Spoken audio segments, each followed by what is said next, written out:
Excellent condition. Going live. Excellent. Okay, anybody who is already watching, I am sorry, but I am going to post some stuff places in order to promote the stream.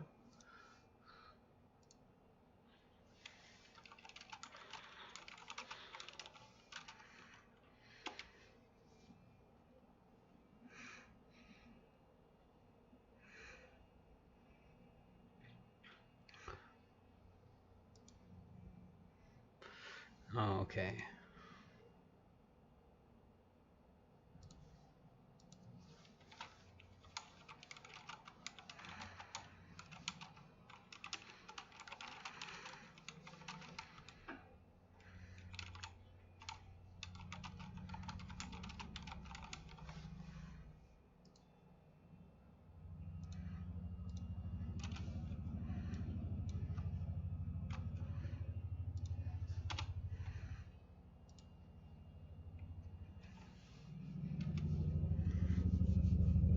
Oh god, why is it so loud outside all of a sudden? What's up, Dragon Trill? How's it going? I should actually maybe move the chat down to my secondary screen and just like full screen the Chitu box preview. That might be a good idea. Yeah, this screen's actually a tiny bit closer to me, so maybe not a bad thing. Okay, let's get down to business. You can't hear my music, can you? Because that would kind of be bad since, you know, it's copywritten music and all that jazz. And all that jazz. This guy doesn't need much of a lean, like a 16% should do it. Oh yeah, by the way, for anyone curious, I'm starting out with the cast and play figure, Briar the Gnome, who I'm pretty sure is a warlock or a sorcerer. It's not really specified, but he does have a spell book. So something along those lines. Probably excessive, but I'm going to put 3 heavy supports on each foot here. Not too bad, David. You can't what? You can't even? Let's see. Need some butt supports. Angle those out a tiny bit so that they don't actually leave a mark. In all honesty, forget both those supports. Let's use some mediums there. All the weight supports are pretty much already in place since this guy has very little weight to hold. So I don't need much in terms of load-bearing supports. So let's just move both of these to the middle here. My mouse is getting like a tiny bit sticky. I use a ball mouse, so it has a habit of gunking up and I have to clean it. I was hoping that wouldn't happen at the very beginning of a stream, but that's alright. Can't hear the music. Oh, lovely. That makes sense. I'm used to a much lesser delay because I have a gaming channel and that channel's quite a bit bigger and I can enable low latency mode.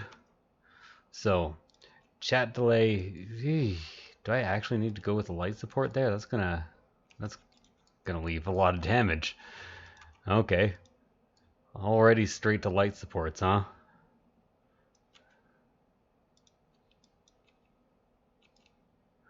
Let's get a good angle on that. And then drag a couple of these, make sure that it is not crossing an intersecting line. It's on a flat surface instead, so it's easy to remove. By the way, this is going to be a very chill stream for anyone who has not attended one of these streams before. So I highly recommend, you know, putting this on the background, doing something else, maybe supporting your own models, listening to some music. Seems like the thing to do. Yeah, there we go. Let's get slightly under there. I wish they would add a transparency mode for supports in Chitu Box. It's like my #1 feature. Well, actually, my #1 feature request is an autosave function. That'd be my #2 feature request.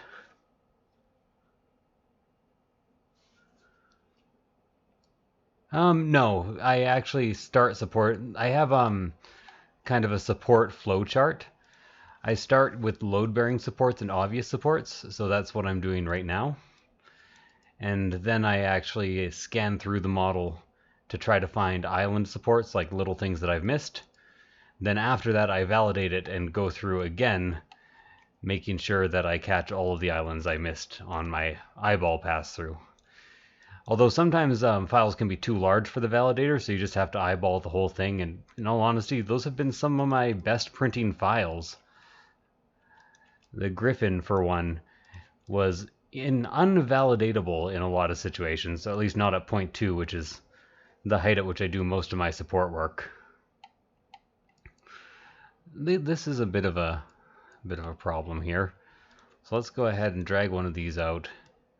Place one of these just like right in the middle there and try to get this done with as little damage as possible. I'm also going to need to support all his fingers twice.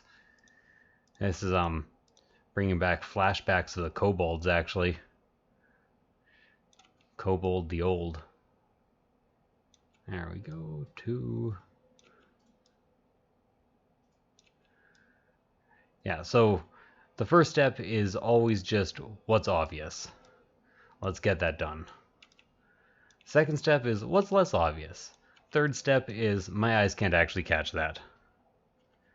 I'm pretty sure the validator works for Mac.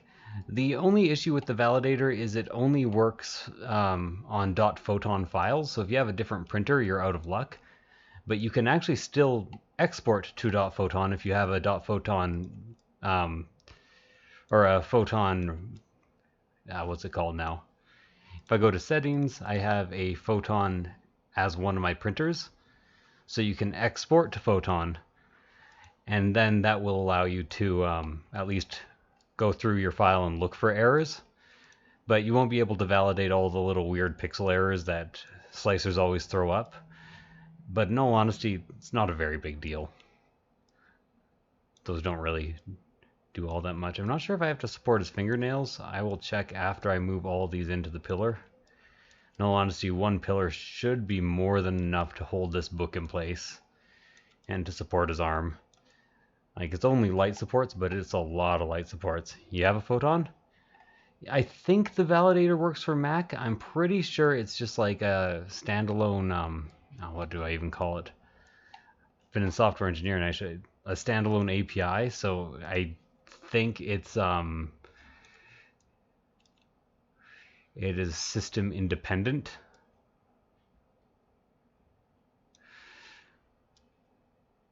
If you just look up photon file validator, you can find it pretty easily. I don't think I actually need to support these fingernails, but, well, it can hurt, but it can't hurt much. And if they cause scarring, I can always take them away after my test print. I almost always edit all of my files after I test print them. They usually come out perfectly fine, but there's pretty much always some room for improvement. Oh my, what is with the angle?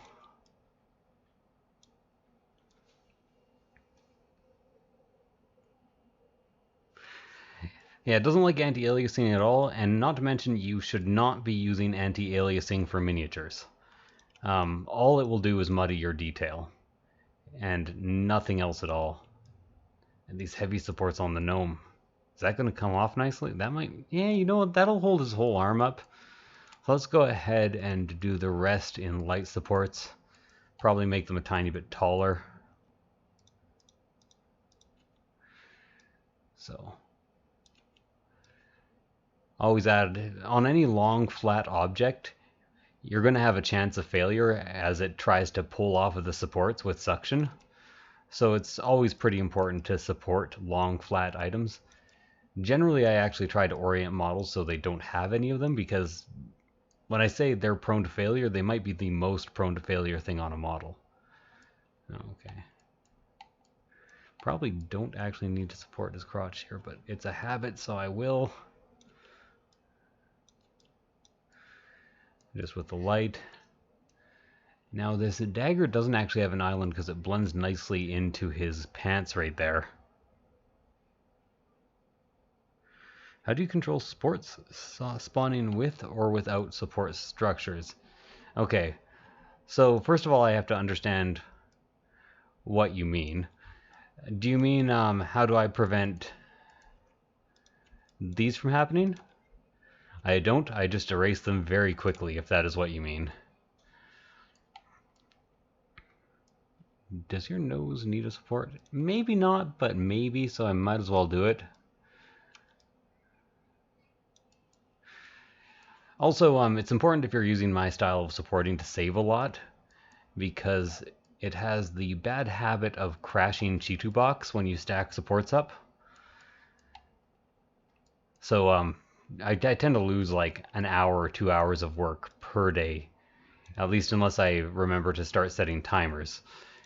A 10-minute reminder timer. But then again, Chitu box can crash while it's saving, replacing your file with a empty file and erasing all your work anyways. Yeah, those will spawn no matter what. There unfortunately is not an option to turn them off right now. My advice is just get quick with the hotkeys. So you just hit D, click the things that you want to erase, hit D again, and they'll all go away. The undo function also works for that, so you don't have to worry about erasing things that you don't want erased. Unfortunate thing about, again, my style of supporting, once you merge these pulls, they actually kind of merge together as one object, so it's actually very nearly impossible to erase just one part of it. So you have to be pretty sure of your support placement. I don't think those two there might be islands. You know, a couple light supports. This guy's not going to need much. It's not going to need much time, probably not much effort. So might as well put in the effort while I'm here.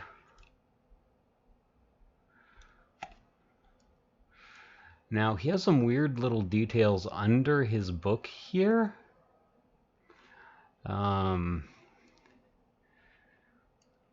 But I don't think I'm going to get to that. So let's actually do my second step here, which is starting at the very bottom, right where the first thing spawns, and making sure that my supports actually have everything covered. Again, this is a very quick eyeball before I validate. I was kind of worried about this spot right here because I was going to get these things circling around and spawning in from essentially nothing. Now, when I first started making videos, I got a lot of comments that were like, wait, shortcut keys exist? Because I started making videos right as that was implemented in the latest version of Chitu Box. A very awkward name to say. Gotta make sure none of these are actually islands. That is not an island, but it might actually crop up as an island on the validator, so I'm going to go ahead and support it. If it crops up as an island on the validator but isn't, it usually means that it could use a support anyways. I'm gonna move these out a tiny bit, and this one I think was an island. Trying to attack from the side there.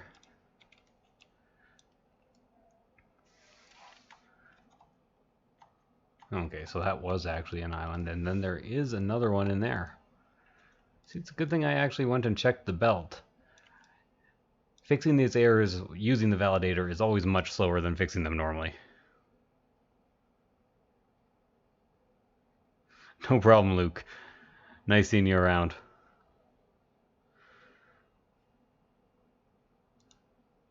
I actually want to open up the stream preview so I can watch my 7 concurrent viewers. All right. Hey, more successful than a lot of my recent gaming streams. So I know I'm fairly well known for stacking up supports. The reason I'm not doing it here is that this belt is very, very close to the body, so I'm just trying to get proper angles to not leave any support scarring. And that is actually not touching the support, so that would come up as an error on the validator. Oh yeah, and I have to reopen the chat because now I can't see it. I'm telling stories and painting pictures of anything but love. Oh yeah, maybe slightly unexpected, maybe very expected. Very much a big jazz fan. He's a jazz fan. Beware of what he sells. Okay, I'll stop singing. But no guarantee I'll stop it for long because singing when I'm working is just something that I kind of do. Yeah, look at that. Look at you. Little island hiding right by that cuff. That's not a cuff, is it? That's like... What is that? Is that like the tip of a dagger? Oh, potion. Didn't really take a quick, good look at this model before I started here, did I? Now this is kind of awkward here. So officially speaking, none of that is islands. Unofficially speaking, I think the first little bit of it could use a support just right on the tip there. Excellent. Yeah, this is also a good chance to get a sneak peek at some of the models coming up. Not entirely sure what I'll do next. I'll probably move on to a Titan Forge model, which will be, well, a lot harder. Kind of started out easy here. Now notice a lot of my supports are coming from lower down. That is a very good way of making supports easy to remove. So you can very, very easily just pull it off there, and all the support tips are quite narrow. The reason the supports will survive is because I haven't made the angles too steep at any point. And in the cases that I have done that, it isn't supporting much weight, or so I was going to say before I realized that it is actually supporting a lot of weight. Okay, so first of all, let's just edit some stuff here. I'm not going to add any supports that are actually supporting islands now. Instead, I'm going to just add a couple of supports that brace this beard. You know, you have an intense beard when it needs bracing. Okay, his beard is partially supported by his dagger on the other side, so it's gonna print. But I've had some issues in the previous month with hair only being supported from one angle. A lot of people's printers really didn't like that. Okay. Validator will always open on your secondary screen for no reason. So let's open that up. Make sure I get nothing. Close this. Normally I do this on a second screen, but right now my second screen is occupied with chat, even though there is no chat going on. Okay, so started with 23 errors. Not bad at all. I'm guessing 5 real errors? 1! That is really unusually low. Usually it's between like 20 and 50. 562, it's a pretty obvious one though. Wait, what am I supporting this at? Probably 0.3, and I should be supporting it at 0.2. Certain larger models you can't actually support at 0.2, so let's reslice this. Oh yeah, time for a lovely game of hurry up and wait.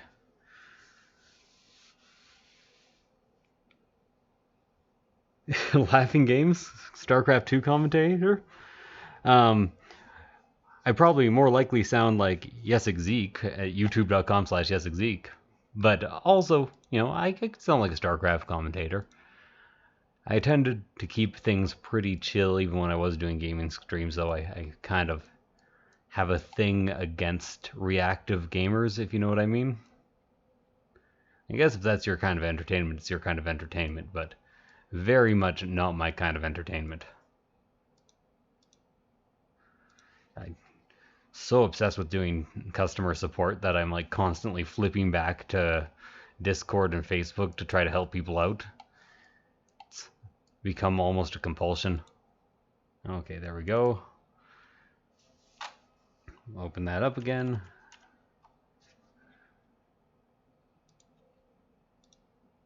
$31, that's a bit of a better number. Now I'm guessing 3 errors, since it was 1 at 0.2. And now you'll see exactly 4 errors. So that's the difference between 0.01 of support detail. And that's why I support all my models at 0.02 whenever possible. Some of the larger ones, like I said, I have to support at higher levels. So 1550 is my first island. It looks like it's going on in the book. One of the hardest parts of this job is learning how to read a 3D cross-section and translate it into or a 2D cross-section and translate it into a 3D image. Okay, so that doesn't want to appear, but it turns out it does if I go slightly further. So that is just a slightly misplaced support. That is a fairly common thing. 552, oh man, apparently there's a few of them in here. Yep, misplaced that one too. By the way, if you're ever having a hard time placing your supports, turn the contact depth down to 0.02, place the support, then turn the contact depth back up to whatever you'd like it at. That usually does the trick. 640. Scrolling up. You struggle with the waiting. Yeah, I'm pretty bad at that too. I'm getting better, but in all honesty, to get better, it took me owning enough printers that I can always have something printing. At least when it comes to my printing hobby. Let's erase that. Gotta make sure that isn't bonding to anything. It is a bit of an awkward support. 842. Sometimes it's faster to actually drag the bar. And ooh. You know what? The arm could use an extra support, so let's just throw one up there. Like I said, long flat items could often use extra supports, and these will all pull off nicely anyways. So normally, especially if this was longer, like the hilt of a knife, I'd worried about it only being supported from one direction. But since it's so small and it has a heavy support already, I'm not too worried about it. But you know what I am kind of worried about? The damage of this heavy support removal. So I'm going to get rid of that. And then I'm going to add another 2 light supports that are going to angle up from this direction. And these will not leave any damage. And they should be enough to hold up this entire structure since it's just a gnome.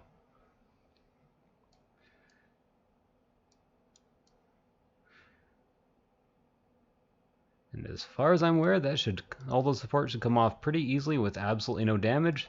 So let's save the file. And then save as. Always get that STL going. Okay, what next, guys? I could do vampires, I could do giants, or I could do more heroes. I will wait for a recommendation and have myself a little sip of this energy drink that I got.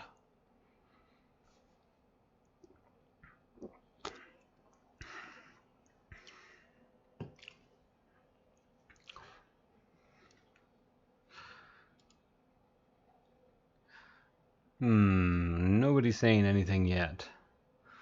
So I will check my Facebook, 'cause why not?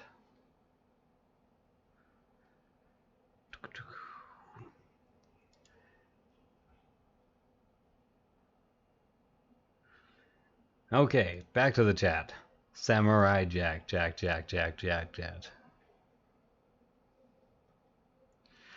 Okay, how you get to a specific level on this slider bar.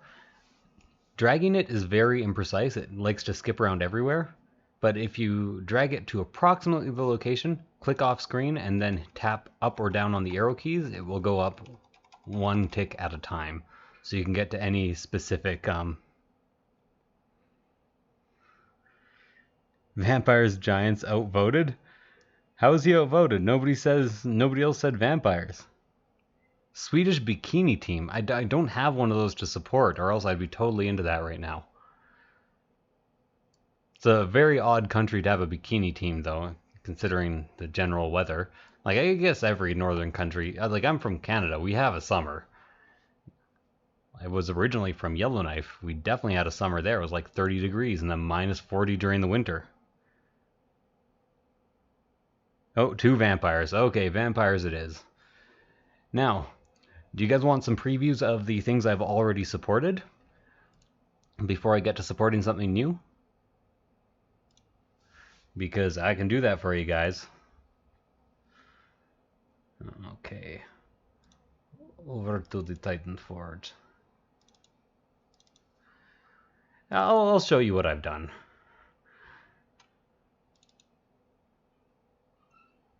Too late. So you guys all recognize this guy. He was one of the first models that was shown for the vampires. Kind of like him. He rests on his cloak. Didn't need too many supports on the back. I'm actually considering removing these ones. Because of their angle, they won't leave much of a mark, but they'll leave enough to bother me. And in all honesty, I think if you consider gravity will be pulling him up and this way a bit, or up and, yeah, this will hold him straight. I really like Embrace from both sides. Okay. So I have a couple of vampire bats for you. I'll open up. You guys haven't seen the vampire bats yet, except for maybe in the full preview. They actually printed really well. Surprisingly hard to do though, and I had to use a lot of small supports for the wings. I'm sure some people will have wing failure and wing tip failure on these due to underexposure, but look at the width of these. There was no way I was putting medium supports on these wings. The other one is not too interesting. It's pretty much a similar model, but with its wings closed. Vampire wins. Yeah, Vampire won. Swedish Bikini Team was a close second, though, I gotta admit. This one has an open mouth. Had to really support this one's armpit hair. I remember that specifically because that was a bit weird. But, you know, on a Duncan sculpt, I've had to support a little penis on a big giant before, so that's not completely new to me. And then I have also finished the Necromancer and a couple of zombies. Yeah, this is as much as a preview as anything else. So you might be looking at this guy and being like, hey man, what's with the orientation? So the reason for this is I hate tall, thin things. They fail continuously. I will do whatever I can to make any tall thing, thin thing print itself. So as you can see, I have the tip supported, then I have 2 bracing supports and 1 bracing support on the back. Then the actual staff itself will act as a support until the very top here. Yeah, this guy actually printed great. I can probably even get a picture of him up for you guys.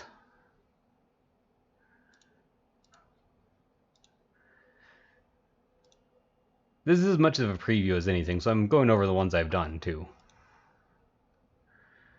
So into my work in progress file. So I've finished one of the 2 Flesh Reapers. One of them's holding a big stone. I really don't want to hollow the big stone, but I might have to. I really like supporting models whole.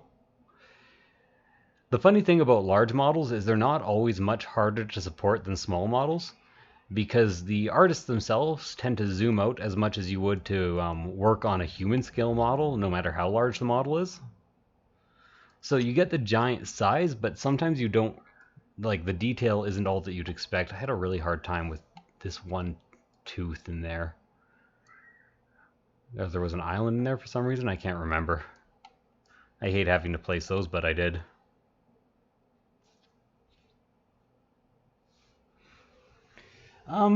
I don't think the sculptors should have to. I think my job should be to allow people to print complicated minis and to allow sculptors to print or to make whatever they want to. So I could do another Flesh Ripper for you guys, or Reaper for you guys. This kind of sucks. I actually already finished this model, but then they modified him to make his legs slightly longer. So I actually have him printed out with the slightly shorter legged version. There is a very difficult part to this model. Supporting his fingers in this cape, they're very hard to get at. He's very easy to orient though, because his sword already almost supports itself. So he can pretty much stand straight. TF likes, or Titanforge likes it when I tilt their models 30 degrees backwards. So I do that whenever possible, which means him supported would end up... Apparently it makes the Prusa SL1 paint better faces. I'd probably do something like that to make the sword a bit straighter. In all honesty, I'll even save this as the STL so I have the orientation next time. Yeah, it's in the list of services that I provide. because a lot of them either use auto supports and slowly ruin their own printers, or they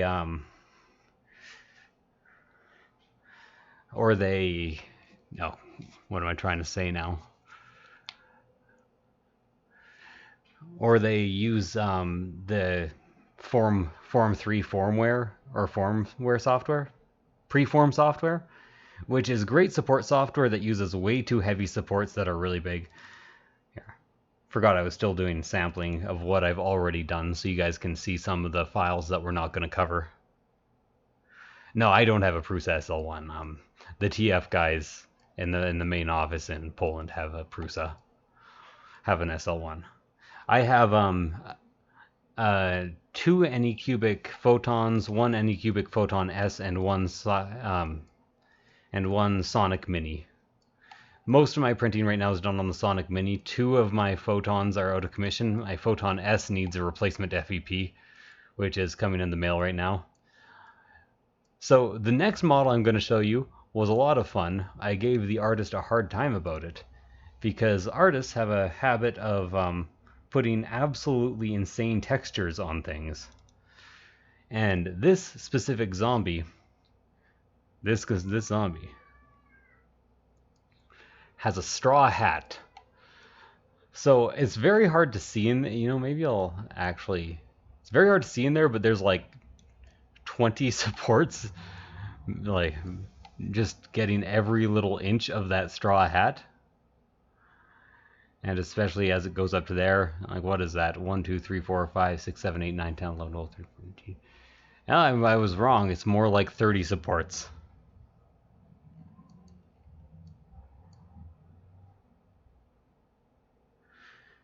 Still haven't used.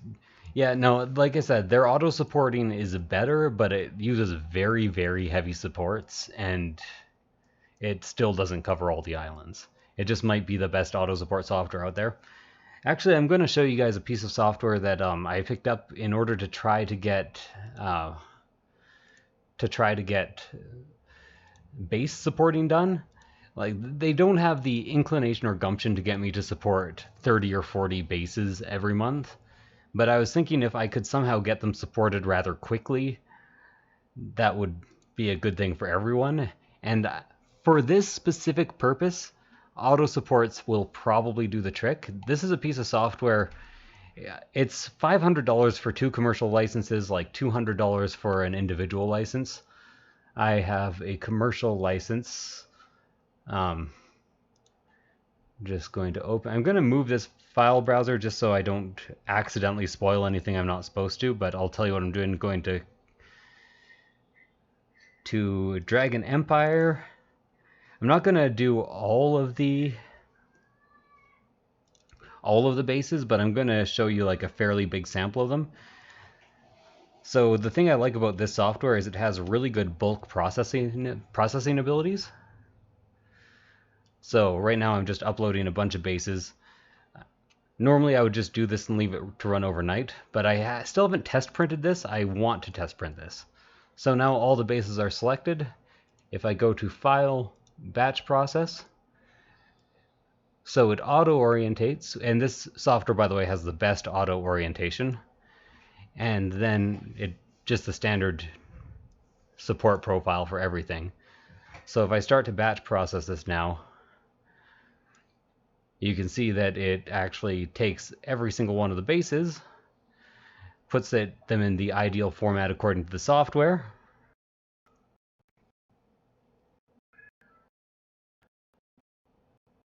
Building edges, calculating internal, yeah. Oh, can't actually zoom around in there while it's just doing calculations. More at this point, I also want, like, this process slows down my computer a lot. It's a pretty powerful computer, but 3D rendering, that kind of thing, always takes a fair amount of processing.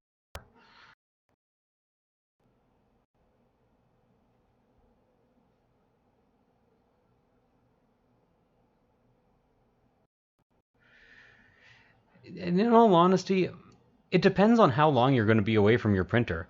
Yeah, it's a bit wasteful, but if you're going to be gone for 40 hours, you might as well go start a 40-hour print. And then what, are you paying like $3 worth of resin in order to get a full other print out of your time? Yeah, I'm not on their side with that. So you can see it actually supported all of them and placed them all in a big line. I still have them all selected too, which is nice. And in all honesty, these look pretty good for base supports for me.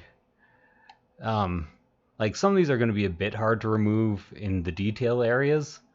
But like for Titanforge, would you guys rather have this or not?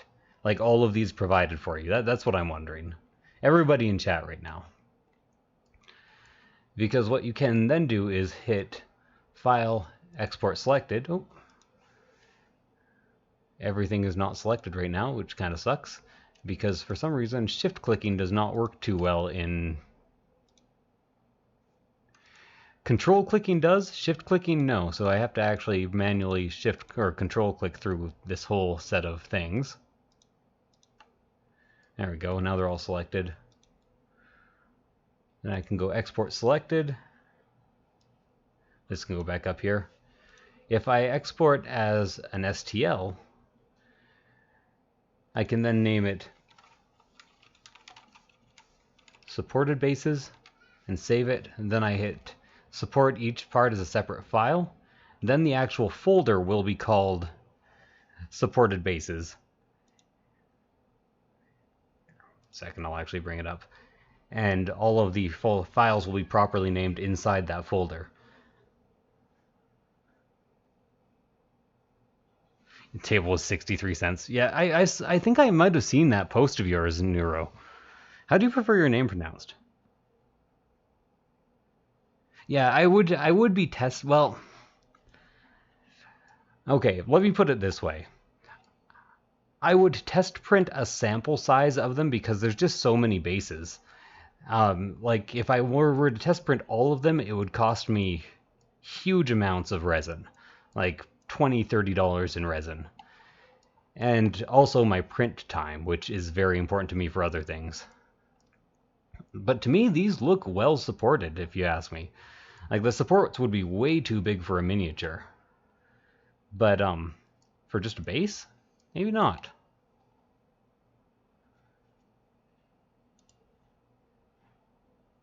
No, I don't want to save my work. I want to show them that it worked. So let's go to Dragon Empire. Meow, yourself, Murdoch. That is my cat, Murdoch. Yeah. So, you can see supported bases here, all just named properly. Then I can open them up.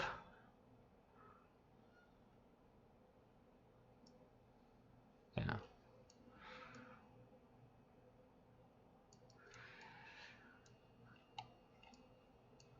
In all honesty, that looks really good to me. That looks like it will print nicely.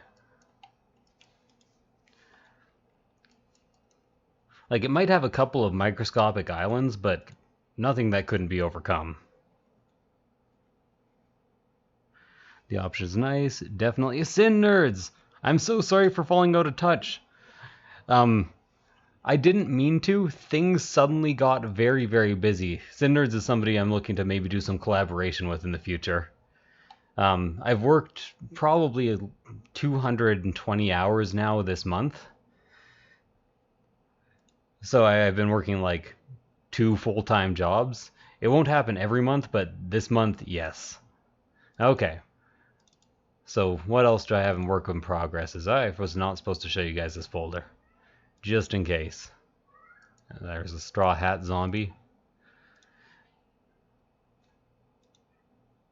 Okay, vampires. Zombies. Okay, so here's your option. I could make a start on the vampire wagon, but I'll be on that file for quite a long time. If I start it, but I do need some help. I want to get some community advice on where to put the drainage holes because I really don't want to put drainage holes anywhere on this. In all honesty, I'll show you the main wagon component, and I'll show you what I mean. Even if I don't support it right away, I already saved it in an orientation, huh? So underneath the wagon would be ideal, which is right here. would I put it like under the axle here? I feel like once the wheels are on this, that'll be visible. Do I put like inwards in this direction? There's no real good gaps. I definitely don't put it on any of these sides. So I'm pretty much limited to this big blank expanse right here. You know, this might not actually be this hard. Should I support this right away? Well, let's do it. I'm not asking your guys' advice on this. I'm just doing it. So the great thing about most large objects, they can largely be supported with heavy supports. And I am going to want quite a lot of them on here. Just got to make sure my angle is good because I really don't want to be leaving marks on these. Okay.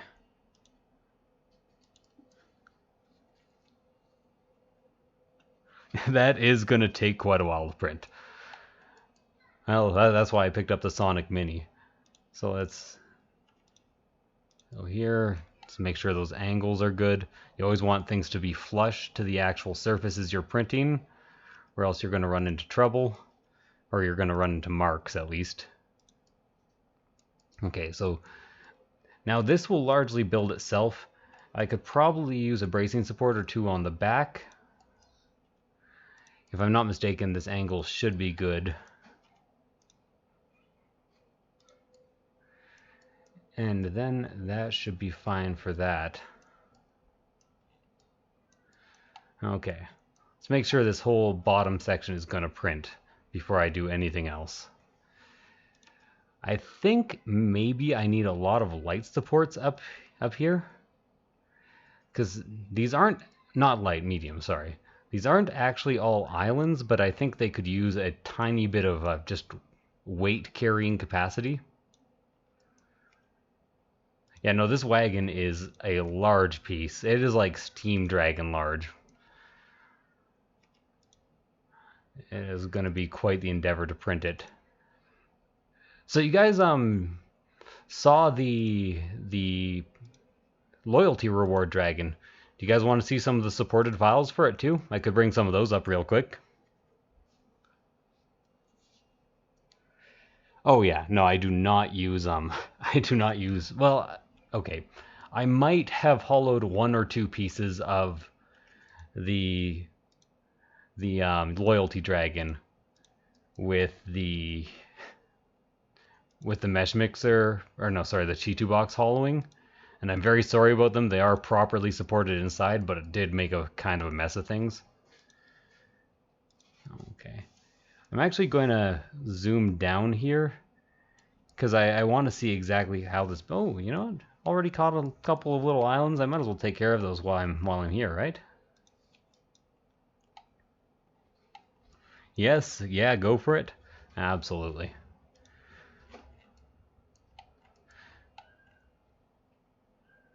Okay.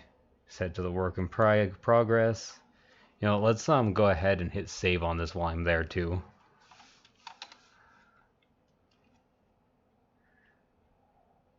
So the Loyalty Dragon is entirely supported. It is not done being printed yet, and it is a lot of files. You know what? I think Prusa Slicer might actually be the best way of getting to look at it, because I have made myself a custom printer in Prusa Slicer that is just gigantic, so I can fit a lot of things on the plate.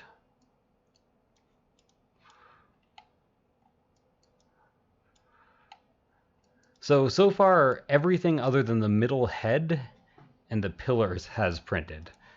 They don't want me to do a lot of the terrain, but they did want me to do the pillars because they are quite complicated.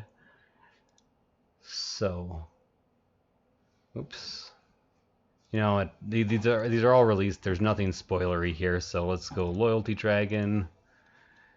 And then open... I can't open the Chi2 box files, of course. Open all these underscore files, and now we wait. It kind of reminds me of Godzilla, actually. It looks like a monster that would fight Godzilla. Here, let me actually turn on a webcam so you can see how embarrassingly hippie I am.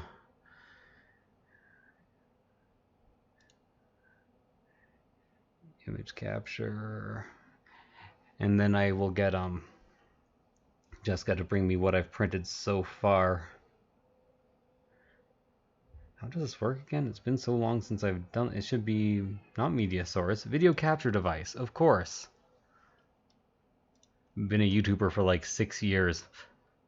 I can't remember how to. There we go. Oh, it turned the lamp on for me. Jessica, I need a couple of favors. Sure. Could you A, pass me the webcam? B, pass me the loyalty dragon. Webcam first, yeah. I'm gonna set it up so it's a stupidly awkward close-up of my face on my closer monitor. And what's the other thing you know? Wait, what is The loyalty dragon. You should know what the loyalty dragon is. Yeah, I'm just trying to find out where it is.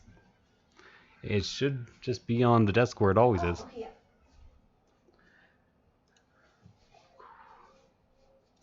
I feel like this is not flattering camera. Save the changes. Move this to the corner.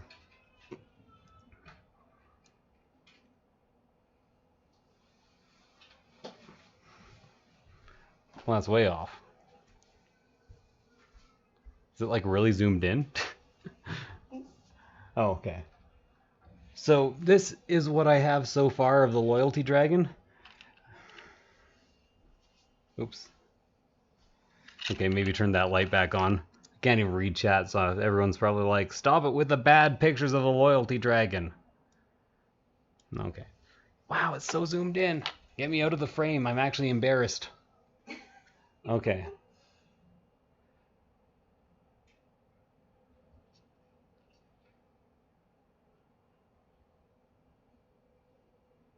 So it's looking good. Not properly test printed yet, but it should definitely be ready for May 1st. Also have its second wing here. Okay. First of all, turn this off here. Second, make this so much smaller.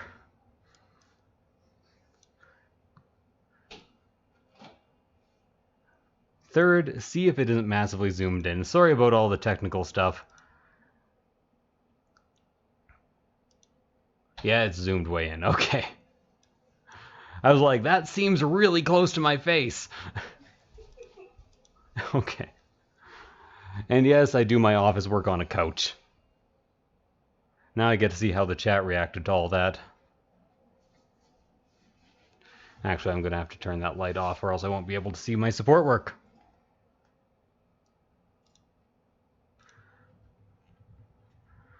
Okay, bring the chat back up.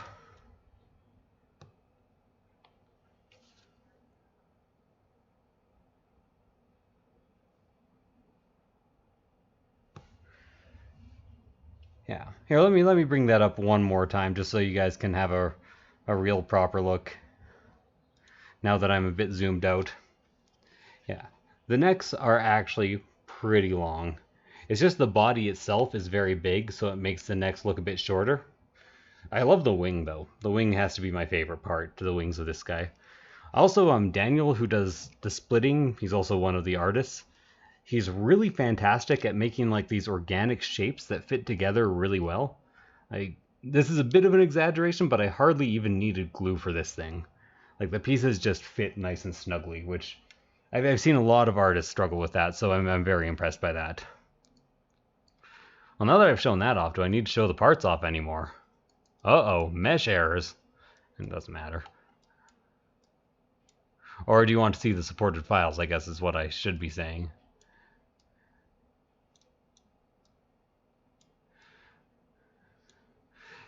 Yeah. Like I said, supporting large files is sometimes time-consuming, but surprisingly easy. Because largely, it's large supports.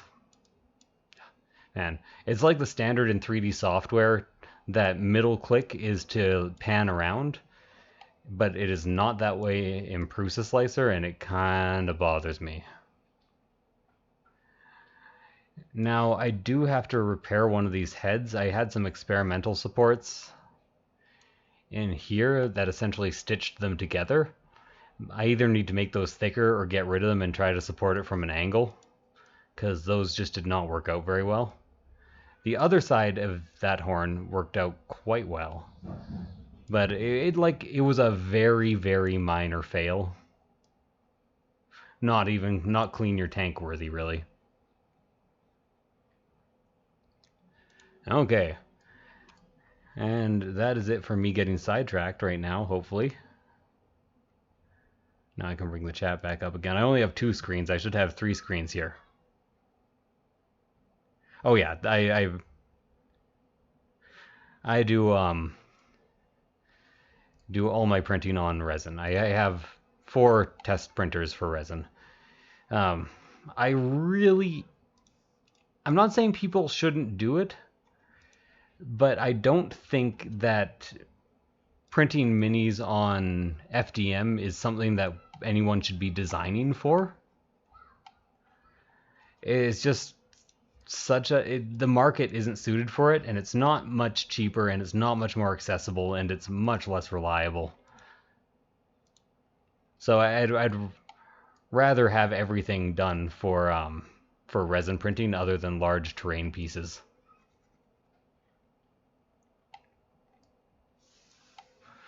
Although those specific pieces, since the supports are so large, might actually print quite well on FDM. Interestingly enough. Okay.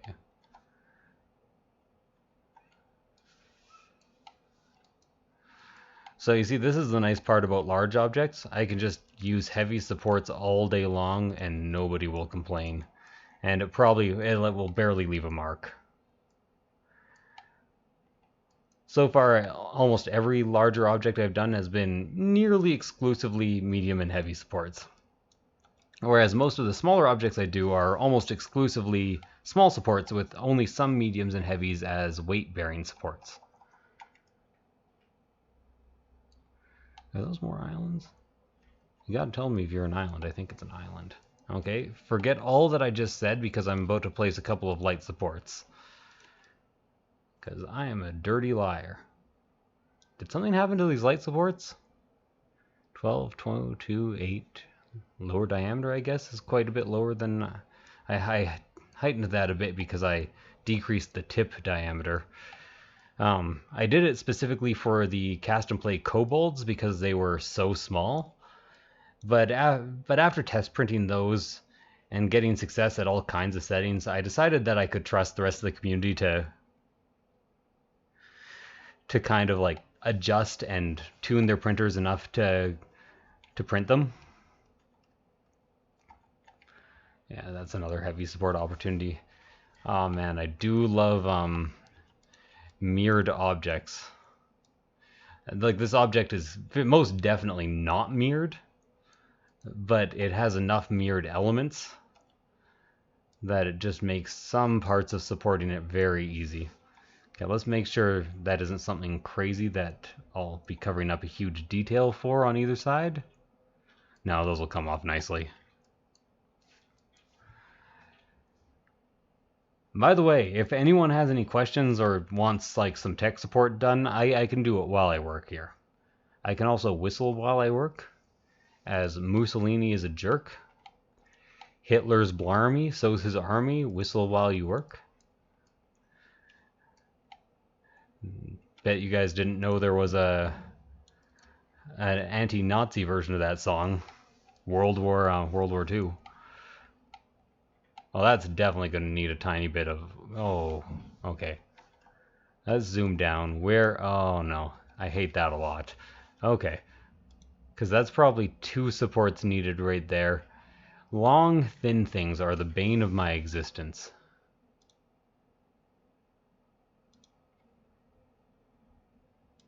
And then I have to zoom out to make sure none of these supports are too big.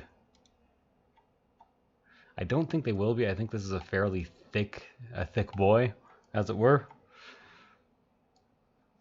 Okay, I know what's going on now. This is that little bit of wooden paneling that existed a while ago. I will take care of that in a bit because it is going to require a lot of light supports. But for now, I'm actually going to see if there's any islands that I missed in here. I did see those islands pop up, but like I said, I'm looking specifically for here. Okay, that does spawn on top of a support. Okay. And now I might as well catch some of those supports that I missed on the way out. Excellent.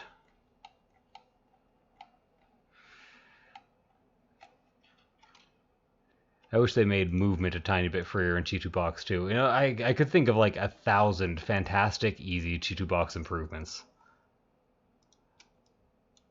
Wonder if I could somehow be like brought on to advise them. Contact depth and diameter. Contact depth is very shallow for all of my supports. Ranges between 0.12 and 0.22, but that is mostly because contact depth is kind of a myth. If you look at the picture here, like it isn't really, but all that increasing contact depth does is actually increase your contact diameter. Since the entire model is solid anyways, it continues to support itself after. So the more you increase contact depth, the more it just turns it into a larger support. So contact depth, kind of a myth. Not really, but kind of. But for both medium and light, I stick to 0.12. And why 0.12 instead of 0.1? Well, because I often go down to 0.2 in order to position supports, and then up to 0.12 again once I'm done positioning the supports. For hard to place supports, that trick is invaluable, by the way. If you ever can't place something exactly where you want it, try turning the support depth way down. Oh yeah, I was zooming down, not up.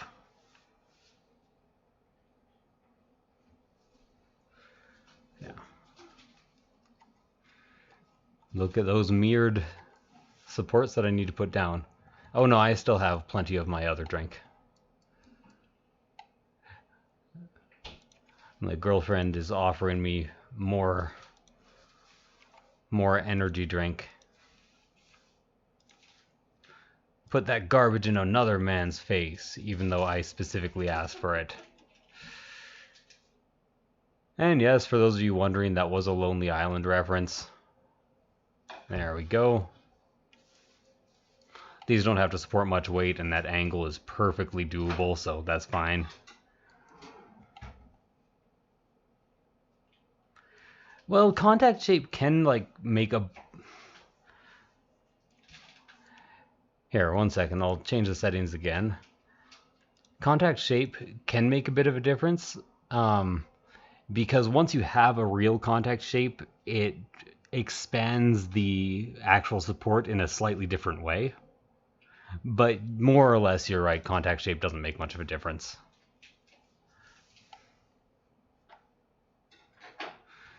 I am ready to be proven wrong on that, but I have printed impressively large and impressively small things with these settings, so it would take a fair amount of proving. Okay, let's throw a couple of these in here and angle them out. These are just bracing supports, weight supports. They're not for islands, they're just specifically where I think the model could use a tiny bit extra just to get going. Notice I'm also adjusting every single support as it's placed. That is to reduce scarring when the support is removed. You always want that flat angle.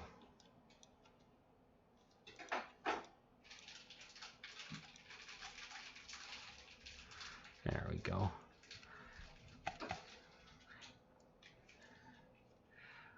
Let's go ahead and grab both of those. Those are actually not islands, but they could probably use a bit of help. And then some heavies just all along here, 2 on each. So another thing I'm being kind of careful to do is to not cover up my work area. I'm working from the inside out. Relatively new 3D printer here. This is the first time I've had a chance to ask somebody in real time. Well, there's not many people who stream support work. Like, as far as I know, it's me. But feel free to hit me up at any point, especially like even on the Discords. I live in the support Discords because as much as I love it, I have to admit, supporting is a fairly tedious job. I love the distraction. It makes me a very, very good worker because a good part of my job is, providing tech support and community management. If I ever expand my company, I'll probably be the weird type of boss who actually gets mad at his employees if they're not spending enough time on social media.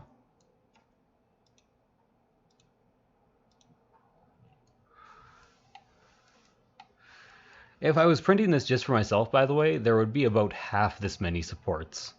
Like these 3 supports, well, maybe a third less, would actually be 2 supports.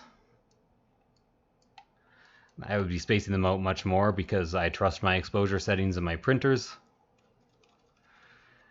Now these would be supported not only because they are islands, even if they were connected, they are close enough to islands that they need the extra help.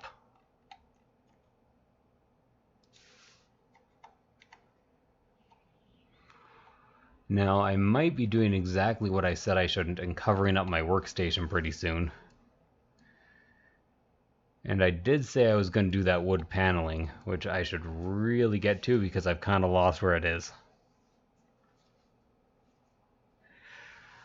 In all honesty, just practice on a couple larger, big models. Here, I want to show you a piece of support work that I'm quite proud of. It really shows off the tolerances of machines. Because I've printed this twice, I'll actually show you the model because I happen to have it right here. I'm just going to make sure that my camera focuses, so I'm going to bring up this, and then... Oh, come on, focus. So this was supported and printed in one piece. It's hard to see, but you can actually see all the details in her hair as well. She has hair beads. She has hair beads, a comb, a flower, and another comb. And at 0.03 resolution, I actually lost those. At 0.2, they came out nicely. But the actual supported file is... It's not the hardest thing I've ever done, but I think it's the most elegant thing I've ever done. So let me open that up. In all honesty, the Koi Mage is a pretty good practice model. I think I would recommend it. Especially if you really want to test the tolerances of your machine and practice your really long, thin supports that angle in on places. So this is what it looked like going into the printer. You do get a tiny bit of pockmarking right in here with these supports, but it's hardly noticeable. So as you can see, there's that comb I was talking about, the comb holding her hair down, the beads, I forget the Japanese name for this, and the 2 flowers. Those all show up nicely on that model.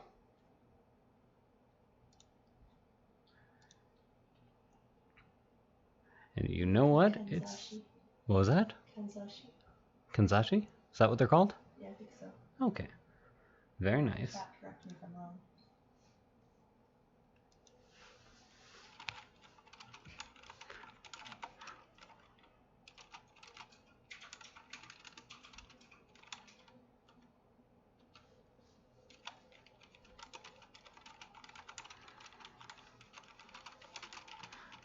Sorry, just talking to the boss.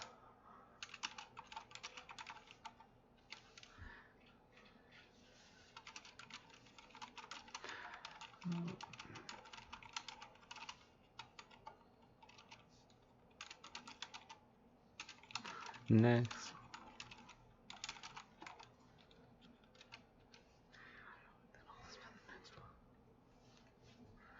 Excellent.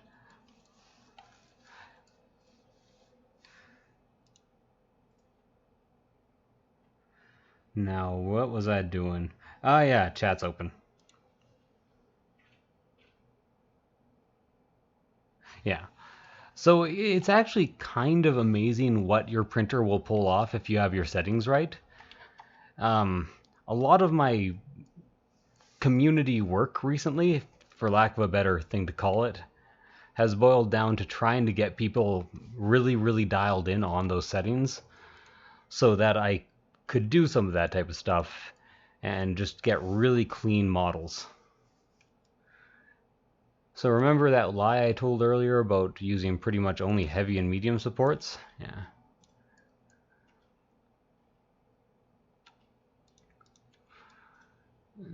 This is going to definitely throw up some errors in the validator because I have no idea what are islands here. Like, is this an island? Can I place there?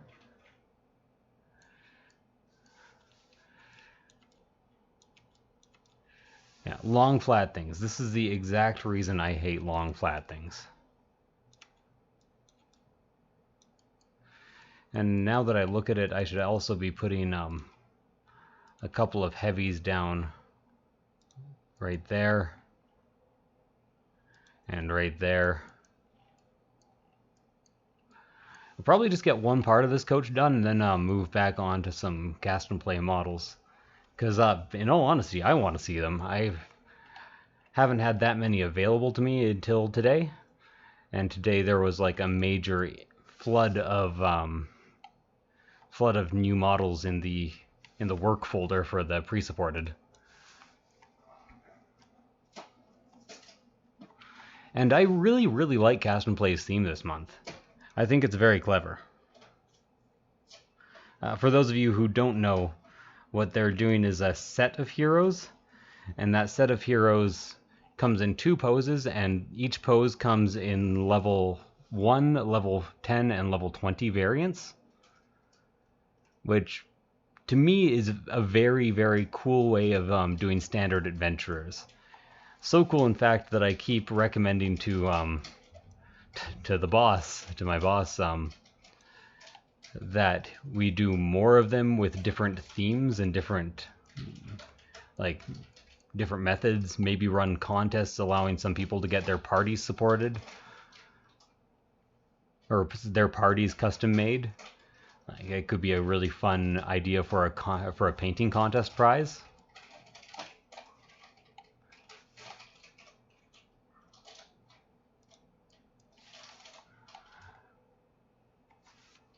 Or if anyone has a favorite YouTube D&D group, we might be looking to do some partnership things and get somebody's entire cast made in order to do a little collaboration project.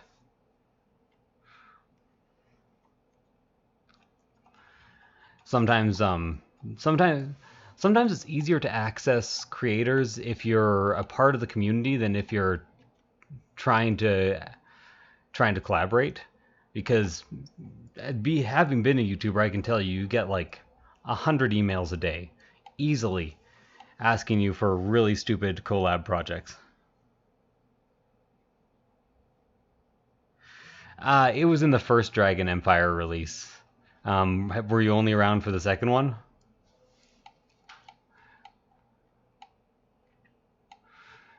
You'll have to pick it up on my mini factory, unfortunately. My pre-supported version is actually on my mini factory.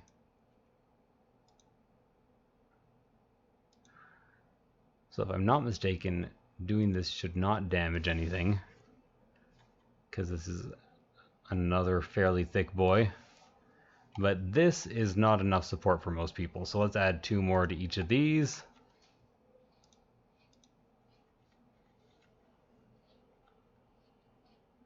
Acquisitions Inc. Yeah.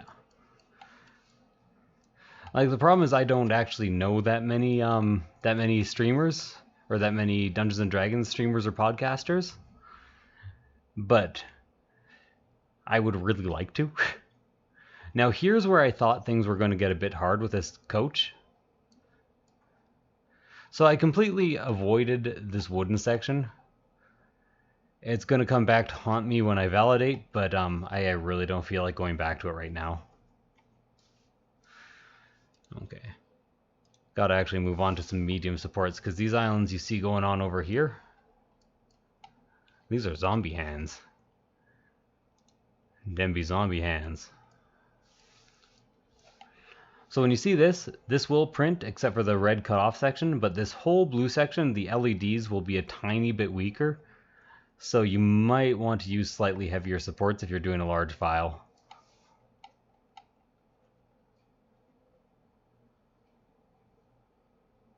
Yeah, there have been 2 Dragon Empire releases so far. Koi Mage was in the first one. You know what, actually I don't want to move that out of there. I want 3 very angled supports, because this is going to be a set of fingers. And I want support from all angle for when the hand actually starts printing.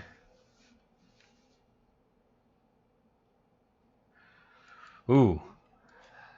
In all honesty, unless you specifically recommend us, like unless you have some pull and you specifically recommend us, they might be slightly too big for us.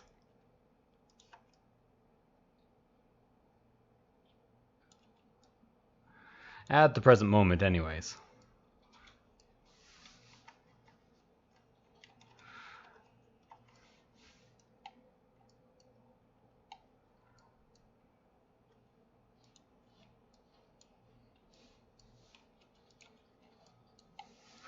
Okay, I gotta make sure I'm not completely ruining this hand. I don't think I am.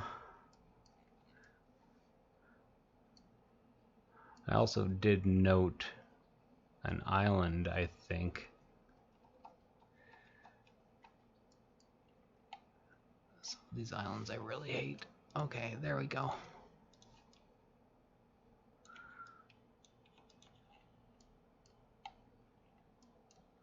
Just on the outside. And a nice long support, and it is not quite touching, so I gotta do it a bit better. Do it again, but better. There we go.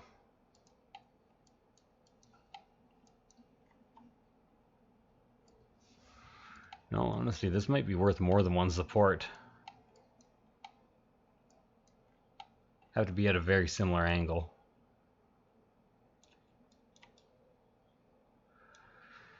Might leave a tiny bit of damage there, but shouldn't be too much.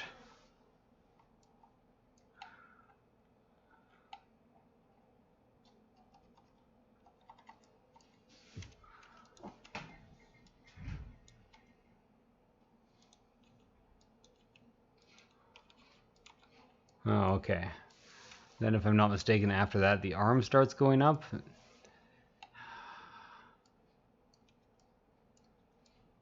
I'm now thinking maybe I do want to do this in largely light supports.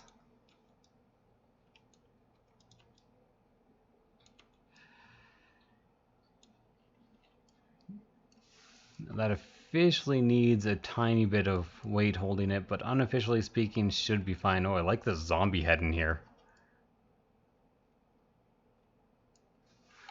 Okay, so that is very clearly a heavy support situation right there. Remember, always take your heavy supports when they're on a corner like that and drag them out so they don't have too much of a contact point. Also, if you end up with any of these that are unneeded, get rid of them. And there we go. Now it's braced from 2 angles. That will print very easily.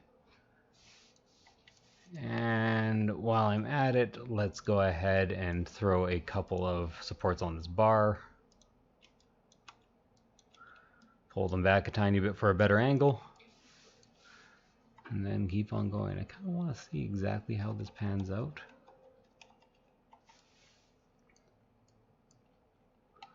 Might want to switch to mediums here temporarily.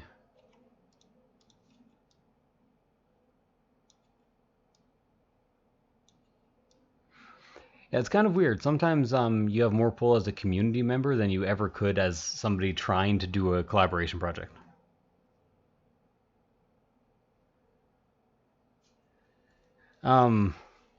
Which us guys? I have to admit, I do this work for a couple different people, and maybe even more soon. But I'll have to actually hire an employee once that happens. But Cast and Play, their pre-supported content is $3 more, which is very reasonable considering the sheer amount of content they release. It takes a lot of work. There's actually two of us doing the Cast and Play support work. Titanforge, they release all of their pre-supported work for free. They can afford to since they're a larger company.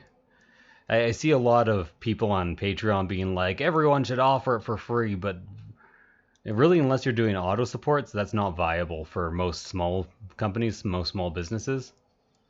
Unless they want to be spending tons and tons of extra time and resources doing pre-supported models without any pay. Yeah, Titanforge every month, all of their pre-supported stuff is, well, not free. It's a free add-on with the regular Titanforge prescription or subscription. You know what? I think it's time for me to do a bit of this work kind of freehand. I've been going up layer by layer, but it's not really actually suited to that. So let's take a light sub. Whoa! Hate it when I lose myself. There we go.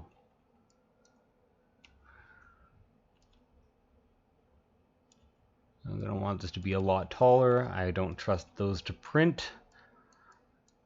Not as far as I could throw them. Then actually let's move this over here so I can get a good angle on the rest of these fingers. By the way, that trick right there, adding a bunch of supports to a support where you'll need more, will save you tons of time if you master it. It's just a really fast way of having all the supports on hand and ready to go to the location you want them to. And usually, like, you might notice I do a lot less clicking on the actual model than a lot of people, or especially a lot of beginners. And that's because clicking on the model will often give you supports that end in the wrong location, that start in the wrong location, that aren't angled in properly. It's just not great practice. I did not mean to move that out like that. I meant to move it in like this so I could get a less steep angle.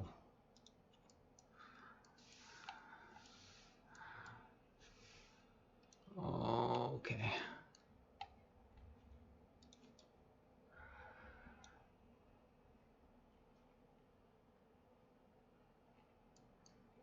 Okay.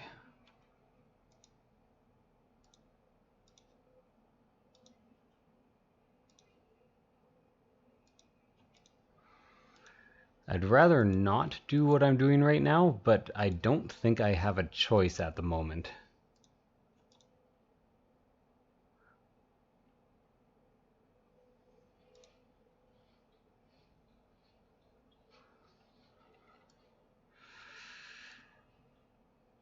Go ahead and save this, because often messing with that type of support actually crashes T2Box.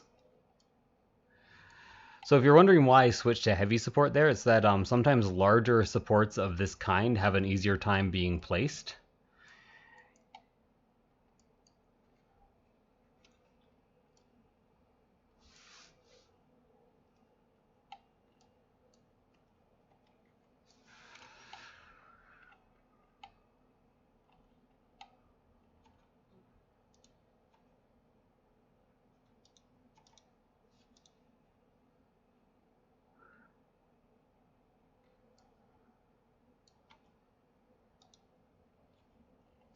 That one can probably stay how it is actually, as long as it doesn't go up too far.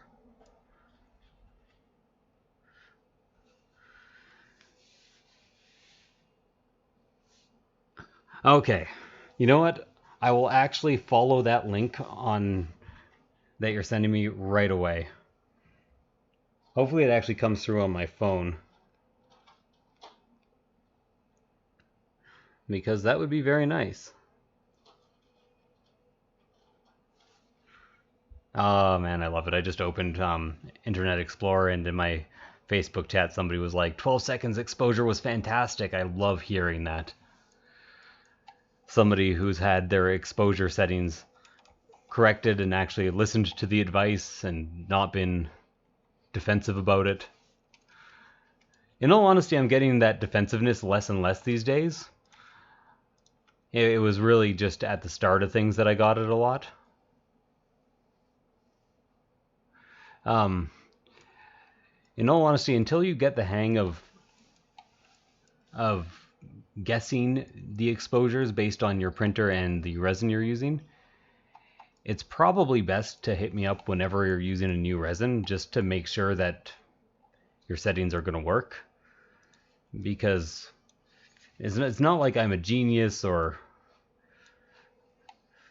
I remember everything, but I've helped so many people and done so much support at this point that I have a larger repertoire than most do of specific resin and printer knowledge.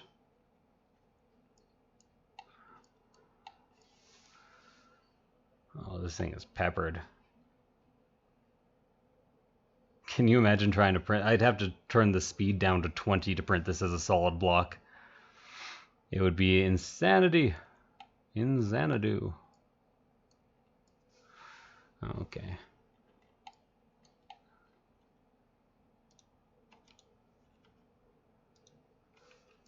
So don't want to do that. Instead, maybe do this. I'm hoping light supports are enough for whatever is coming up here. I think it's just more... You know what? If I raise this up and put another one here, that'll be enough.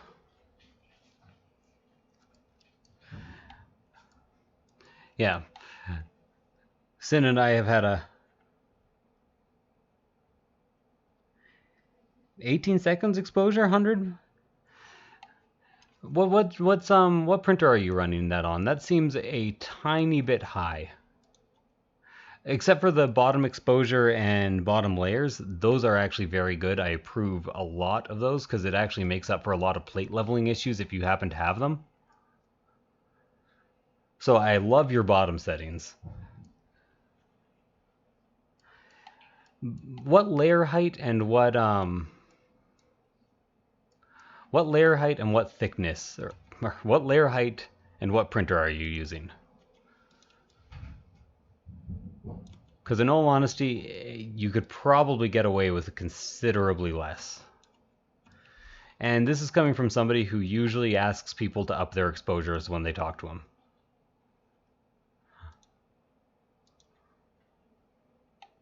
It's a thick boy, I agree.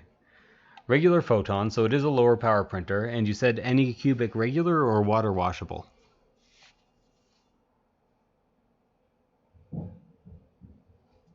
Standard gray.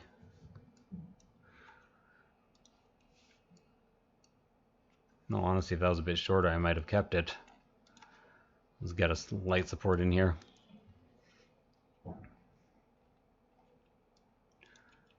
Make these a bit higher. Support that little bicep I see poking out there. Some people are going to have a hard time with this arm, and I know it. So let's just throw a bit of redundancy on there.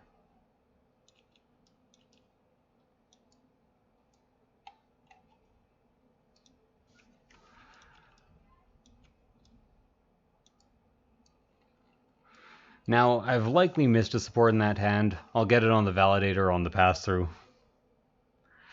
Okay, for 0.05, have you tried lower exposures than that, or have you just kind of stuck there because that's what worked? Because I don't want to give specific instructions because some printers are just very different from other printers. Like even of the exact same make and brand. So if everything before that has failed for you, I might want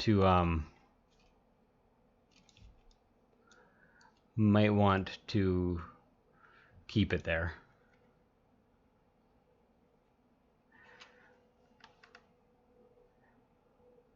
Is that at 0.5 Dragon Trail? Because That's the exposure I actually recommend for 0.3 on the Anycubic with Elegoo regular. Wait, no, 14, 12. 12 is what I recommend for 0.3. 10 is what I recommend for 0.2. It's the S where I go 12, 10, 8. I really think on standard printers, like not the Mars or the Photon S, you should probably never really be going below 10. Unless you have somehow found the world's fastest resin, or if your temperature is really high, your ambient temperature is really high.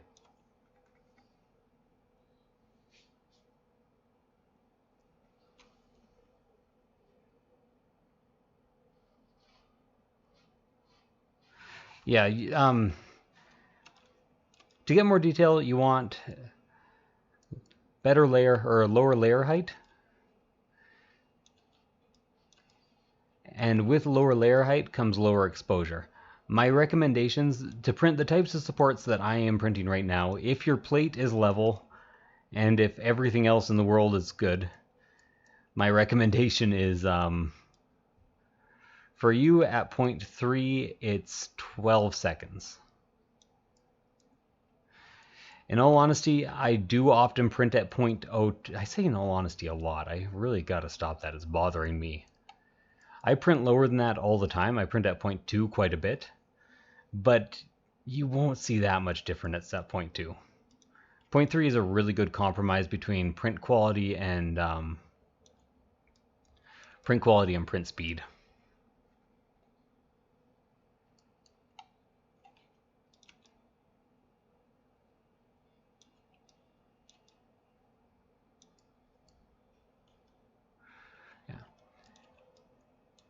If you're having any issues with your printer and with your settings, do come and visit me on the Discord and I can help you out, recommend some settings, do some troubleshooting. At any time. Man. A weird thing to be live streaming. I'm not entirely sure about live streaming support work. The reason I'm doing it is because I think the VODs, and watching live, could help people who are just starting. Like, I don't think it will make me much of a profit at any point. Especially since the subject matter is rather dry.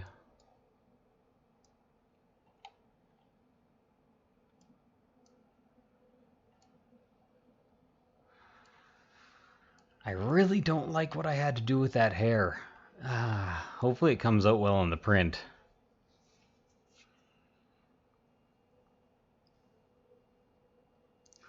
Yeah, these are not my normal support settings, by the way. Mine are much, much thinner than this.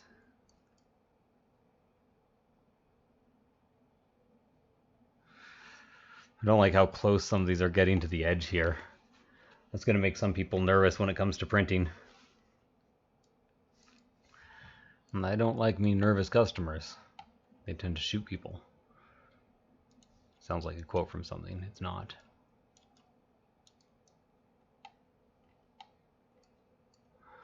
Nervous customers, they tend to get trigger happy sometimes. I know I'm going to require a bunch of supports here, so I might as well just throw them all down. Save myself the trip back and forth.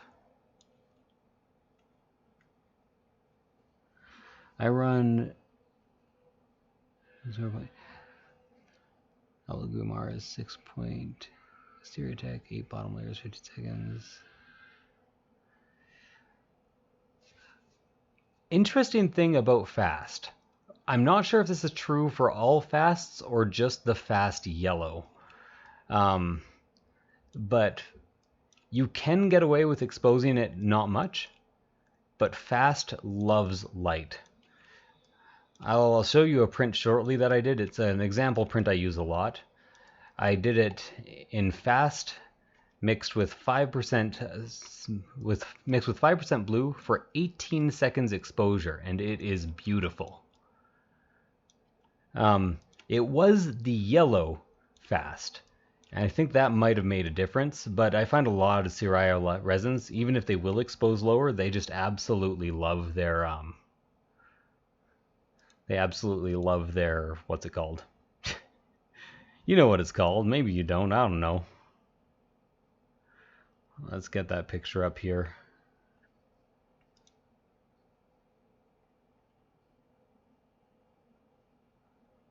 Actually, a lot of these are done in that setting, but this is probably my best picture of it. Copy image address. That is my spoiler sheet to make sure I don't spoil anything I'm not supposed to. Whoa, it's so zoomed in. There we go. So let's just move this up here. I'll even zoom in quite a bit because it will let me. So you can see he turned out beautifully, like absolutely meticulous. But huge amount of exposure on him. Like double what some people are using for fast. And that was at 0.02. Maybe I turned it down to 16 for this one. I forget.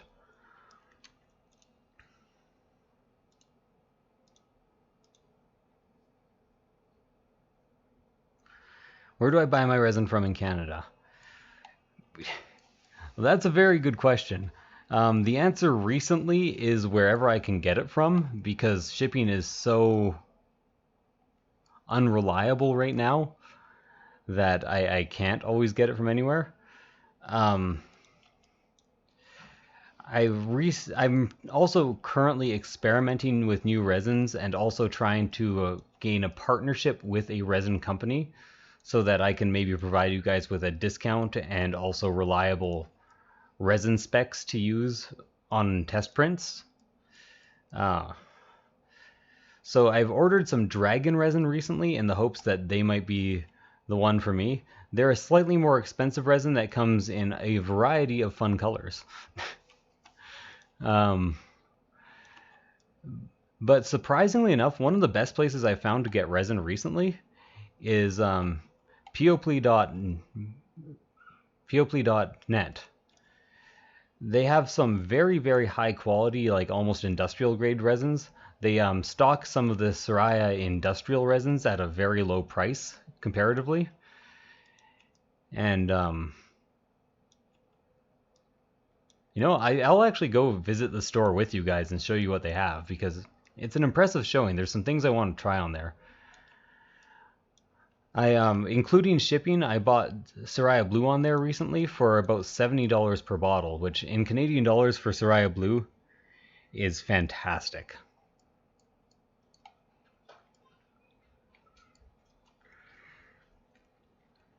Here, let's do shopping o'clock with the Essexique. I need to keep that open, so I'll just take away a new tab. PO Poly. I always say PO Poly incorrectly. They also have an upgraded vat for the Photon and Photon S with a quick change FEP and a gasket. So I've actually bought 2 of those recently, and I've told some other people about it, so that's why that's in my cart right now. And their FEP is actually surprisingly cheap for that. So you can see the vat itself is $42 and is very nice. The replacement film for it is $12.50 when Anycubic is charging like $25 per sheet. I know you can also get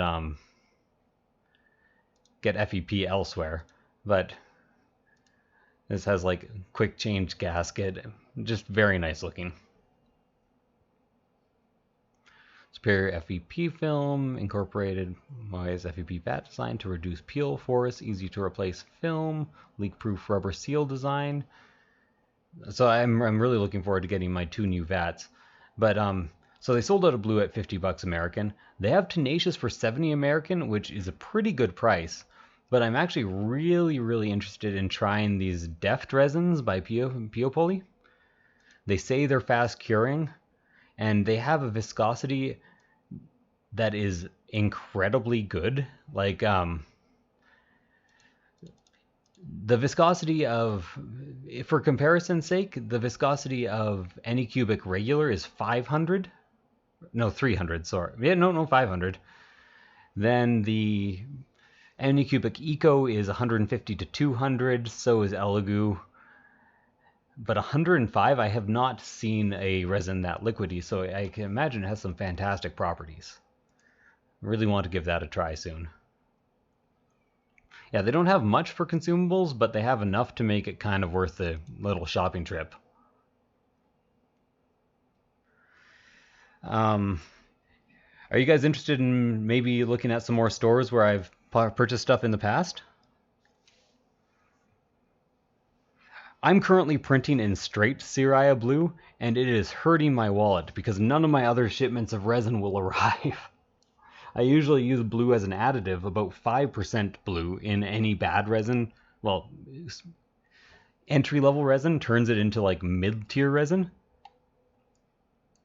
A liter. Those are in two 500 mil bottles.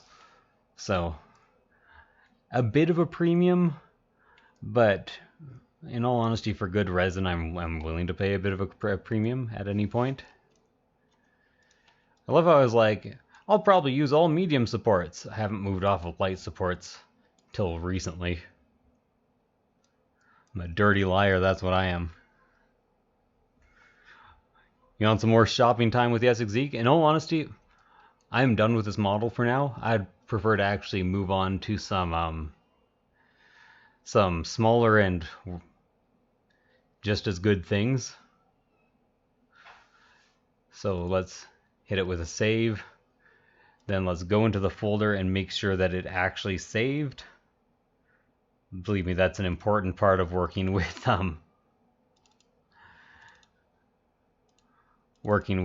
Chitubox. Okay, it did save. So now just exit. And back to shopping time. All right. Yeah, that VAT is fantastic. Oh, did Bruce ask a question?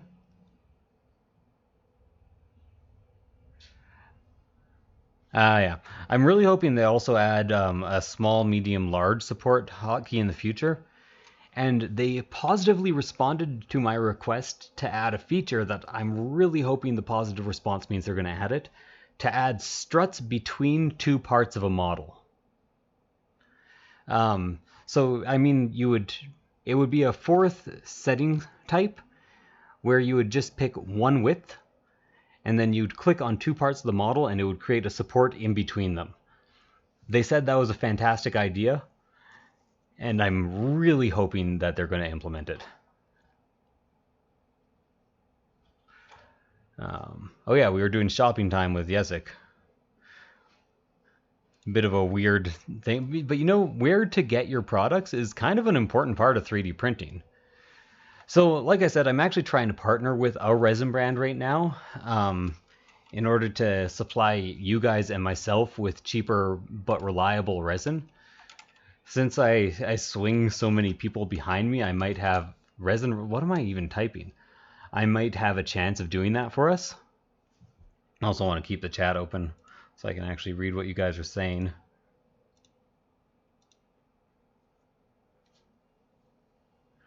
Yeah.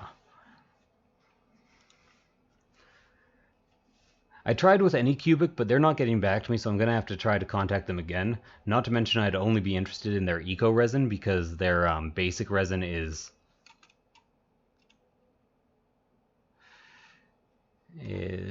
horrible. Oh yeah, Dragon Resin. So this is the brand that I was looking at maybe doing some doing a partnership with, and it's looking like they might be able to provide me with some coupons. What I really like of theirs though, although I've heard the metallicness runs to the bottom, is their metal shine resins, which are supposedly fast exposure resins, or at least they claim so. About $60 a liter American. Free shipping on worldwide, I think, on orders of more than 4 liters. At least they ship to Canada free on orders of more than 4 liters. And they often have coupons, so you can actually get a fair amount of resin for a moderately decent price. And the metal shine resins are a bit more expensive than their model resins. The fluorescent resins are like coming soon.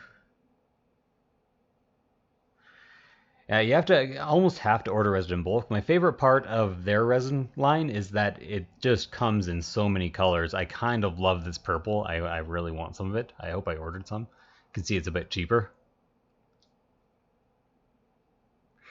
So I have 4 liters of this on the way. I hope that it's not another travesty like Hero Resin, which never buy Hero Resin, by the way. Not unless you want to use super heavy supports on like big parts. That's all it's good for. What are some other... Okay, yeah. Another good shop, especially if you're looking at picking up new printers, it tends to ship pretty much everywhere, is actually 3D Printer Online Store. This is where I got my Sonic Mini. It took about 5 days to arrive. Get up to $5 discount on your $300 order. How could I say no?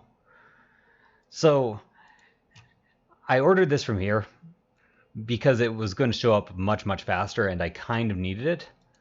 I kind of wish I had had the time and patience to order it from Frozen itself, because Frozen has a slanted, you see the build plate's flat, it gathers resin and the resin drips everywhere when you're done with it.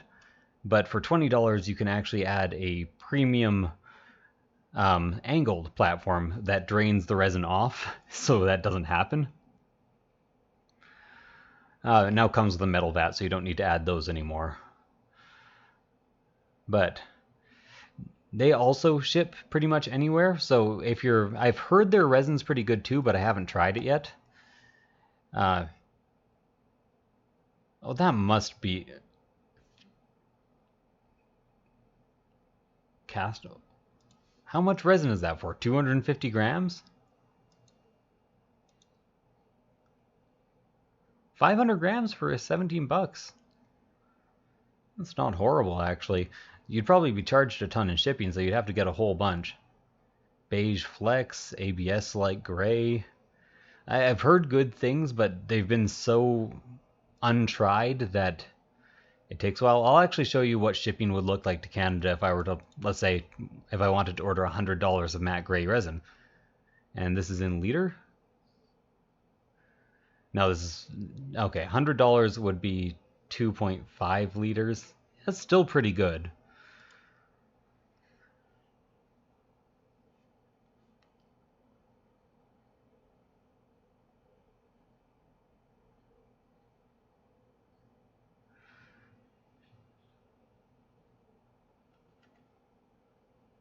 Yeah, and I'm trying Dragon Resin right now. I'm really hoping that it works out. Like I said, Hero Resin was a massive, massive failure. I currently have a printer and an angled plate on 2 printers and 3 angled plates on this order as well, so maybe nix those. So 2.5 liters of resin, $164. You really need to make your order quite large to make it worth it on the Frozen site, unfortunately. But they do have a printer that I'm very, very interested in. This is like the Sonic, really fast build speeds, huge, huge build plate. Yeah, monochromic LCD, so it lasts over 2,000 hours compared to a regular LCD, which lasts like 400. Also, it prints 3 to 4 times faster, so that amount of hours is multiplied by the amount more prints you can put on it. It's a very good product. Anyways, sorry, back to my actual work. And for my actual work, I'm going to be doing some cast and play. Oh, this second monitor is starting to hurt my legs. Okay, there we go. Oh. Probably now like way out of camera or something. Uh-oh, a direct message. Who is it? Tell me.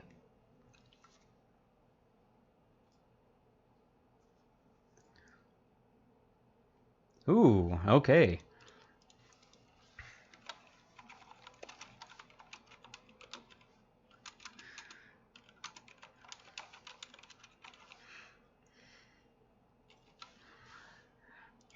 So pretty soon I'm gonna have some free models for you guys.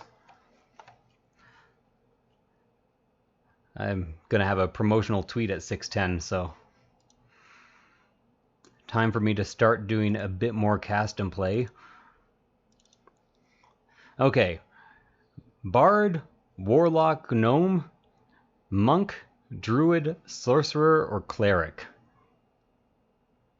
That is the question. To be or not to be, whether it be in the eyes of man or...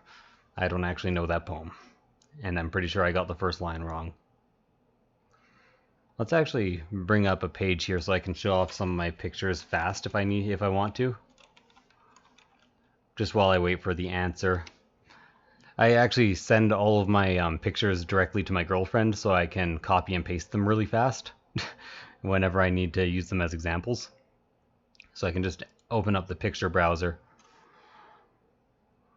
and bring that up here. So remember those hair decorations I was talking about on that model that I couldn't really show you? There's one of the combs. There's the flowers and the hair beads. Those were completely lost at 0.03 resolution.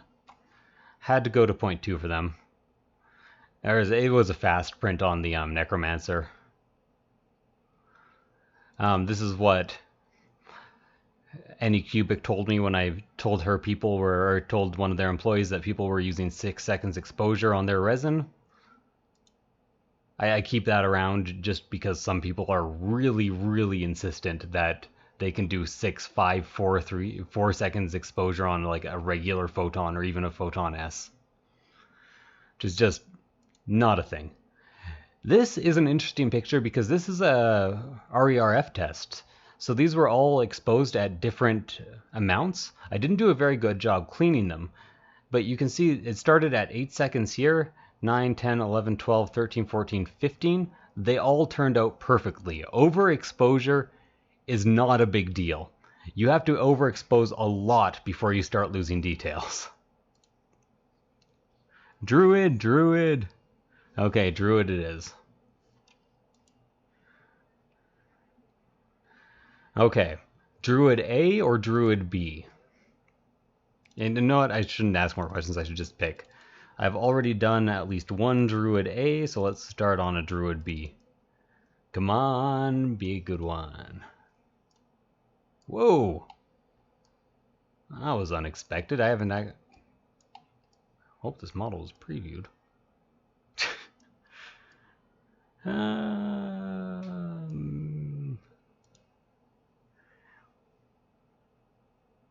Yes, it was. Okay, lovely. Got a bit worried there for a second. Okay. Interestingly enough, I might not want to adjust her at all, except for maybe to tilt her back the tiniest bit, like 10%. And then I'm going to be peppering that whole thing in heavy supports. That's an interesting little pose he got going on there.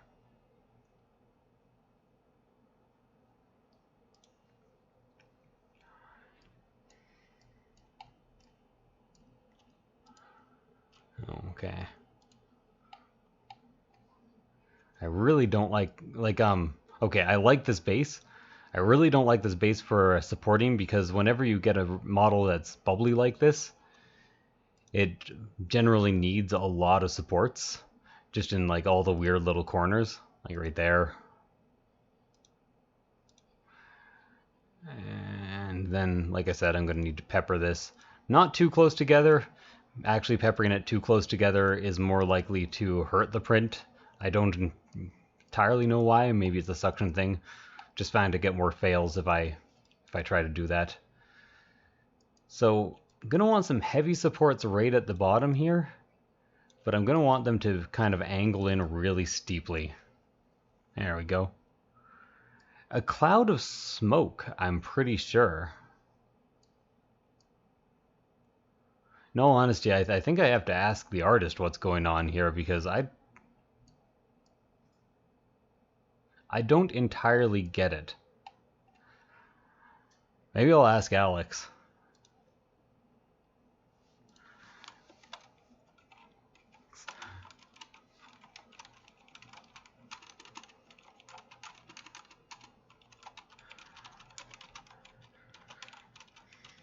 What this Druid is stinging on. I actually kind of enjoyed Zeke's shopping hour. I might do that segment more often if I find more cool, or here and there if I find more cool shops. It is a cloud of smoke. What are the little bars in it, though?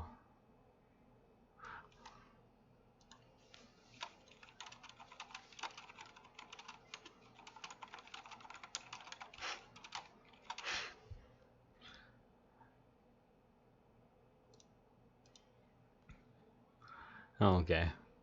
Got some little weird bits here with the toes. Like, those are all going to need supports on them. Probably tons of light supports.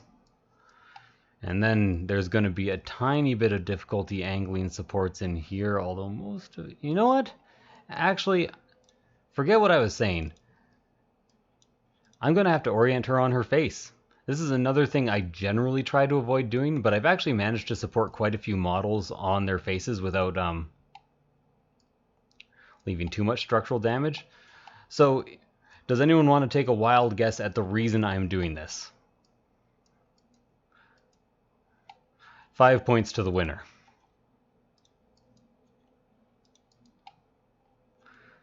What do the points do for you? Well, you get to win the House Cup, clearly. I don't know. I don't have a good point system in place.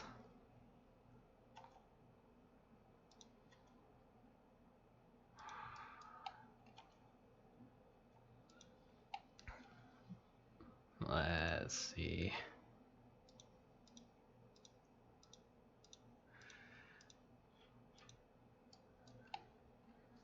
Probably a support right there as well, and just 2 here. There we go.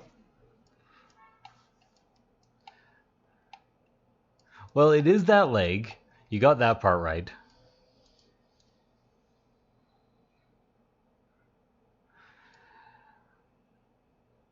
It's specifically...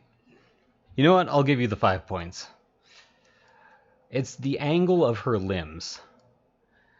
So if I had her leaning back, her leg was sticking almost straight out, which I've talked about things that stick straight out before. They're not good for your printing. They're very, very prone to failure. They're the thing you want to avoid most of all. Now, does this orientation rule? Not really. I kind of hate it, really, if I'm being honest with you, because of her shirt. What are my other options here?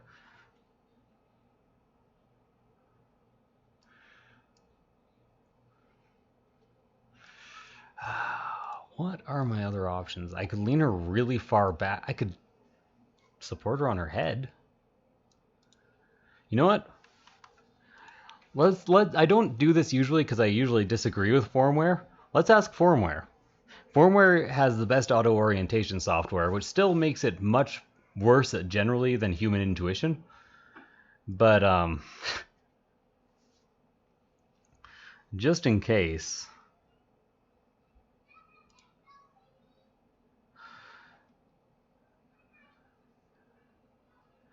Work in progress, standard adventurers, Druid. Yeah, that's kind of what I was thinking. So what this program is pretty good at is finding the orientation with the least amount of space under the critical angle. So you see all those red parts? It'll try to minimize those. Unfortunately, that does not always mean minimizing islands. It just means there's less red, so all the islands could be tiny, which is why auto-orientation software doesn't work, and why the problem of orientation and supporting in general might be an intractable one.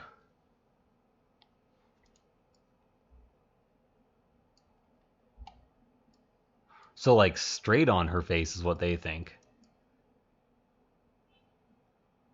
In all honesty, that does reduce the amount of small supports that I'll need to put in this area. It means her face is going to need a few supports. Okay, do you guys think I should roll with it? It's going to be the last one.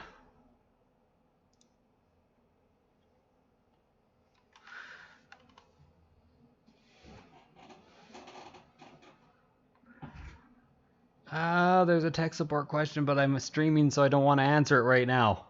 It's basically just, do you remove or supports before or after curing? Do I go with it? Maybe she's born with it. Maybe it's Maybelline.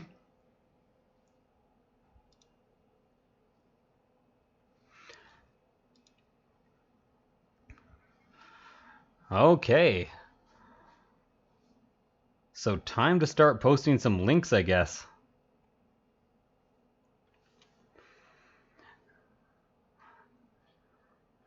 So now that the announcement has been made, I have a link for you guys for some free STLs. Some free premium STLs. So let's go ahead and get that open for you. Oh no, where did it go?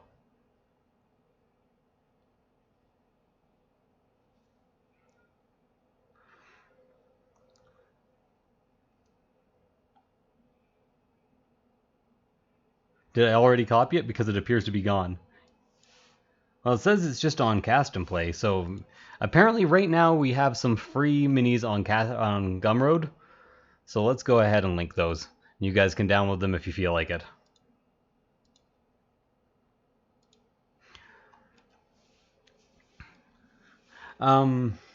Hey Jessica.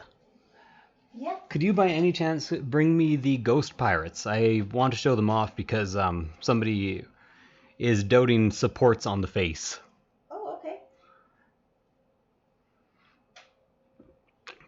Yeah, apparently we have some temporarily free files, so if there are not free files, they're on the big teak table. Okay, got it. They're the big blue ghosts. Yep. I guess I could also just bring up the pictures of them for you guys. But what's the fun of that? Instead, let's try to awkwardly get the camera to focus for the next 5 minutes. Yeah, that sounds like a better idea.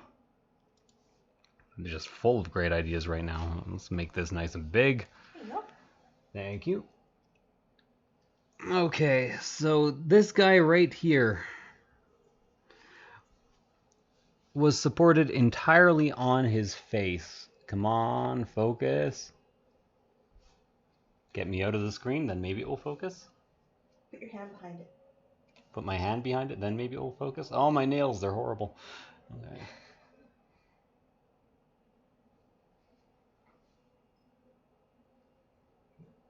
Okay, I'm getting the pictures up. That's just not working. No. Shoot.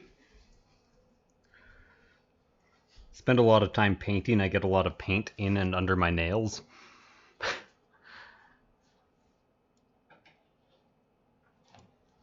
Yeah. Let me go and actually grab the pictures for you.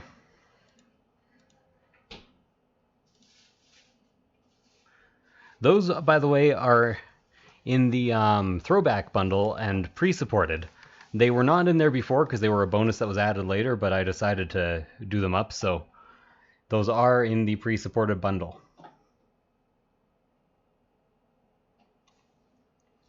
Now, where did I post those ghost pictures?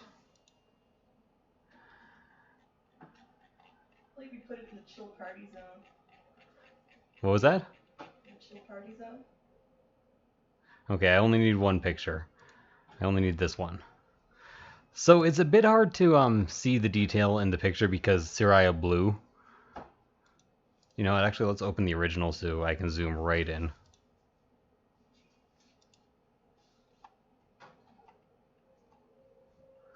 Yeah. So this guy here was supported entirely on his face. If you are very, very careful with it, and if you place your supports just right, you can get away with doing it with no markings. It is possible, it's just hard. He was also printed at 0.1, so...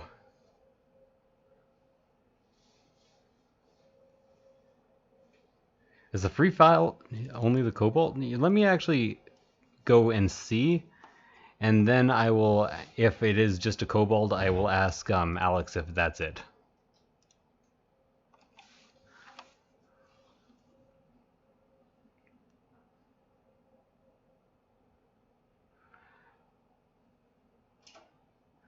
Okay, hit free. Oh, there's a free bull demon right now.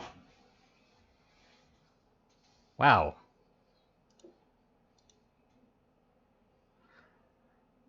It's actually a bunch of free things. It's just that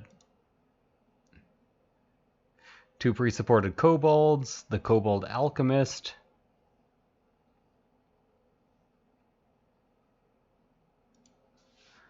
Okay, maybe if I do it that, yeah, okay. Search minimum price 0, maximum price 0, and then you'll get all the free files. That's how you got to do it. And then you just hit load more, and they keep on loading. There's like pirate captains. There's here. In all honesty, let's bring it up. So follow that link. Hit minimum price 0, maximum price 0. Starting at the top, there's some free kobolds, young ents, alchemist, demon huntress, cat familiar, targets, young squire, undead pirate captain, medieval knight. Lots of good stuff.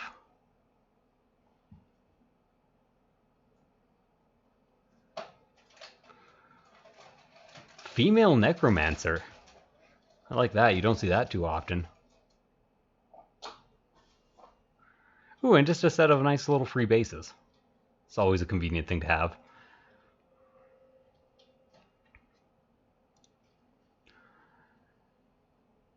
Okay, I'm going to try... No, I'm just going to support her like this after all that debate. I'm sorry, guys. Sometimes making the decision of orientation takes longer than anything else.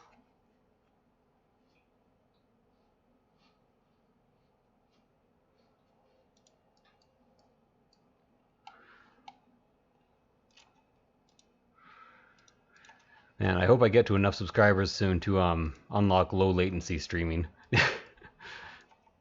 My other channel has it. This one, not so much.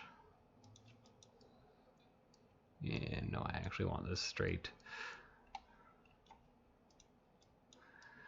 Okay. This is going to be a tiny bit touchy to support because it's going to be supported largely by lights. And I'm going to have to pull out all the lights in order to get the angle right for no marring. So that being the case, I might also want to throw a support in here at that angle just to even things out and brace it a bit. And you know what?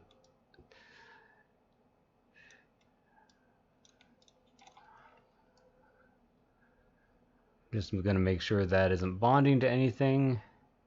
Shouldn't be at that rate. Yeah, tons of good stuff.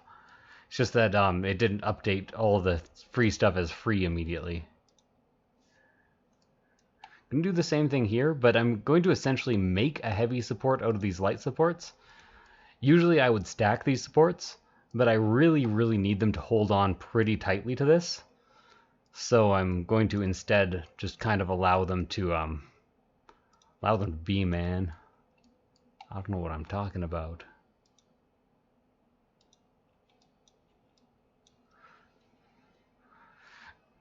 Now my whole viewership has gone downloading free models. Oh no.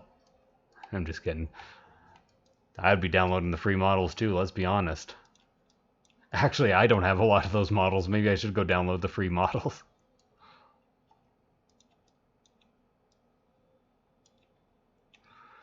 Make that a bit lower.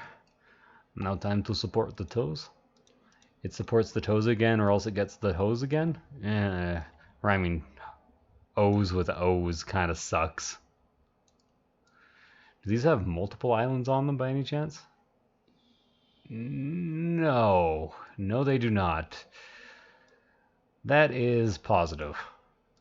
Because that would be very annoying if they did.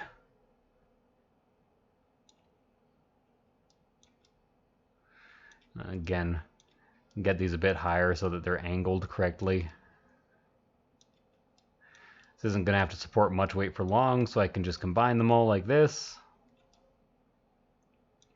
And save some resin.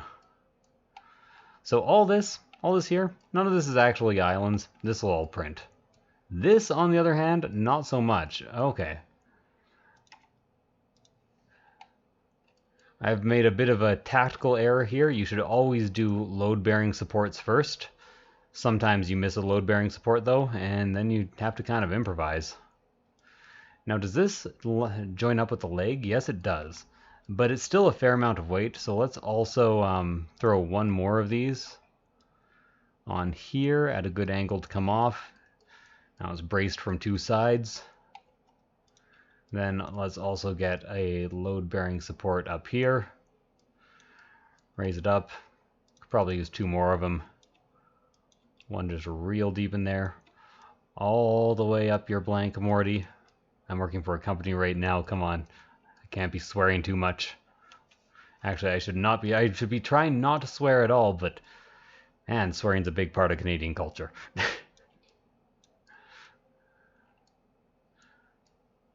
Okay. So the thing is, I think this will print. I'm not going to put another support on her leg there.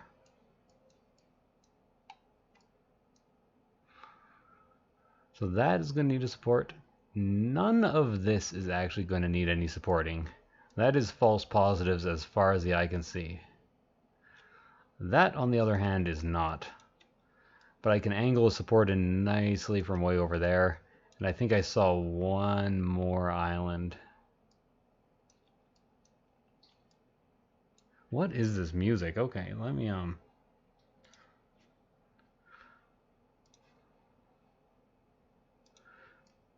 Please ignore my musical taste. Everybody's is their own. And you know what? One right there too. Just in case.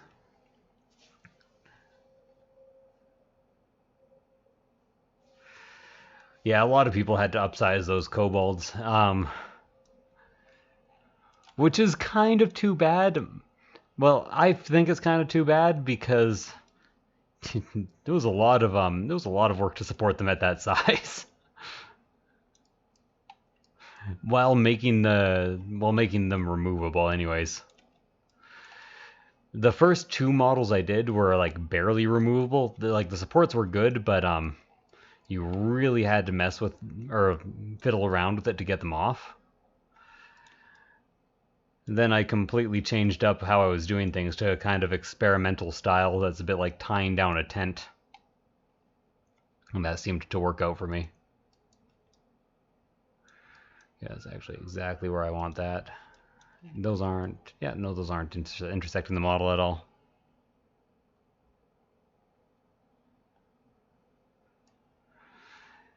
I don't usually. Like these will print easily. Actually, a photon will print an angle of like 45 degrees with moderate ease. Not easily, with moderate ease. I think this shirt would actually be much easier to deal with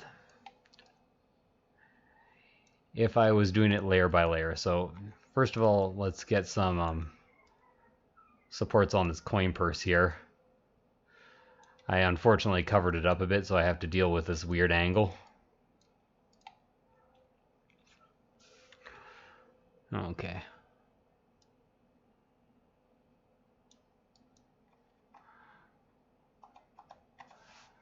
So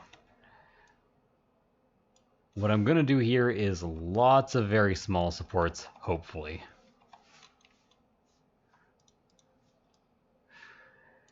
All at an angle that won't create any issues, hopefully.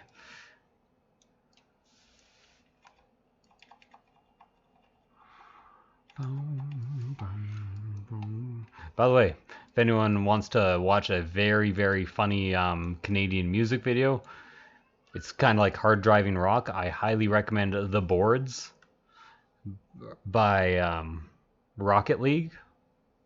Are they called Rocket League? Motor League. It is the most hilariously Canadian music video I've ever seen.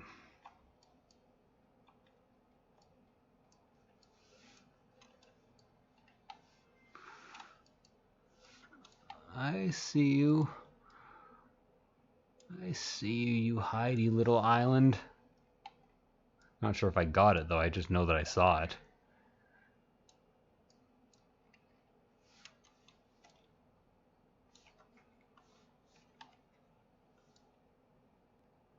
Oh, and that's why you save all the time. Well, moving on to the next model because I just lost all the progress on that one. What should I support next?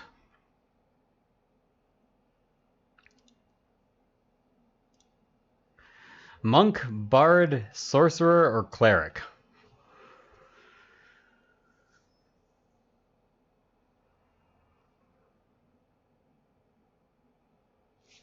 And while you guys answer, I will go ahead and take a drink.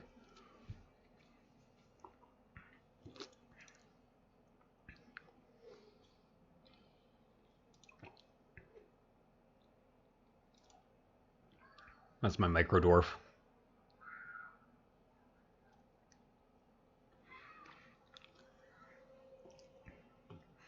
I tend to get a really nice all-around picture of the model, and then I place all the heavy support. Bard,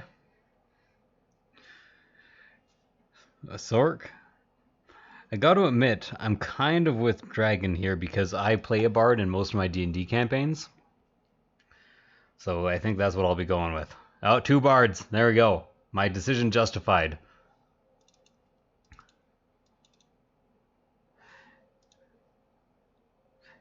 Let's go A level 1. So since I'm starting with the level 1 character, I'll always be supporting... Oh, he's on his head. What's going on with your teeth? Oh, it's your mouth. And you have very flat teeth. Okay, that's alright. I can deal with that.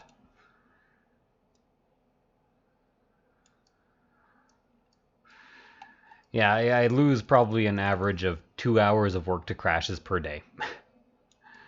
I really wish G2Box would get on making their program a lot more stable.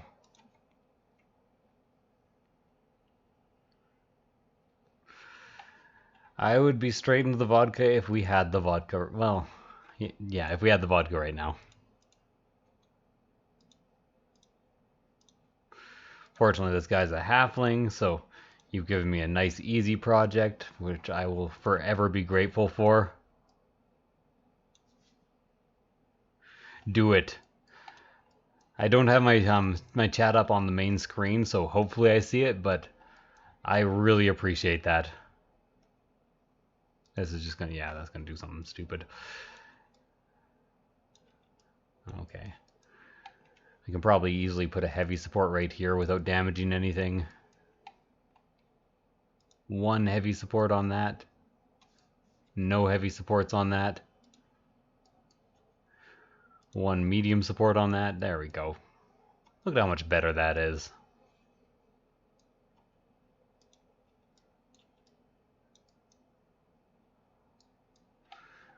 Okay, where's the actual island here? There isn't one. Oh, let's... Whoa! Also, T2Box just occasionally changes your support angle to like 70 or 80 for no reason. Another thing I kind of wish they would fix.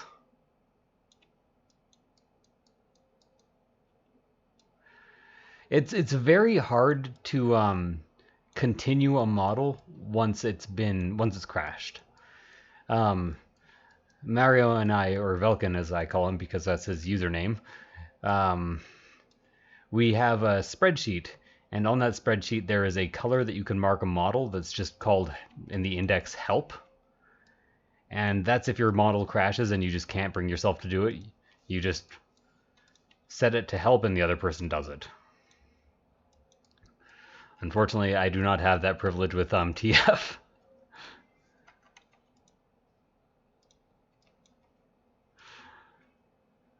As I'm all alone, there's no one here beside me. He's all alone. Save? Okay, good idea.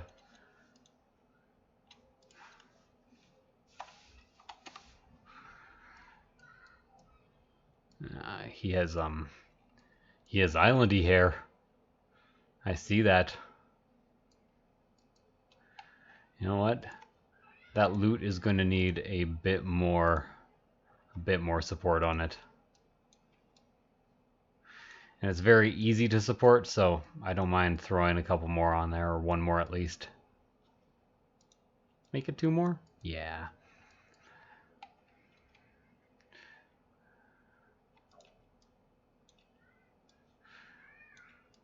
Again, long flat things, even if they are angled slightly up, they have a pretty high chance of failing. Okay, that's a lot of heavy supports for such a small model. And all this, honestly, this one, he's so small, I think I'm immediately going to switch to light supports and then start doing my scroll up phase. Fruit scroll up, as I like to call it, all the time. Much to Jessica's dismay. I never call it that. Haven't had a fruit roll. In all honesty, I won't say I've never had a fruit roll up. I clearly have. My parents have clearly never bought me a fruit roll up, so I have no idea where I might have acquired one in the past. Like, I must have been at some point where I could have had my own money and I just went out and was like, I want a fruit roll up today. It's the only real possibility. The only real possibility.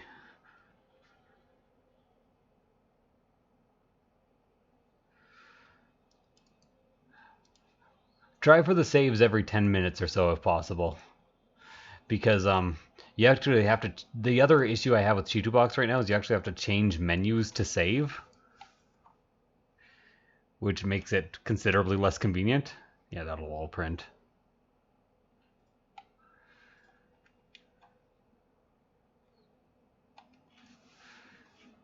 Should have seen that one coming from a mile away. And Chitubox has once again changed my angle without asking me. Thank you, Chitubox, my old friend.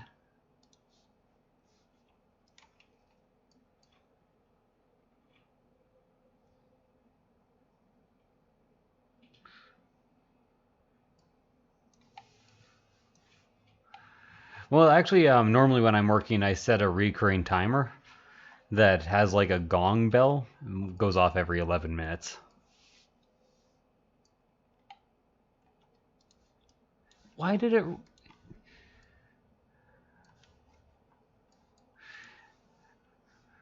Reset it to 59 this time. So let's try that again. I have a bit of a love-hate relationship with Chitubox, if I'm being completely honest with you. It's the best program, but it's also kind of the worst program. It and Borderlands 3. Although for very different reasons. If you're wondering what I hate about Borderlands 3 specifically, why I'm down on it, it's because the writing was shit. Oh, excuse my language. The writing was real bad. Especially compared to 2 and pre-sequel, which were quite funny at times. What I like about Borderlands 3... Oh, and its menus are all bad. What I like about Borderlands 3 is almost everything else.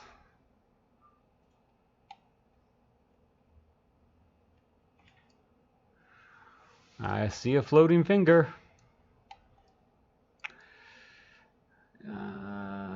That's a real tough place to add a support.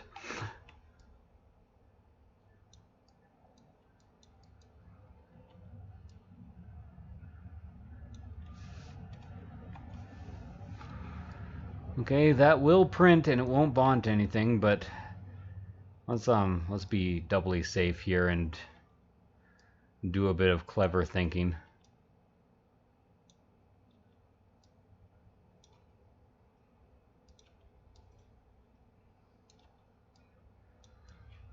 There we go. Not quite. One more of those.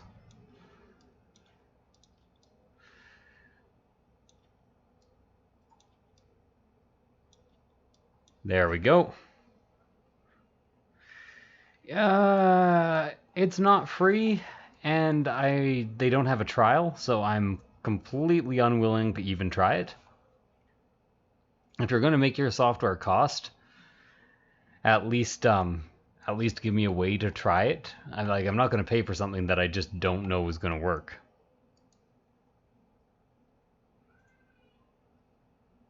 I said it to 59 last time I fixed it. My bad.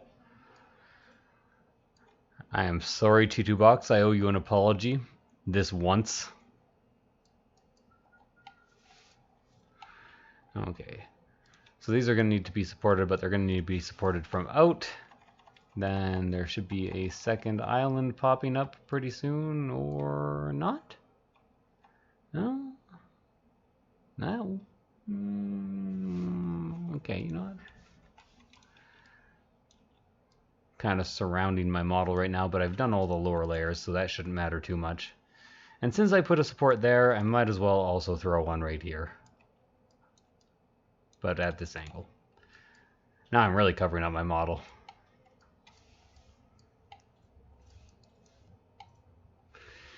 Another difficult one.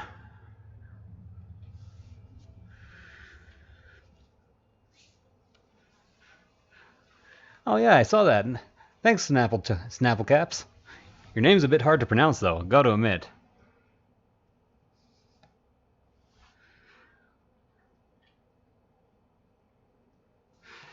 Yeah, what they really need to do is have, like... I think I would have heard about it if they had a 30-day evaluation copy and it was a good piece of software. You know what I mean? I think through the grapevine I would have heard that. In all honesty, what a lot of slicing software is missing now, and this is going to sound really obvious, is kind of everything. There are no feature-rich pieces of software available.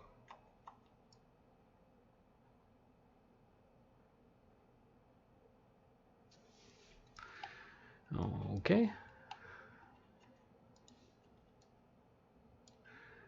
You might be wondering, what are you doing? It's a weird thing that you do right now. It's true. It's a weird thing I do right now.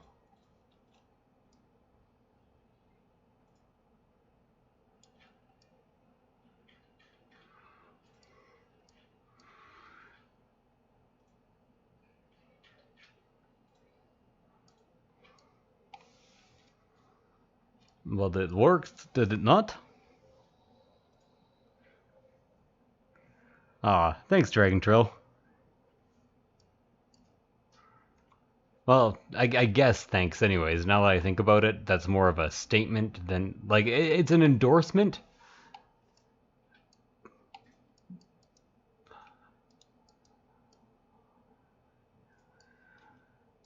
So this is actually a bit of a resculpt that I'm doing. Ooh, save. Before you edit these supports ever, save.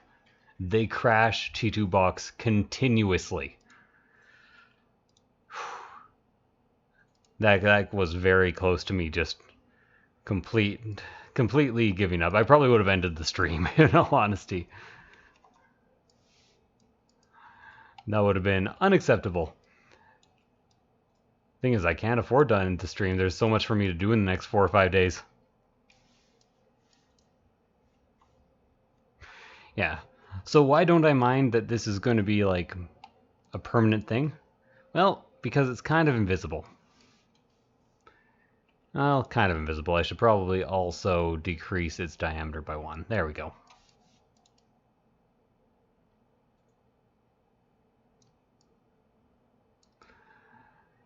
This is another impossible to get to support.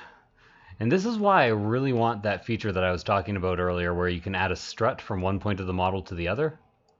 That actually worked pretty well. It's another like mini resculpt there. Did it actually drop a support? Oh, it dropped a support into the model. It did that weird thing. Okay. So, there we go. What happened there is it actually dropped the support into the model. This happens occasionally for no reason. But fortunately, it doesn't matter, so let's keep going.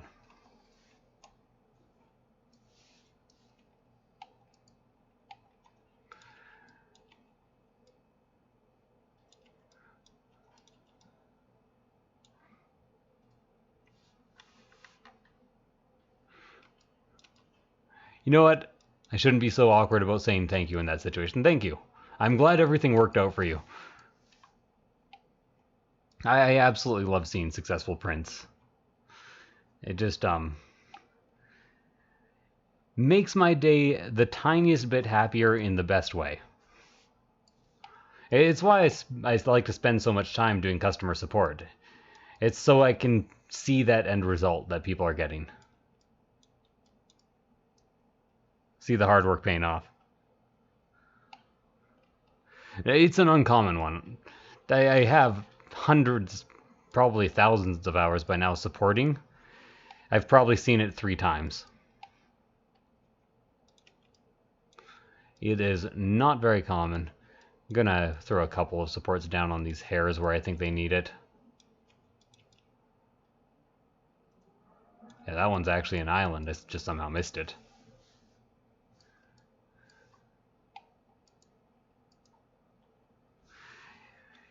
If there is any new viewers in the stream, by the way, there are a bunch of free models hanging out from Cast and Play right now on their Gumroad. I will link it one more time.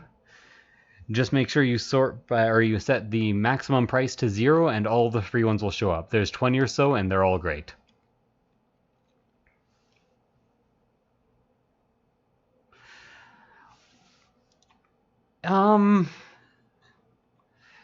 That's a mental health question, actually. I have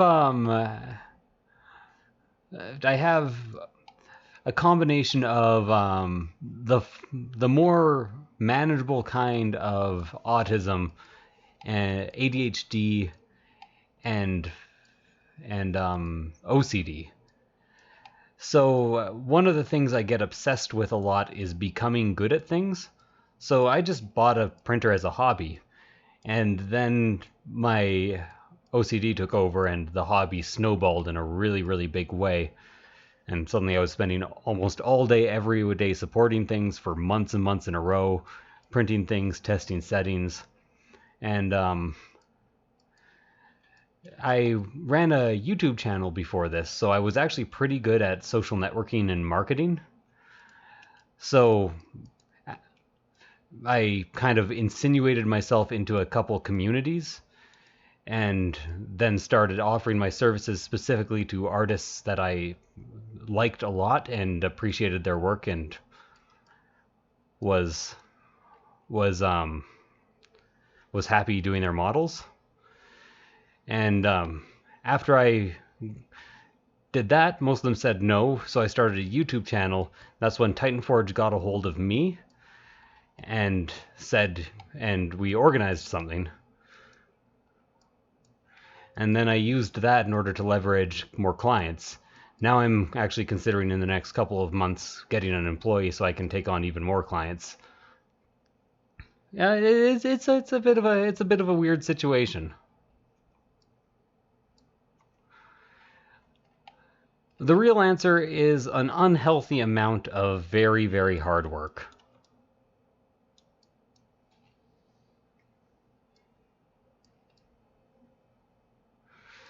So one thing you might notice here, other than the supports directly underneath him, a lot of these supports are quite far away.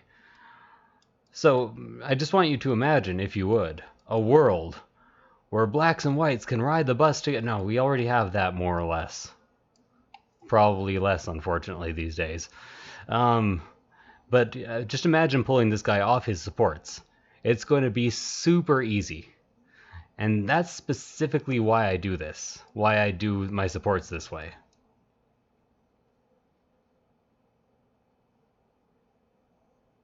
Oh yeah, I get paid.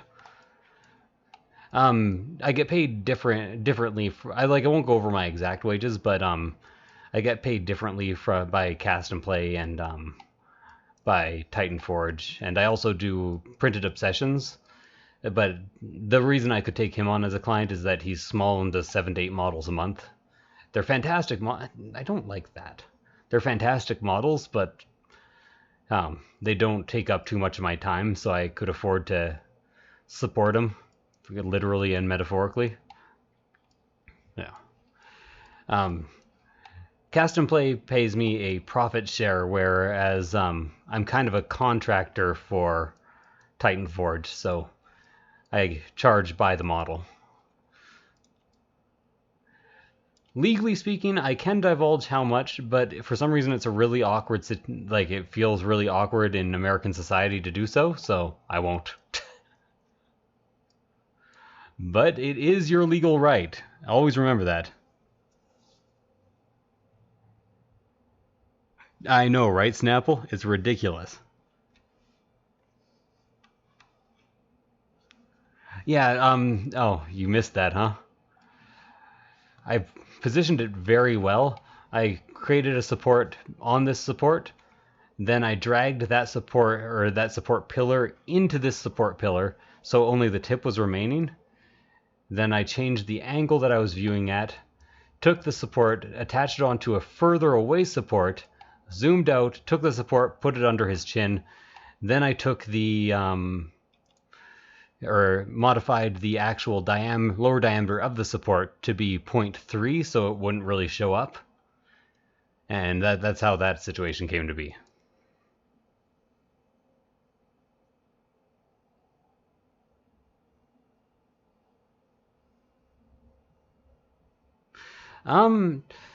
You have two options. First of all, I can actually send you my files, but I actually edit my supports a lot as I place them. It's one of the things you learn to do in order to get like really, really perfect supports. I guess I haven't needed too much today. You know what? I'll just link it.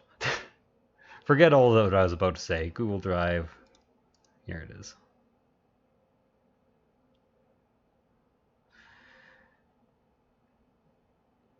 I forgot that I kind of already had it ready for sharing. There's my support settings.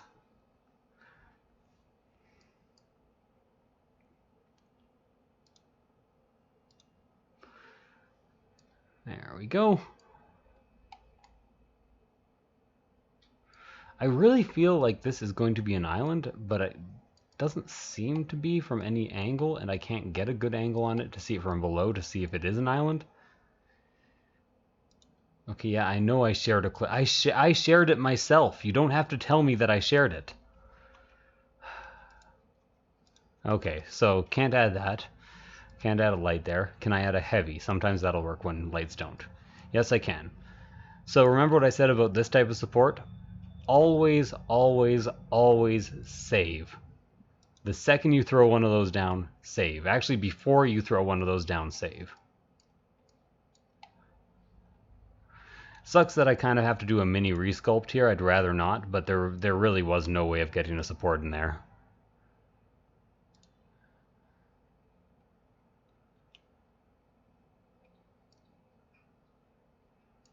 There we go. Save. Thank you.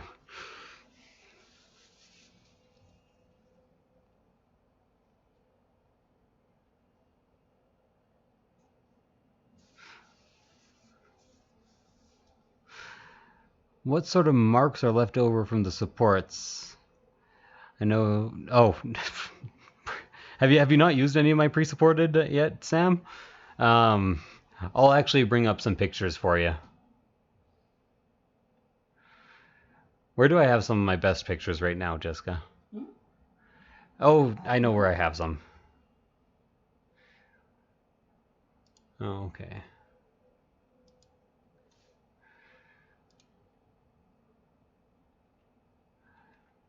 Let me drag this down until I actually get the pictures up. Don't want to be sharing all my Facebook. Okay, so just today I posted these pictures that I'm about to show you in the this is the wrong chat. Oh god, there's 11 new posts. I'm never gonna find it.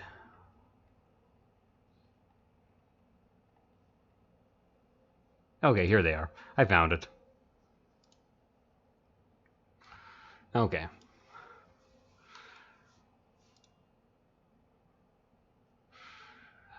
So you can see the layer lines because it's Soraya Blue and I'm also using a 15 times magnification lens. But this is 0.03 resolution. You can see my supports leave behind essentially no support marks at all of any kind. Very, very rarely I will accidentally have a support that fuses to the model, but I'll link to the Facebook group? Yeah, absolutely.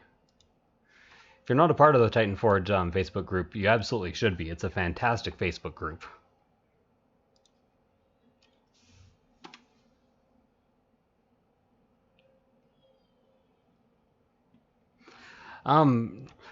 Like I said before, I am actually very, very choosy about my clients. I would not be doing supports for anyone I did not absolutely love.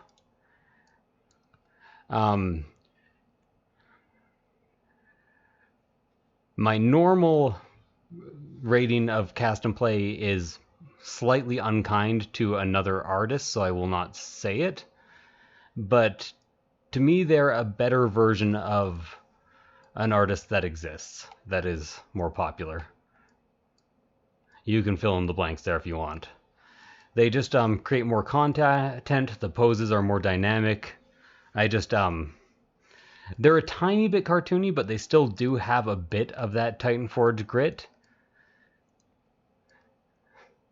And I really do think models should have a tiny bit of grit to them.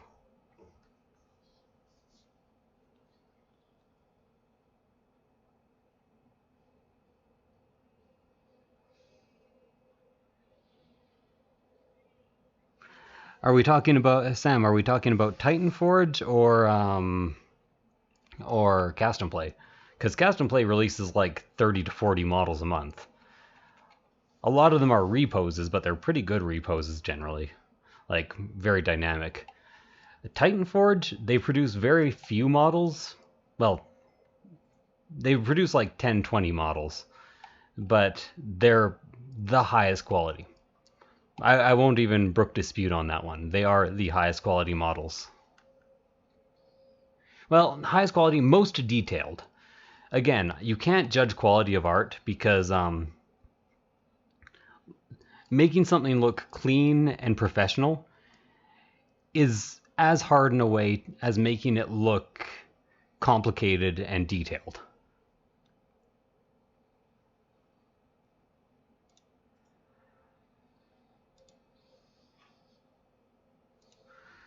Oh no, people be atting me. Okay, it's a positive at. Good. I'm actually going to share some of these pictures on the Discord too. This is By the way, also if you're not a part of the Titan Forge Discord group, this pre-supported models Discord is a font of knowledge. Almost everybody there is incredibly well educated in support placement, resin printing, all kinds of things, and they're all willing to help out pretty much continuously. Those prints are really nice.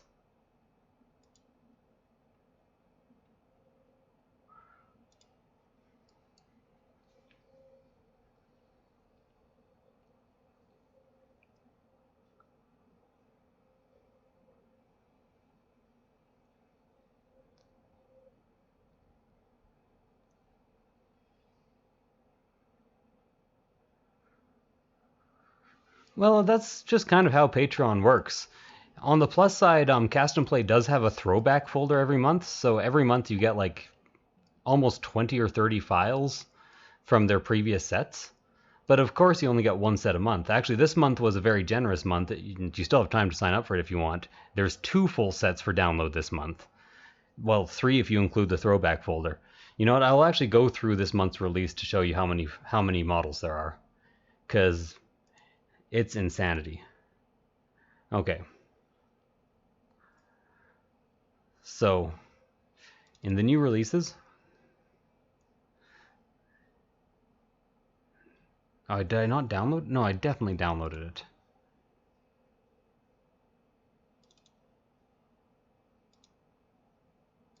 Did I put it in work in progress?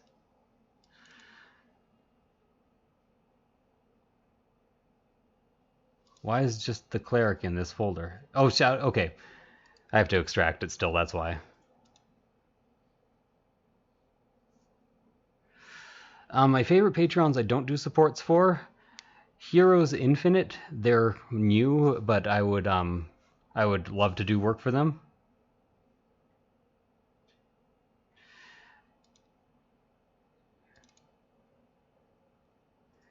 and Duncan Shadow. He doesn't make that much, and his style is kind of like it's aged a bit. But he was one of the originals doing this on Patreon, so you have to have a decent amount of respect for him just for that. Unfortunately, he would not accept me as a he would not accept my services. Well, maybe I'll try again someday. Like I said, I am very, very choosy. In all honesty, those are the only two that I would consider right now. I should probably like move on to the next step of supporting this model, or else I'm going to end up supporting 3 models in the next 2 hours. This was a halfling. Should have taken me like 30 minutes.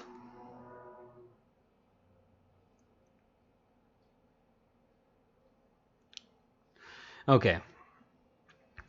So, I'm just going to count up the models. 3, 4, 5, 6, 7, 8, 9, 10, 11, 12, 13, 14, 15, 16. Oh my god. Okay, this is going to take too long to count up.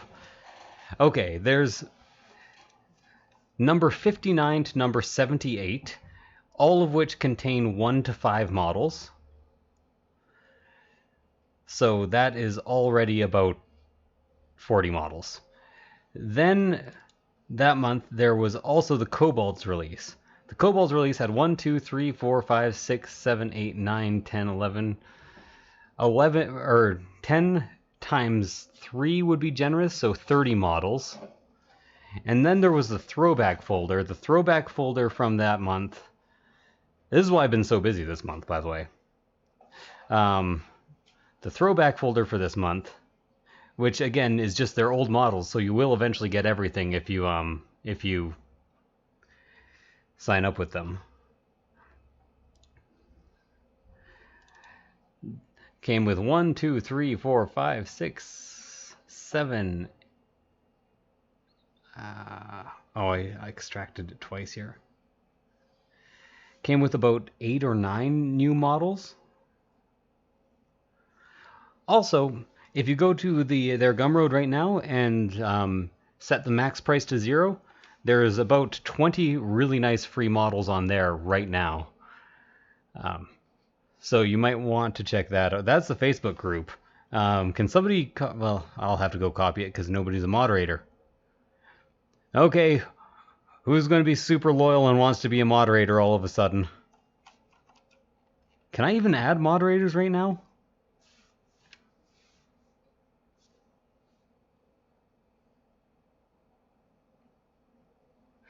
Yeah, I think I would like to work for them because their models suit me. I like to support things that are too hard for people to support themselves. Like, there's no point in me being hired to do something that anyone could do anyways, or within a moderate amount of time. If you're going to hire a support guy, he should be there to enable the artists and enable the printers. So I think their style suits my business model. Let's put it that way.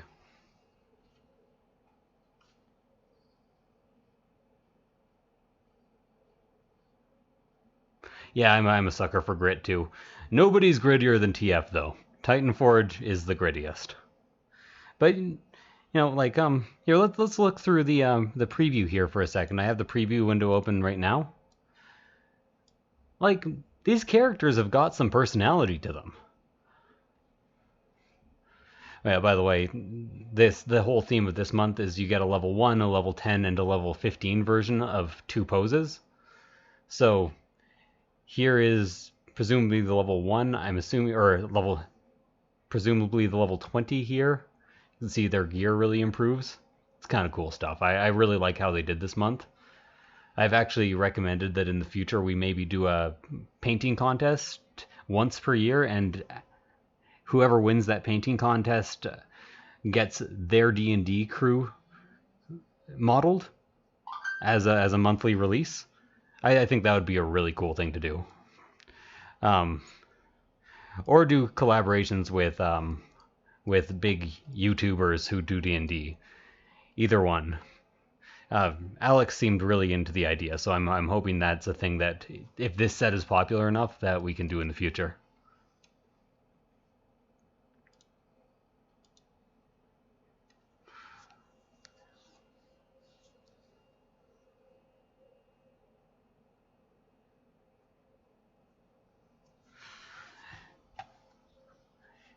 I dropped Rocket. I had 1 month of Rocket Pig games. Um, their models were just too much. Oh yeah, have to validate. Keep forgetting all the steps in the process. Level 20 building under the question mark. You know it.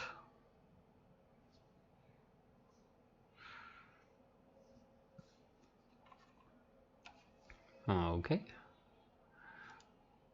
Does anyone want to play the game Guess How Many Islands? It's my favorite game. Don't wear it out. You know what? I'm just gonna put a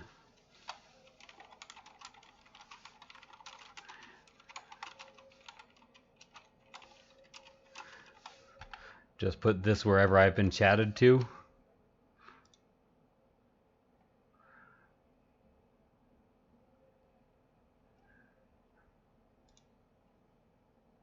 Okay. Oh, I just showed you guys all that. Fair enough. Nothing personal there anyways.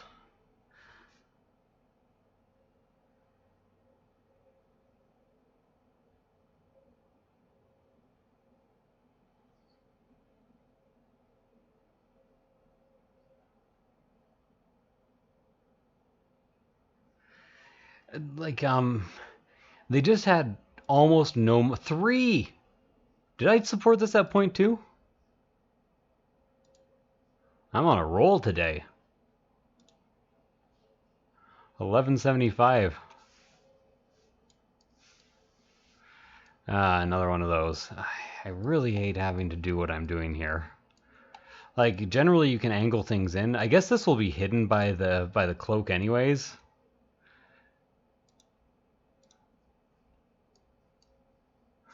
Like nobody's gonna see that actually. Or barely if they do. 1179.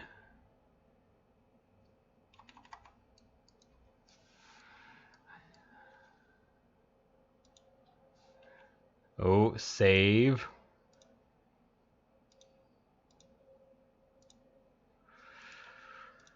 I remembered. I was gonna say you guys will see a crash eventually. I kind of forgot that we already had a crash. Glad it didn't crash on the coach wagon. That would have been a catastrophe and a half. 1241. Yeah, it was all just hair strands.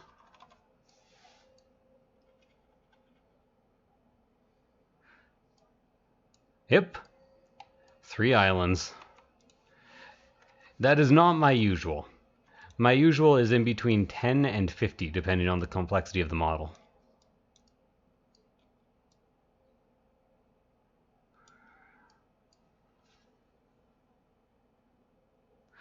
Okay, to scroll through the layers without the mouse, you click anywhere on the 3D environment, and then you hit the up and down key on the keyboard. But you have to click anywhere on the screen first. Well, anywhere other than the settings.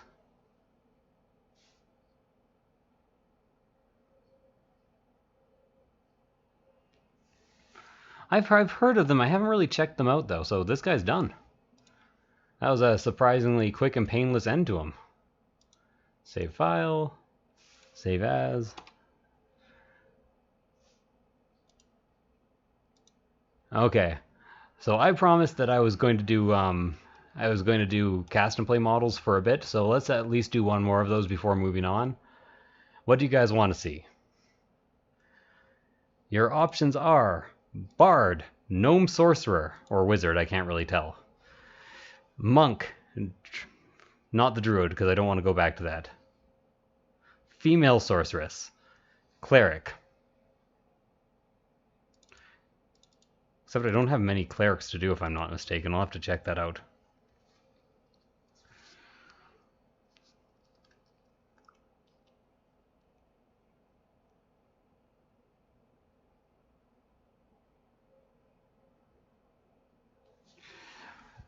Yeah, you do speed up, but I have to admit you then slow right back down.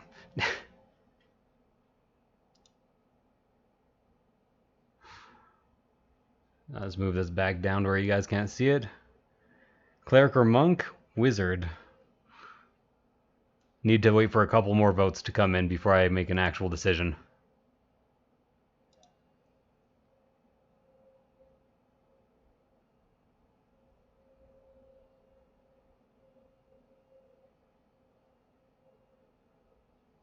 Oh, somebody just had a failure on the Griffin. That hurts.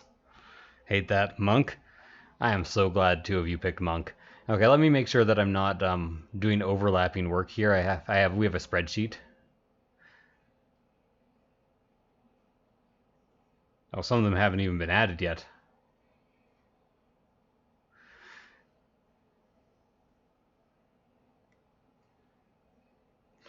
Okay, so Monk level 1.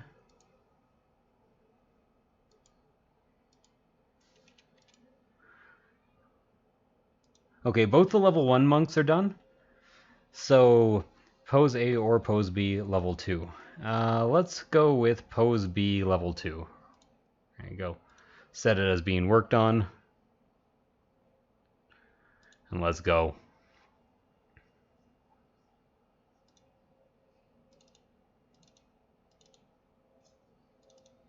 Let's see what we got here. Oh, just lost the chat because Shitu Box came up on my secondary monitor. Example of support in a base. Would anyone be up for an example of support in a base?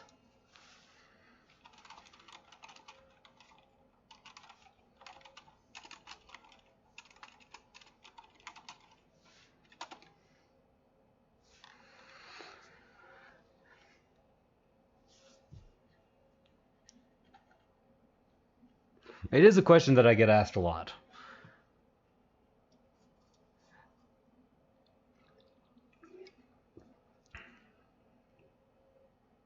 Okay. So the simplest way to print a base is to print it flat on the plate. It's easy, it rarely fails at all, but you can't fit many bases on the plate. The other thing you can do is what I am about to do. Let's go Demonic Kingdom bases. Let's go with a random. Let's go with a square base. Well, no, let's go with a round base because it's what most people print. This one's nice and big file size, so it probably has some good detail on it.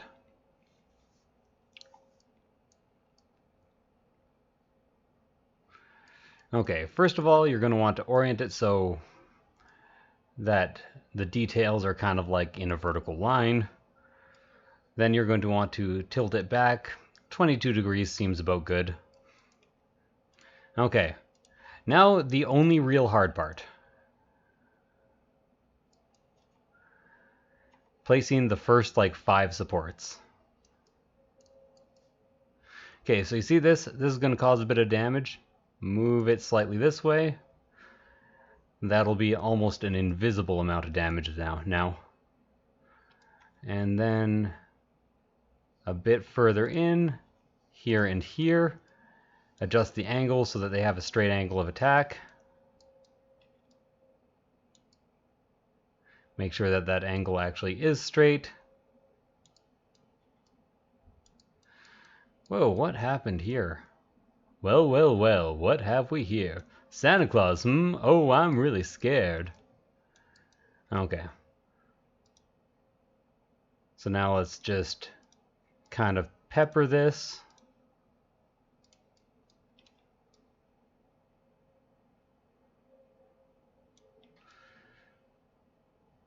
Bases are actually kind of tough. I have to admit. Like, I'm trying to find a good auto support workflow for bases right now, and if I do that, I will be able to provide them all to the Titanforge subscribers.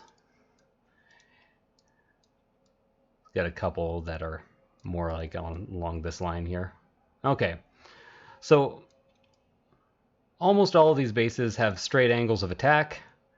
They won't cause any scarring.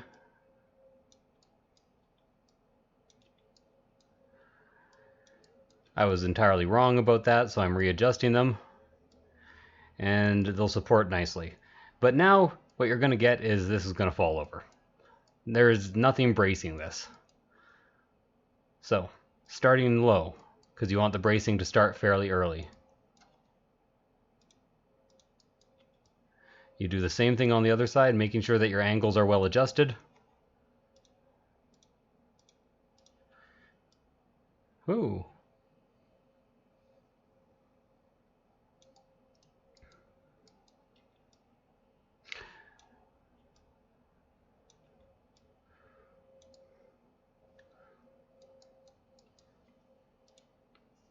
As you go further up, you can make these more and more sparse because the base will largely be supporting itself.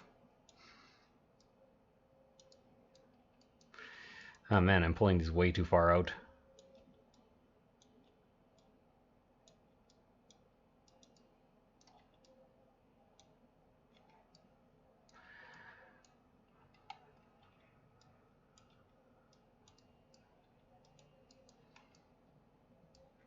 Okay, now go up and support the details as much as you can.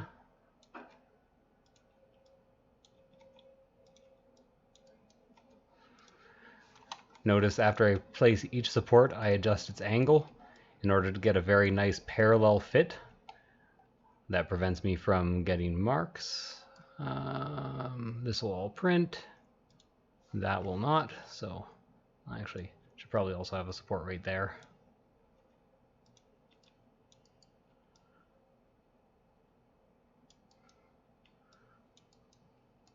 Oh, I accidentally closed the chat, so I can't even tell what people think of this craziness that I'm doing.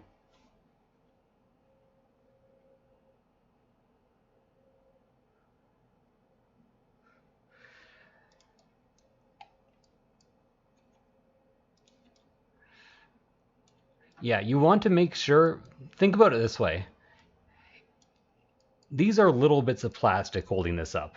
They are floppy. It is going to flop around if you don't have it braced from both sides, and the supports are going to, and the whole thing is just going to be like a wobbly mess. It'll warp in all kinds of directions. If you do it this way though, no warping. Now, you'll have to forgive me. I haven't actually done a base in quite a long time. So I will actually test print this on the Sonic because I don't have anything going at this exact moment. And I will test print it at 0.01 and 5 seconds. And then we'll see if it works. Okay, this should be higher and closer. This is a very detailed base, but I don't want it taking up this much room or else it kind of defeats the purpose.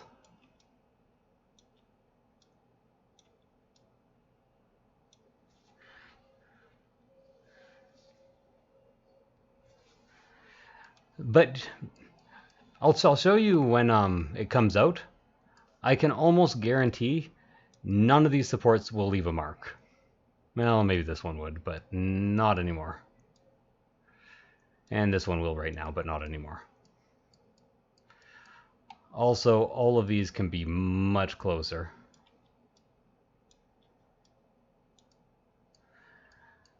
Remember, where supports aren't going to be seen, just load them up. There's no reason not to. These aren't actually supporting weight, they're literally just bracing the model so they can be up a bit higher and almost at a straight line in.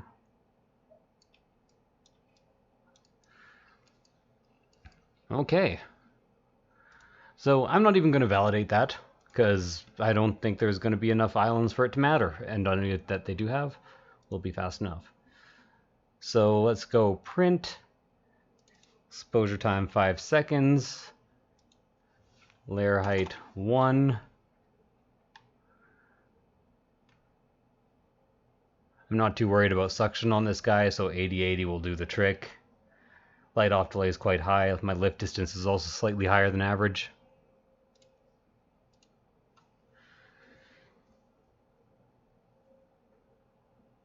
It's surprisingly important to keep the 15. 1, 2, 3, 4, 5, 6, 7, 8, 9, 10. Yeah, I guess so. In all honesty, for my almost perfectly clean miniatures, I average probably 200, 300 supports. 1 hour. Yeah, I'm outraged by 1 hour.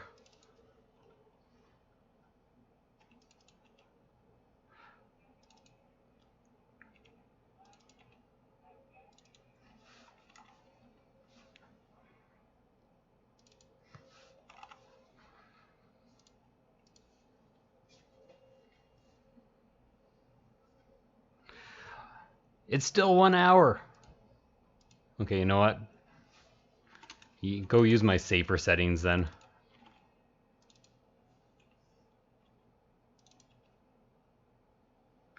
I'll be here for an hour.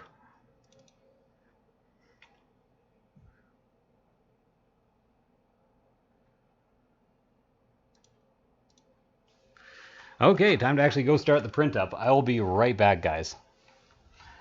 If you hang out for an hour, or if you come back and visit once an hour is up, I will have a support ready for, or a base ready for you, hopefully. I'm still not quite sure about the the exposure settings on the Sonic Mini. It's somebody explain it to him, or I will explain it when I get back. Sonic Mini's a special printer.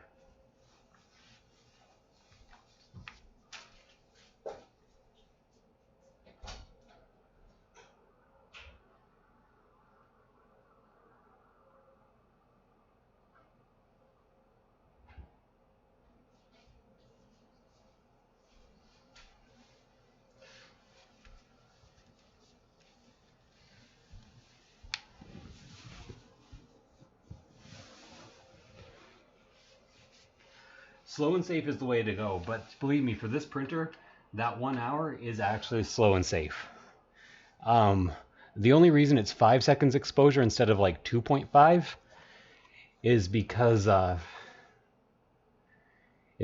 using Siraya Blue as my main printing resin right now, because no other resins will ship to me.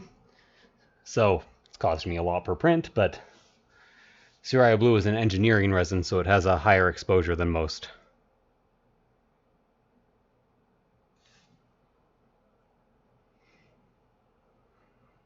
Thank you, 15-Bit Gaming. I appreciate that. Monochromatic screens also have about 10 times longer of a shelf life.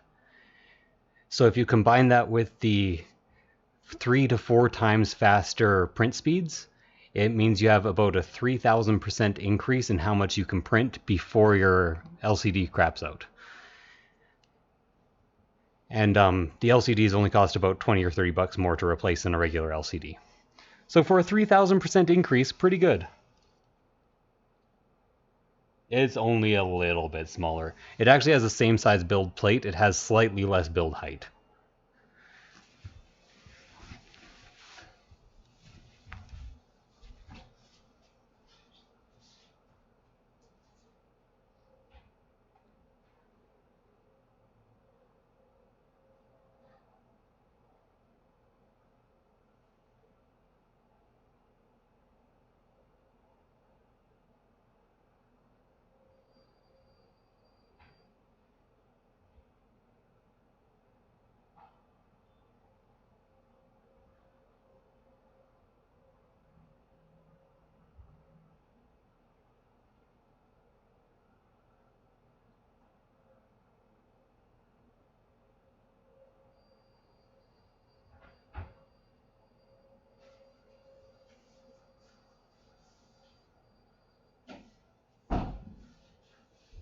Alexa, set timer for 1 hour and 20 minutes.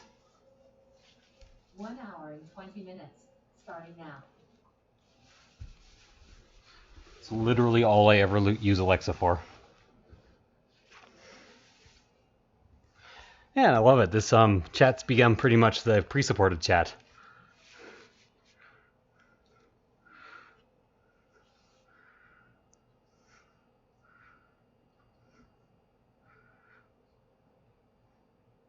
Oh wow, the chats are really moving now, and I'm leaning into this mic. I have a boom microphone, so if I lean them really close, it's almost... What's that? weird braingasm thing called again, Jessica? Where people whisper into their mics all the time? Never mind. Oh, ASMR? Yeah. If I lean to the mic, it's almost like ASMR.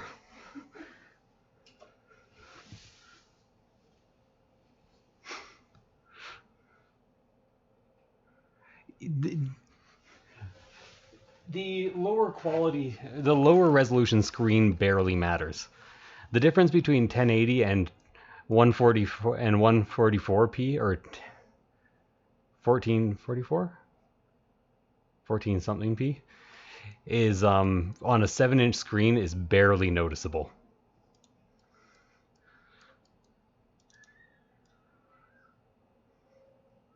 Okay. Anything specific I want to do? Okay, so I could lean her back. If I leaned her back, I'd want the pole to support itself. So I'd have to lean her back a lot. So instead, I'm just going to lean her forward about this much. Puts a lot of the detail going in the downward direction. The pole is largely self-supported. Let's roll. 1044. Yeah. Like Barry White. The thing is, it's going to take a lot to actually beat the Sonic Mini. The value it provides for money is absolutely ludicrous. I'll make sure those supports are supporting the right way. Add a bracing support over here. So the bracing supports are largely a product of my supports all being angled. If these were straight up and down, I would need less bracing supports, but it would leave more marks, if that makes any sense at all. Okay, let's throw some lights down now, because this will support itself in a very big way.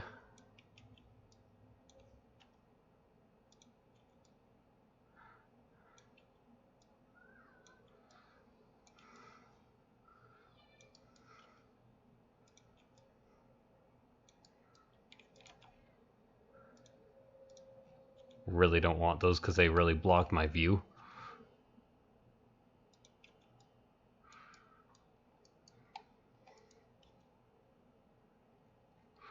Can't actually tell if this is an island or not.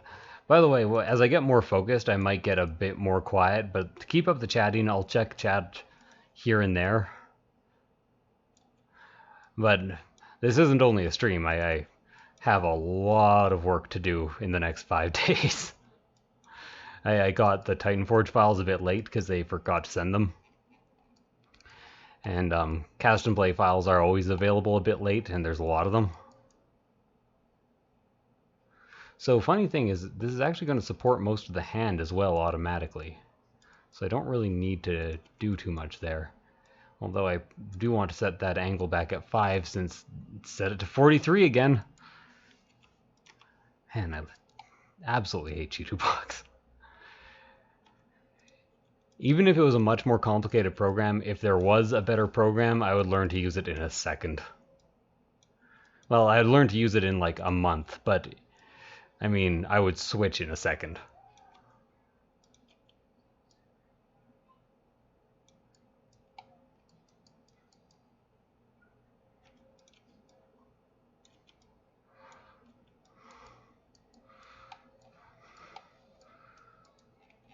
Okay, I'm actually gonna check for islands on this thing because I'm having a hard time spotting them. So if I'm ever having a hard time spotting islands, but I think there might be islands, I just very quickly pan down and then hold the up arrow and mesh error. Okay, that's a mesh error that will print, but it makes it harder to see.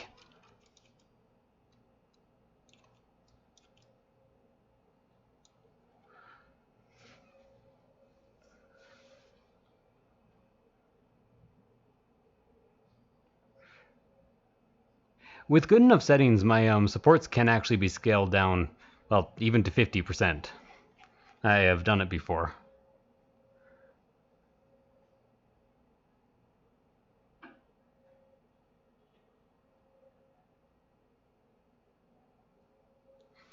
Yeah, 30 millimeters is right in between the two standards, man.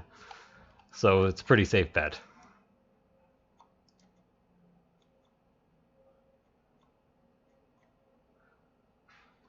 Oh, this mesh error is killing me.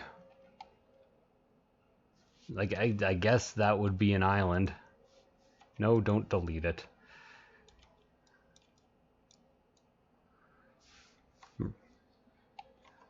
If anyone is interested for some reason, right now I'm listening to Tupperware Remix Party, a band from Winnipeg, Manitoba. Whenever I say Winnipeg, I want to say Flin Flon because that's where my mother is from, even though that is not the right name.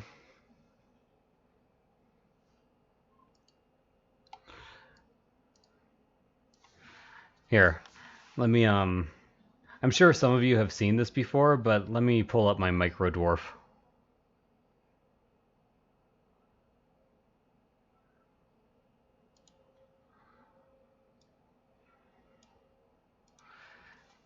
Now, where is the last place I posted this?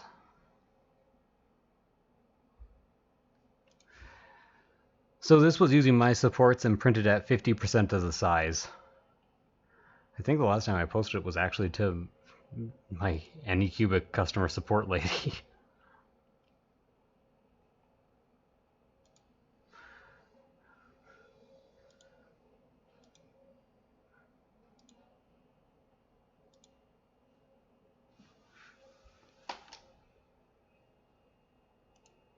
There he is.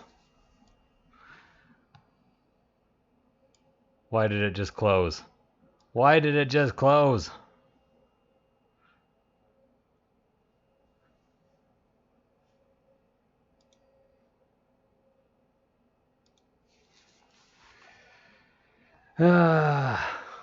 One second, I think it's in my I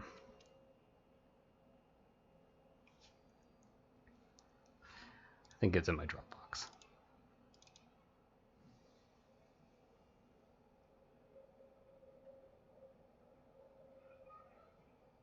Yep, here it is.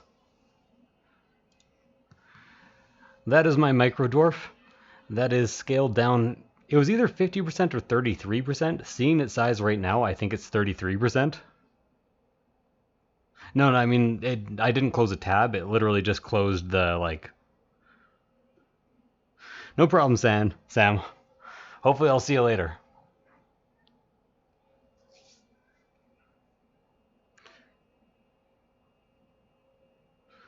I really appreciate that sentence, Philip.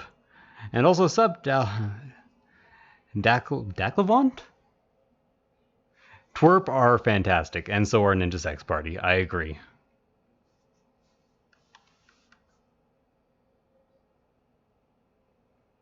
Okay, back to my supporting. That was good break. Now I must speak in bad Russian accent. Why must I do this? I do not know. Really, there's no reason. So there's likely going to be... no more. Okay. Staff supported. Alright, round of applause, everybody. Yeah, so my if your settings are really good and you're quite careful, you can actually scale down the supports I do quite a bit. I probably wouldn't do 33% again since I have actually recently decreased the size of my my public supports a bit, my mass supports, as I call them, because they're supports for the masses. I kind of figured since most people are getting reasonable degrees of success now, that I can kind of trust people to adjust even a bit more, and it will give me more freedom with how to do my supports and better looking models in the end.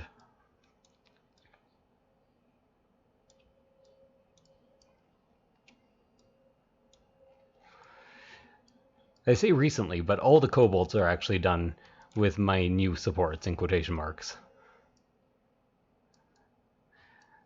Just couldn't go there instantly because when I released the first ultralight model, there was kind of a lot of outrage in the TF in the TF forum or in the TF pages.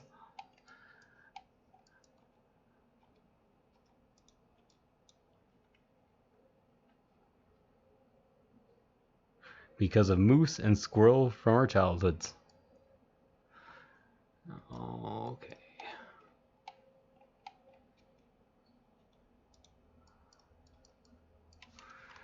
I actually need some like medium supports here. Or at least one medium support for each of them. Probably two. Okay, you know what? Stop obscuring your lines of sight. Be a professional about this.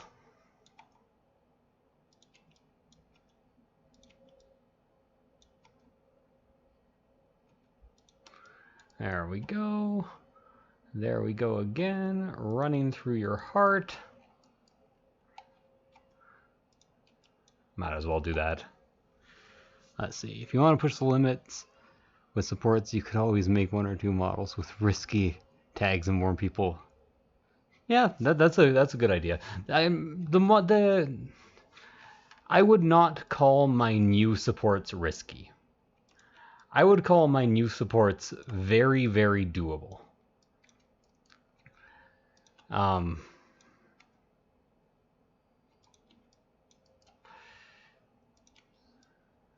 The only real difference is in the light support category, which I use mostly for details.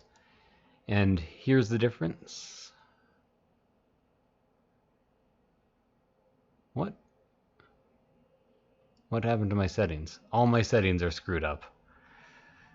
Oh, I'm on middle. Okay. The only difference was this.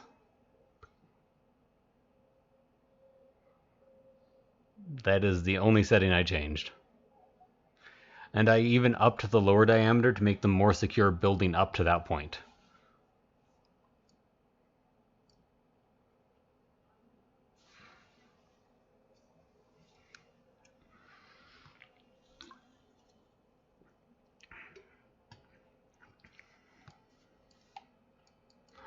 Yeah. Now, remember how I was talking about not cutting off my lines of sight? You'll notice I have hardcore cut off all my lines of sight. So, yeah, that was good thinking. It was like plan ahead, but then just really don't.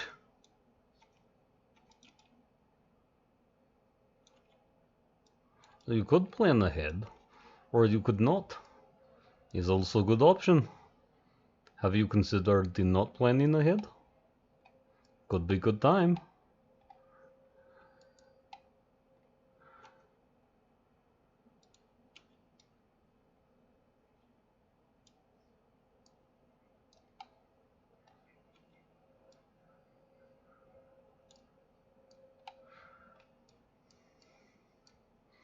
I actually didn't need that.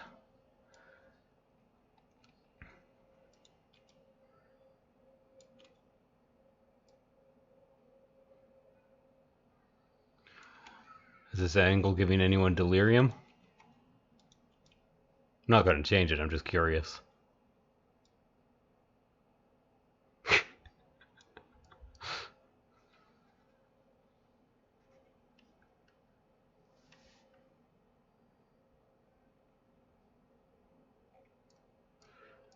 It's not that different, but it is a significant difference, if you know what I mean. Because if you look very closely at the support tip, you know what? I'll actually show you on an active support. So here's what they are now. There's what they were. It is actually like very significant, but also not that significant. I will never try to do ultralight supports for public release again, unless I maybe like do them as a hobby or for fun, or I don't know, if enough people request an ultralight tier, which seems unlikely.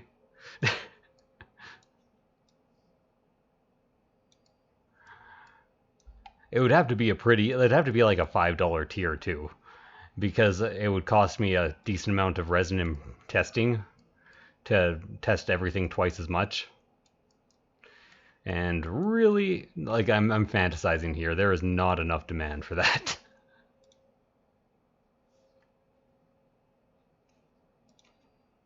How long have I been using mediums? I shouldn't really make a difference.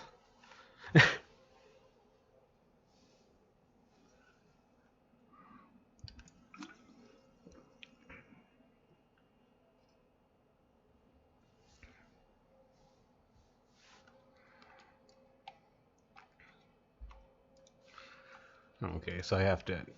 Now I actually want to be on medium. Man, I am worse at supporting when I'm streaming. Well, not... I'm slower at supporting when I'm streaming. Let's be fair to myself here a bit.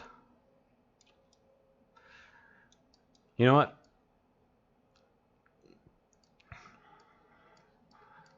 Okay, one more support, and then I'm actually starting on the Pillars of Support method. That'll speed things up a little bit. And make everybody go, what the actual is he doing? And yes, I'm trying not to swear because I'm working for other people right now.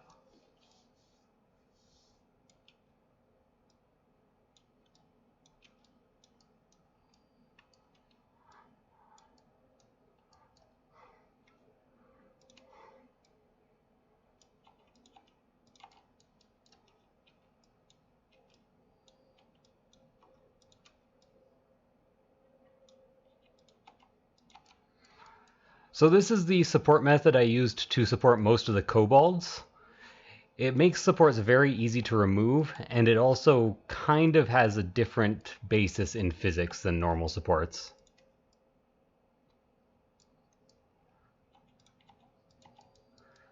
Only a bit, though.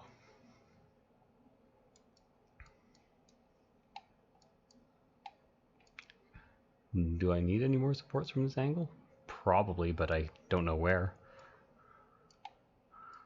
And actually, I don't need this one either.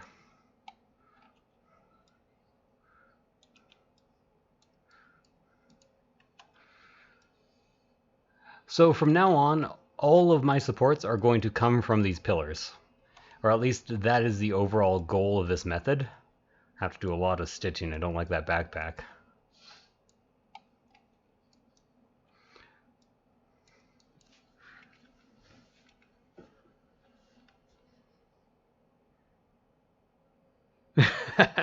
Yep, William knows the pillars of support.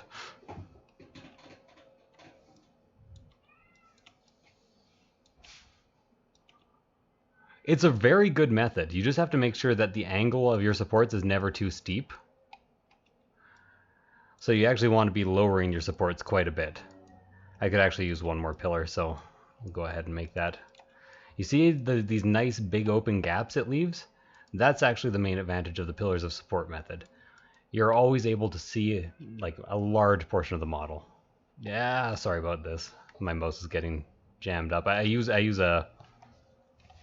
turn this on even though it will blind me. It flickers too. No, don't turn it on. No, it doesn't flicker at low light intensity. Okay. I use a ball mouse. So this gets gunked up sometimes and you have to clean it. The only real disadvantage of a ball mouse, if you ask me anyways. I'm sure if you ask other people, they'll be like, they're horrible in every way. Oh, it just clipped the audio.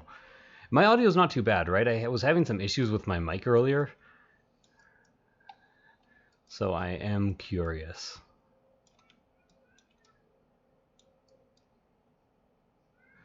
I'm actually going to need another pillar.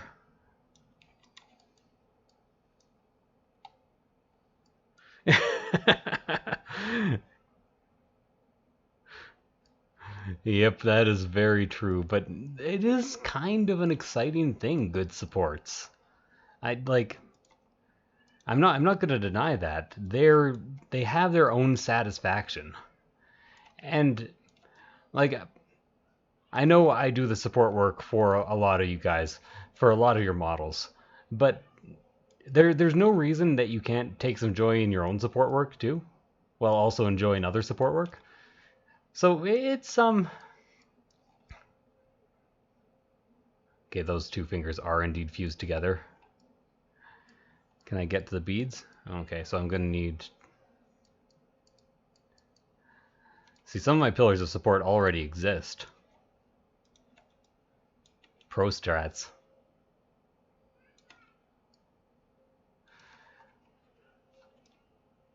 Although I am going to need another pillar here in order to get this angle right.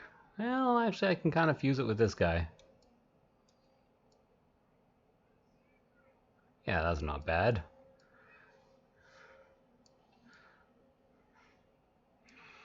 Okay, so I'm probably going to spend a long time getting each of these stitches. Well, we'll see. At the very least, there's some very clear islands right there. So right now I'm just in the phase of finding obvious islands.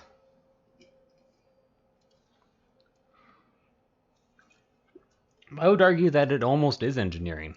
It's all about material strength and physics. You always have to think about how gravity is working on your model as it's going to print, or at least you should be if you're making good supports. And you pretty much continuously need to think.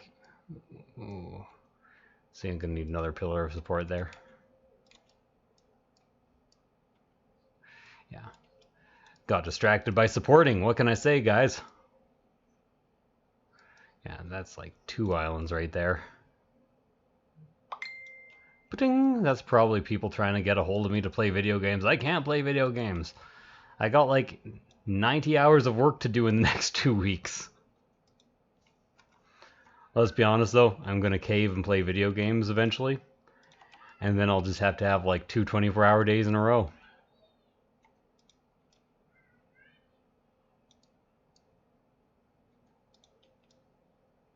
Because I am a responsible human being. But I'm a horribly irresponsible human being.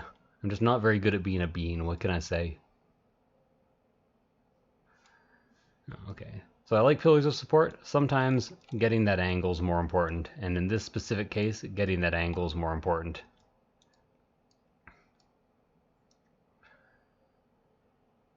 I think this ponytail will build itself after I finish supporting this weird pineapple thing. The validator will catch it if it doesn't.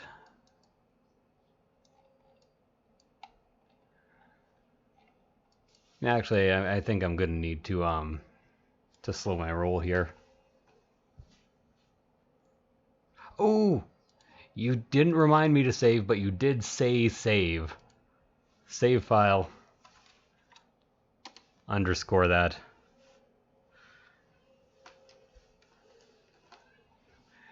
$90 hours over 2 weeks? I'm talking 90 hours over 5 days.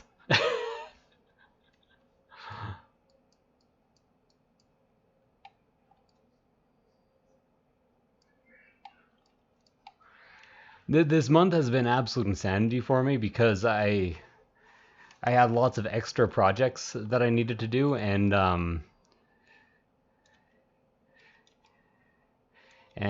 Cast and Play wanted me to support 2 months worth of supports this month for a 15th release.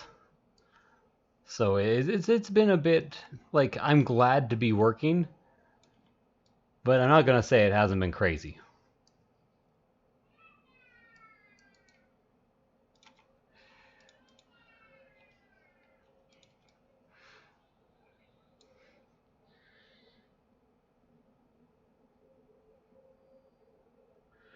Oh, save. Okay, everybody did say save. My bad, I didn't even notice that. I just read the last save about saving the white girl, and I was like, what does that mean? Great idea on the save, guys.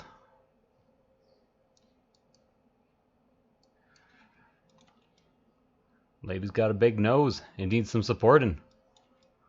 This nose was made for supporting, and that's just what I'll do. One of these days I'll support this nose all over you, I guess.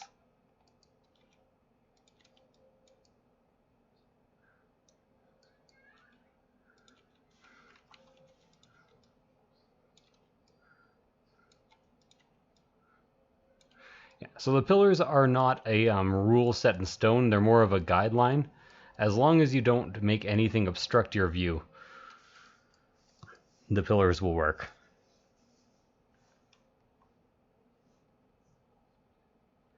Chat has gone suddenly very still. 1 second. Just gonna check something out here.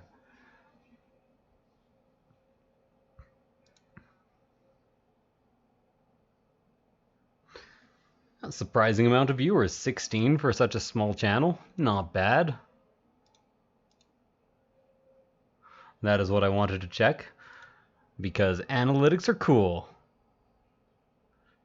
That's some dad level singing. What was I singing? I sing all the time, pretty much continuously. So I will never know what I'm singing unless you tell me.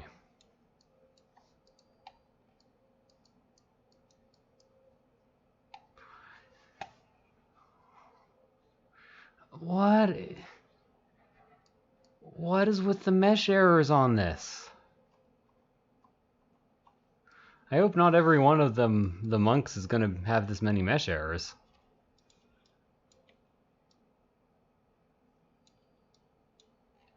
Make it very hard to see. Ooh, up to 21 earlier. Not bad. Not bad at all. Considering this channel is, what, a month old? Less? That is not horrible numbers. Okay, that is not an island. That's just building out.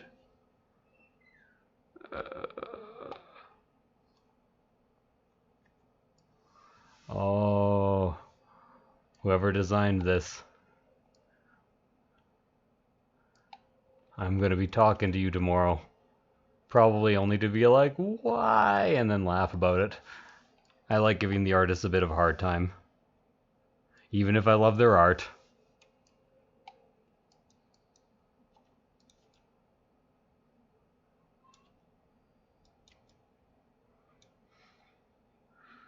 A donation link? I'm not sure if I'd get enough donations out of 20 people. Somebody's recommended setting up a Patreon, though. I've considered that, although I am unsure of what I would offer as my tier rewards yet.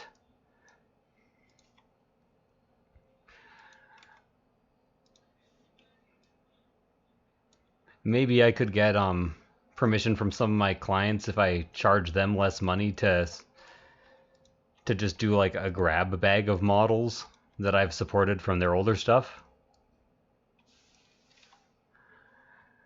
Everyone wants to pay you less, and if you can offer people a way to do that for no money, they'll often take you up on it.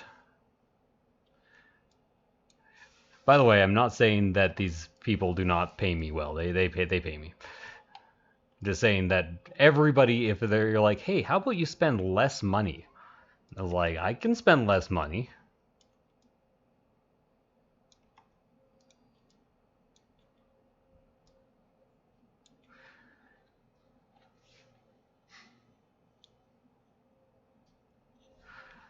So much of my stuff is set up for my gaming channel right now. Like I have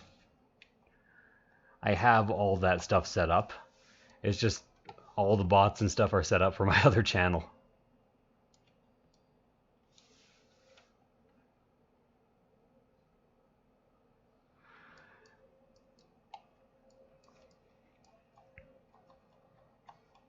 Maybe I could like support free models, or maybe at a certain level I could commission a certain type of art, like a special piece of art per month, and do that supported. It would have to be something really special though, and I can't think of what. Also, I'd have to find an artist that I like who is accepting commissions, and that's a tough one. Because most artists who I would want to accept commissions from already have steady employment.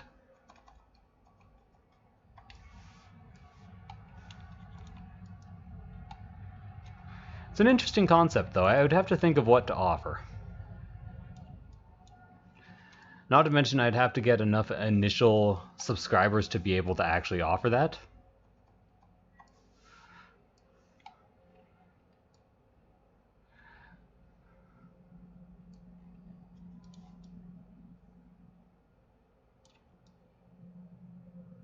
go.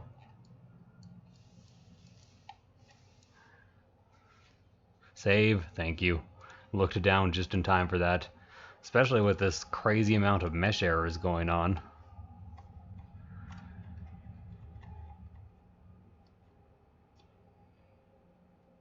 There's going to be a lot of things caught by the validator in this one. And it might be unfair, but I'm going to blame it on the fact that I can't see anything.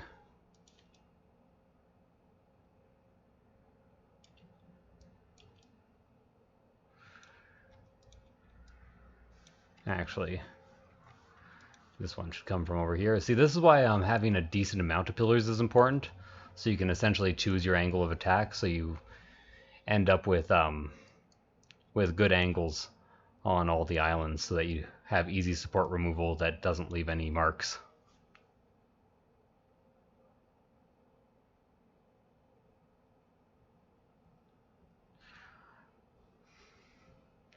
Ben 10? Well, community has more. Like, I have some pull, but community has a lot more pull than you'd think. You should recommend it to him. Tell him I'd be interested.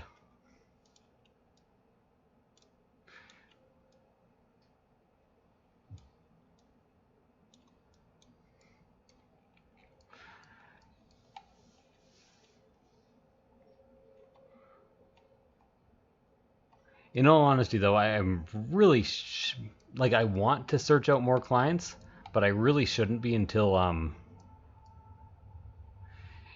can afford to hire even a part-timer. And I realize that a lot of people in the chat are like, I would love that job. Unfortunately, if I hired a part-timer, I would probably like to hire somebody in my town, just because it would be much easier to organize. Oh, the backpack, like, continues building into the body. Or something?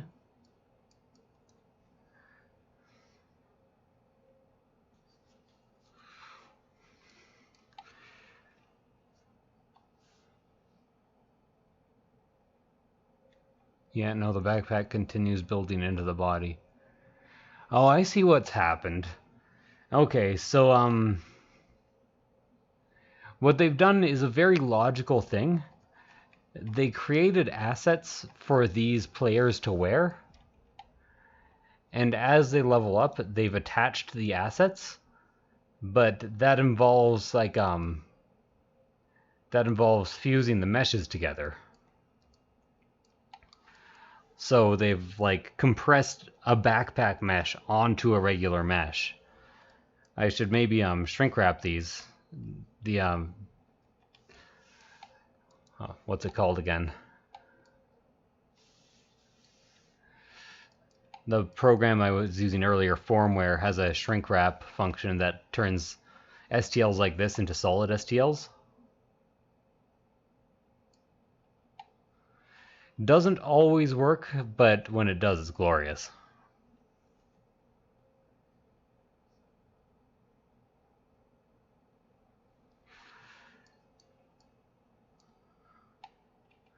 Like, I saw an island, but now I can't find it. Like, I think it's under this hair? Leave it for the validator, maybe? No, I can't leave that for the validator. Okay, I need to bring it in from a high angle, unfortunately.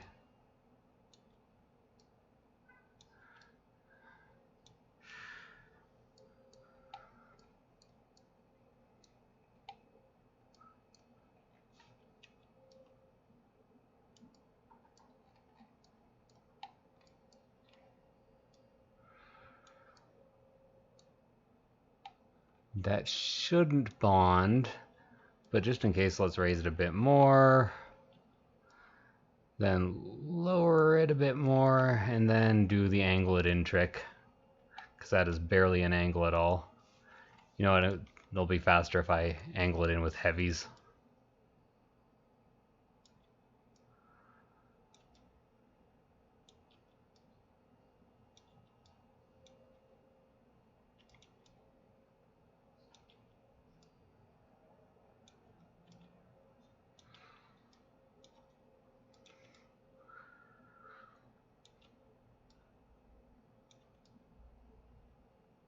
There we go.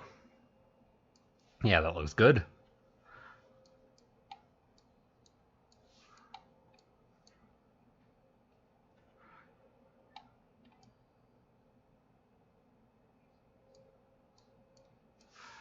Okay, so I'm already seeing that this is going to need some more bracing supports from this angle.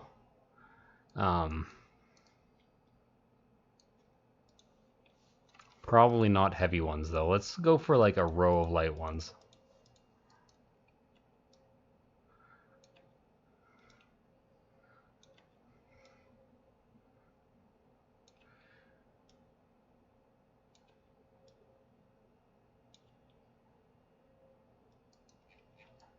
And those can just kind of stay where they are.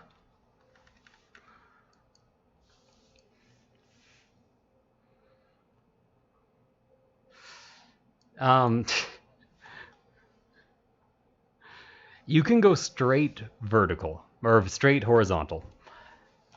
It will print up to a certain length, or I'll show you an experiment I did quite a while ago.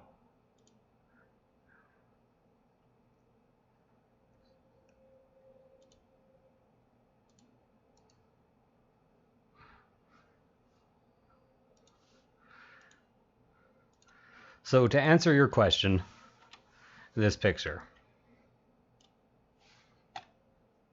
Ignore that, this little wavy thing, that wasn't supposed to be part of the experiment because that's a support going from up here to down there. This is the experiment right there.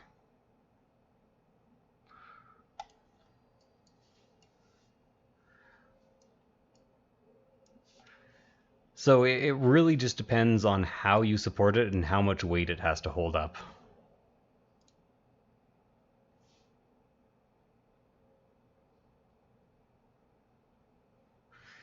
No. Where's the chat? Save, thank you.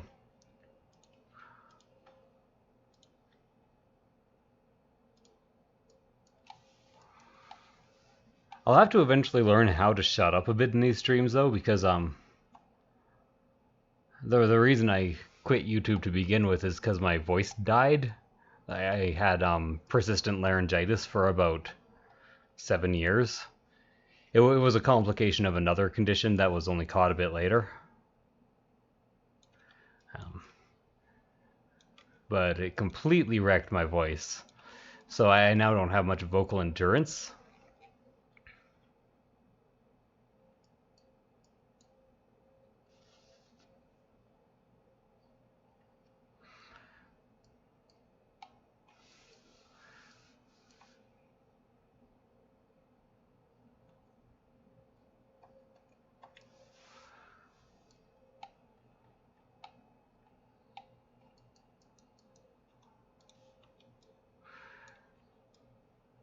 Yeah, the tolerances of your machines are pretty intense.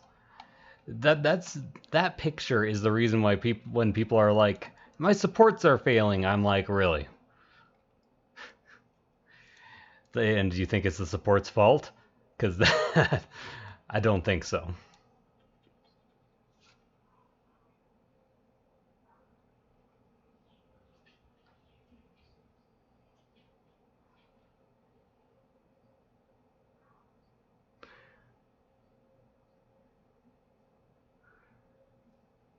Can you rephrase that question, Philip?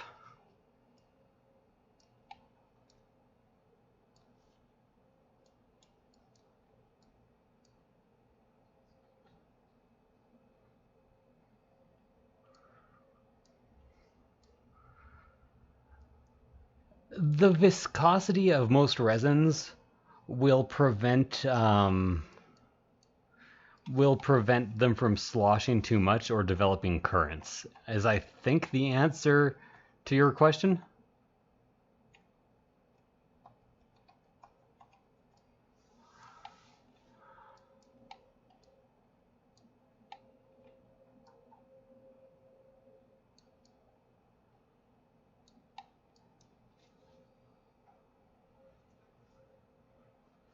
Yeah, keeping your resin hot is a huge advantage. If you can manage it, it's a lifesaver. Do I have a pillar over here? Yeah, I guess the pillars of support have slightly fallen apart. Not really, though. They're still intact, more or less. Somewhat, but not quite entirely, unlike being intact. Okay, so interesting thing here. I'm not sure if I can get this. Well, actually, I can get that angle. That'll print.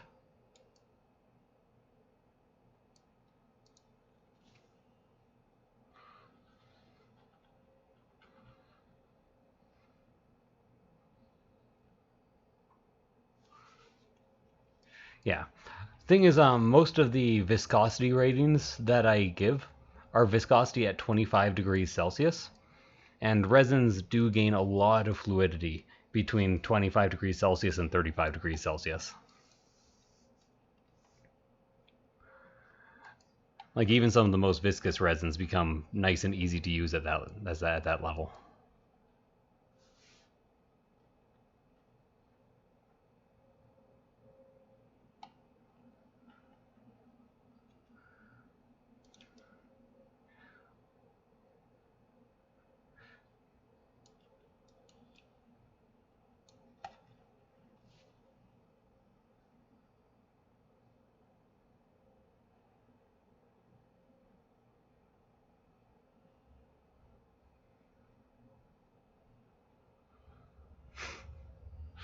Also, sup Terminatus, how's it going? I have not said hi to you yet. I think I've said hi to Daclevant. Just making sure that everybody has been properly greeted. You know, hopefully I grow to the point where that won't be entirely possible, but for, while you can, keep it up.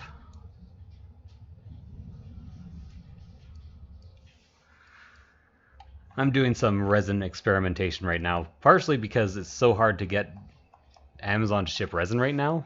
I have to find suppliers who are willing to ship more reliably. But it's already led to like one huge catastrophe. $200 USD wasted on resin.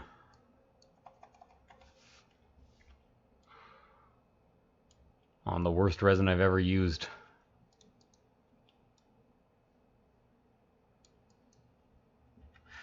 I'm doing pretty good.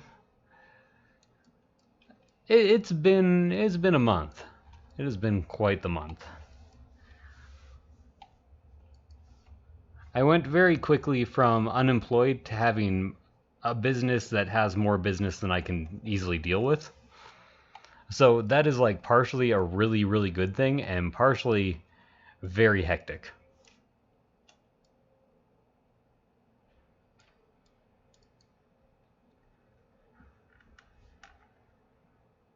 Save, thank you.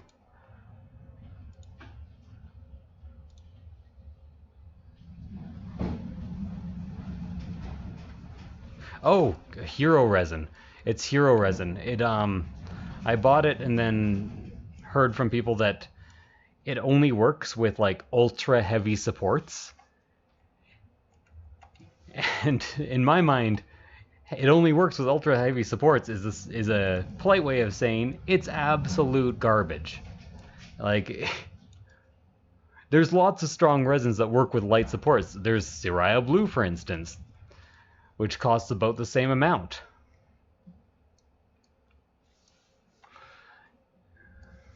That works with very light supports. Not quite as well as a mix of Siraya Blue, Siraya Tenacious, and any entry-level brand, but it works very well.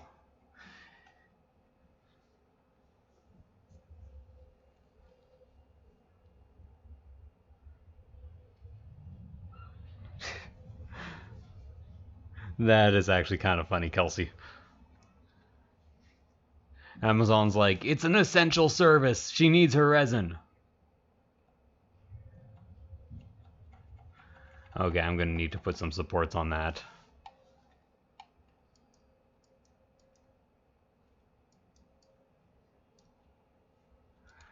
And I think I'm also going to need another angle on this.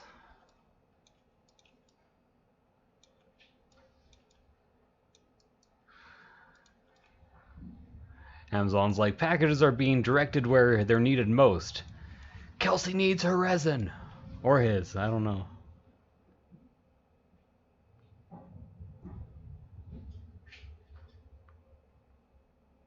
It's essential.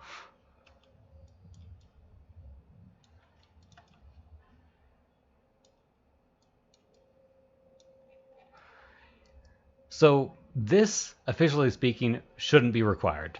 If your settings are good, you won't need to do this.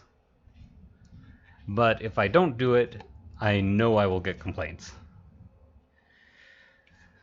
Never, ever, ever touch any cubic basic. It is 3 times more viscous than Elegoo, and it can cause a ton of failures, and sometimes the cure times can be all over the place. Any cubic eco, on the other hand, has approximately the same viscosity as Elegoo, and I've found to be very reliable.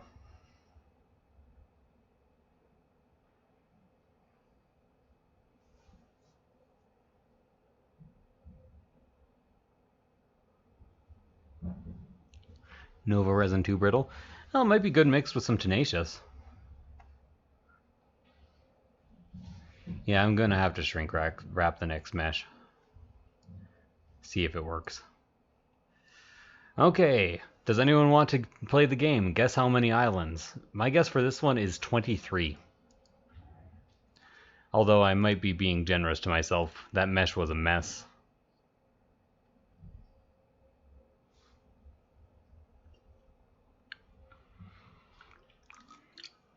I do love Soraya Fast. I have to admit that. Yeah, order it directly from Anycubic.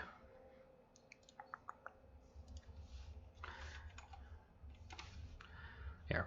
We'll have a shopping session number 2 with Yesik.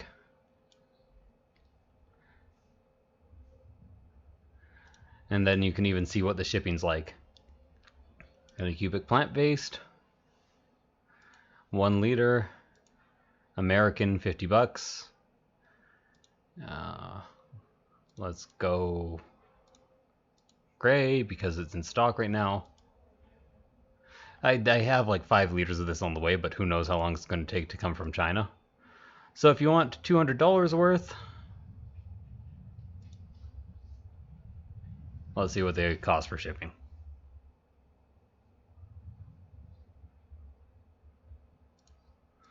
I don't actually care if the address is right. That's my old address. So you guys... Oh, free! Says 2 to 6 business days, but... Mine's been definitely longer than 6 business days so far.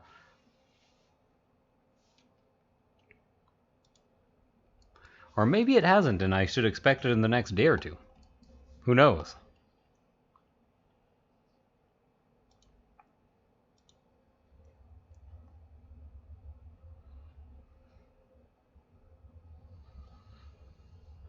Pretty sure they do sell extra build plates, but wash cure station is what you're talking about, right?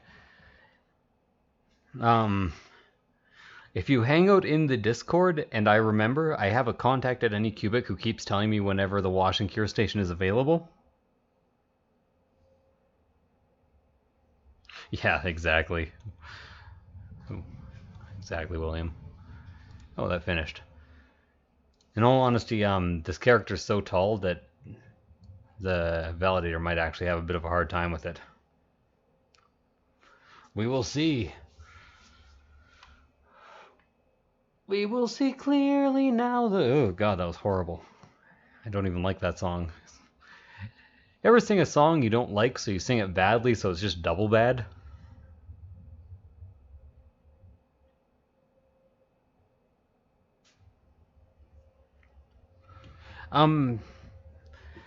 Contact Anycubic on Facebook in order to get good and fast customer support.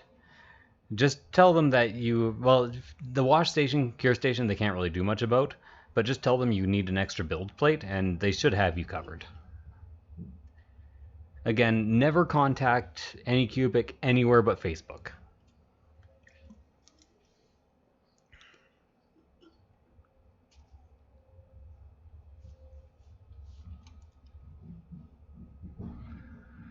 Dum, ba-dum, dum, bum, bum.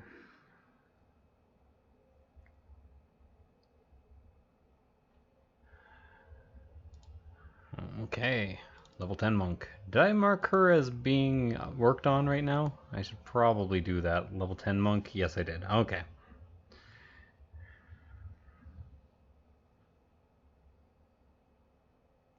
I have the feeling that one of the issues I'm having with this mesh is that no, this one is one that's complete. I'm gonna see what happens if I shrink wrap this. Yeah, it's so can't actually validate it at 0.02. It will just load file indefinitely. Maybe if I had a stronger processor, it could do it, but and more RAM. I thought she might have been a bit too big.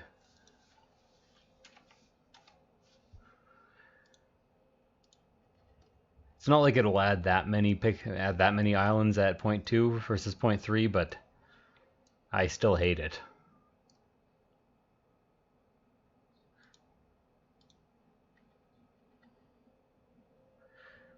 What is 4 pixels? 4px?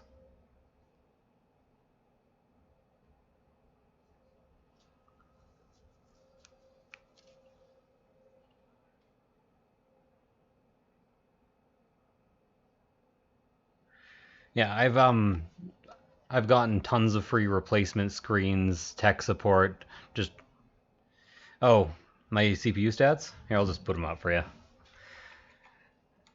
It's a good PC, but when I built it, I cheaped out on RAM, and I was like, I can get some later, and then I spent the next like 2 years poor.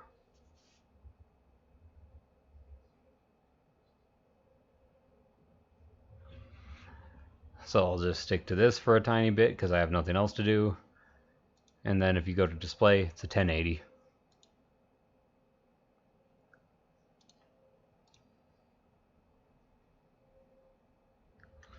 Oh, it's probably a Chinese shipping company.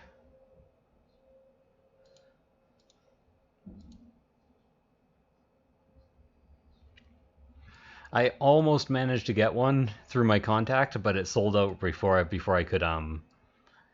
could get it. She offered it to me at a discount too.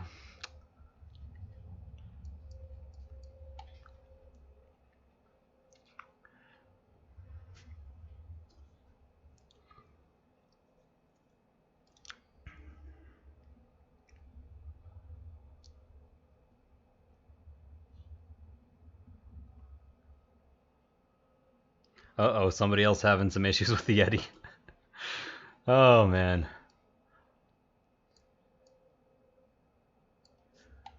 Okay, you know what? This will not stand.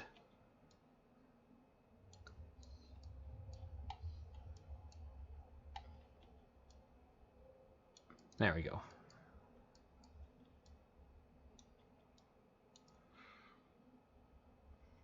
Better. Oh, there's no advantage. It's just a convenient package. I think it rotates so it cures everything evenly. It's just an all-in-one package. Which is pretty good considering most other companies that offer that all-in-one package are selling it for like $300 to $600 for a good wash and cure station. Alexa, how much time is left on that timer? You have 24 minutes left on your 1 hour and 20-minute timer. Ooh, almost done with that base.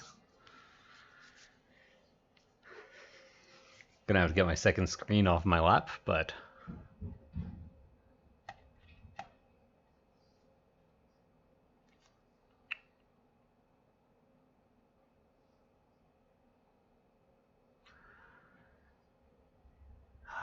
what was I doing? Oh yeah, validating the file. Well, it says 2.5 models I've managed to go through. I'm moving so slow on stream. I guess I only really started at like 6.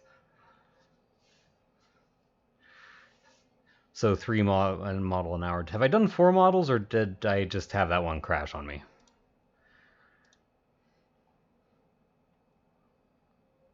Oops, my bad. Do you prefer William or Will? Or do you have a nickname you prefer to go by? Anyone want to take a guess at how many islands?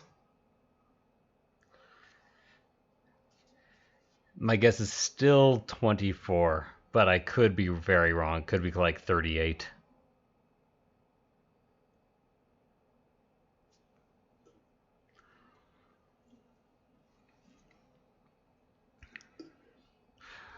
Jessica, I could use a second energy drink if you wouldn't mind. Hey, Jessica. I could use a second energy drink if you wouldn't mind. Okay.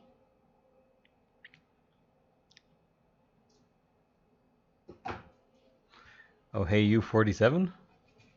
Oh, what? Oh, 29? Oh, you're guessing. I got it. 117, Philip. You have no face. 709?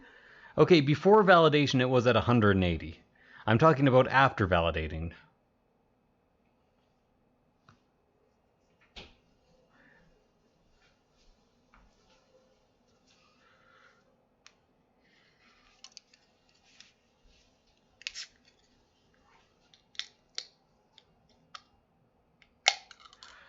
It's too bad you kind of missed the model showcase that I was doing because I was actually going through the vampires to give people a close look. Oh, no, Alexa and to Jessica. We do indeed. I'm nowhere near as mean to Jessica, though. Only close.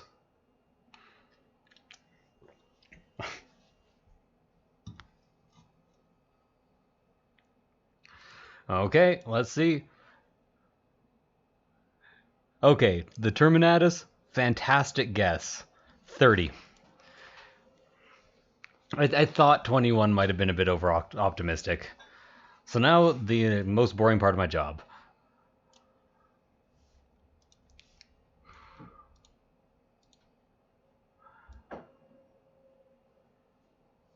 I wish I could read the chat while I did this. Now some of these might be false positives. 763.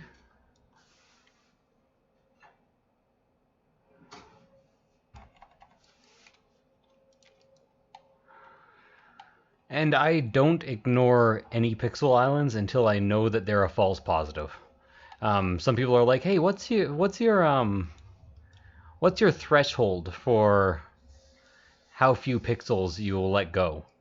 The thing is, a 3-pixel island can easily on the next level be a 5-pixel island, can easily on the next level be a 20-pixel island, and it can turn into a whole weapon. You could have missed a support on the weapon, and it's a 1-pixel island.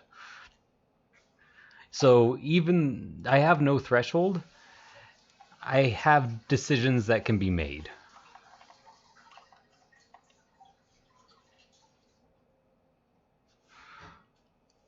That's the best I got. Like if an island is invisible and so close to another island that it's going to bond, then I can leave it. Or if it's an error, oh, that's a bad one, 809. Let's see. Was it blocked by some random... Oh, no, it should have been easy for me to see. But what angle do I get that at, huh? This angle? Yes. That angle will do nice. Jessica is my lady friend. My lady friend of 9 years? Jessica? Almost 10. Almost 10 years. I know that how I put that kind of seems insensitive, but I have a medically bad memory. I cannot be blamed for forgetting anniversaries, dates, my own age, the year. In some ways, my memory's really good. In some ways, I have like early onset dementia.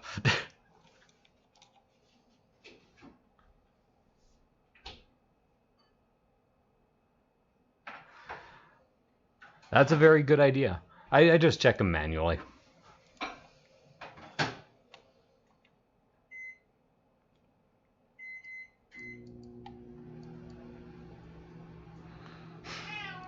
Wow.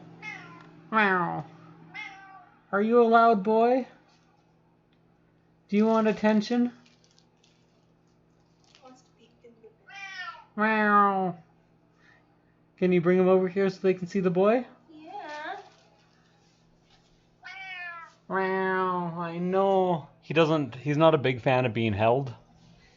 I'm hoping I get a good picture of him here. Hey, man.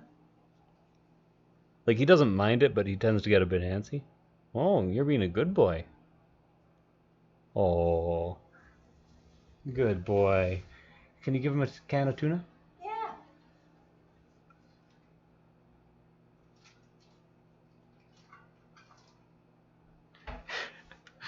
Yeah, it can be rough sometimes, Snapple.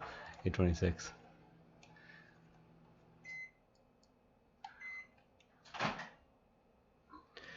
That is a Bengal. It's part Asian snow leopard, part house cat. The main reason we have one instead of a normal cat is because they are hypoallergenic. Oh, what is this madness? Okay, is that a real island? I think that's a real island. I would not doubt that 5 of my islands are in this little circle.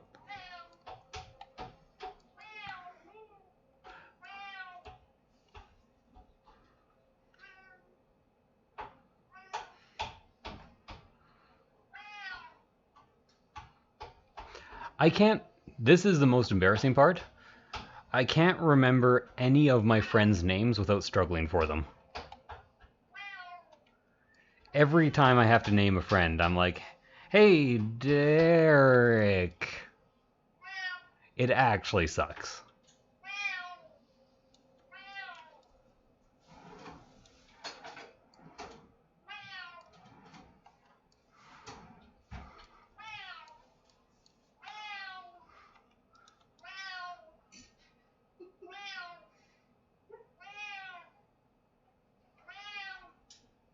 Come on. Okay, there we go. I was just waiting for that support to hook on. Hook on supporting moon. Save, thank you.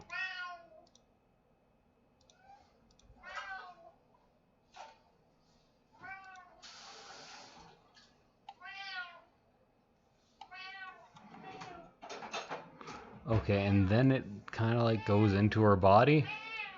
Man, I gotta shrink wrap some of these meshes. He gets very loud when he gets tuna. Or wet food at all. I know, officially speaking, you shouldn't really, but right now we feed him more tuna than wet food because tuna's actually cheaper.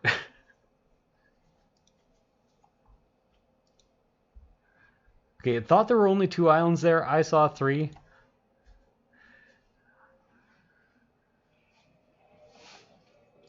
Yeah, this is a model that's going to take a while because of the mesh. I am sorry for talking so much mesh all the time. I can't help myself.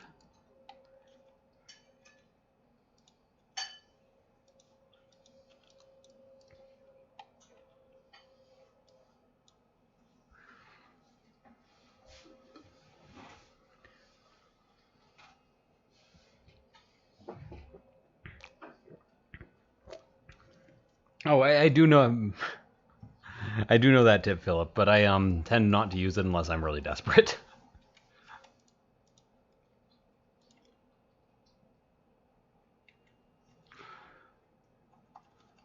Officially speaking, the pillars of support method should leave me lines of sight. Unofficially speaking, there's like 400 supports on this model. Like, I see people supporting models, like full-on minis, with like 20 supports. And I'm like, you know you're gonna ruin your printer, right? That's absolute insanity. 241. Okay, that's a false positive, see? That is actually something building up to there and ending. 962. I had somebody earlier tell me that there can't be a false... Well, he wasn't that rude. He suggested that there couldn't be a false positive because it just takes pictures of each layer and goes through the pictures. but somehow it still throws up false positives all the time.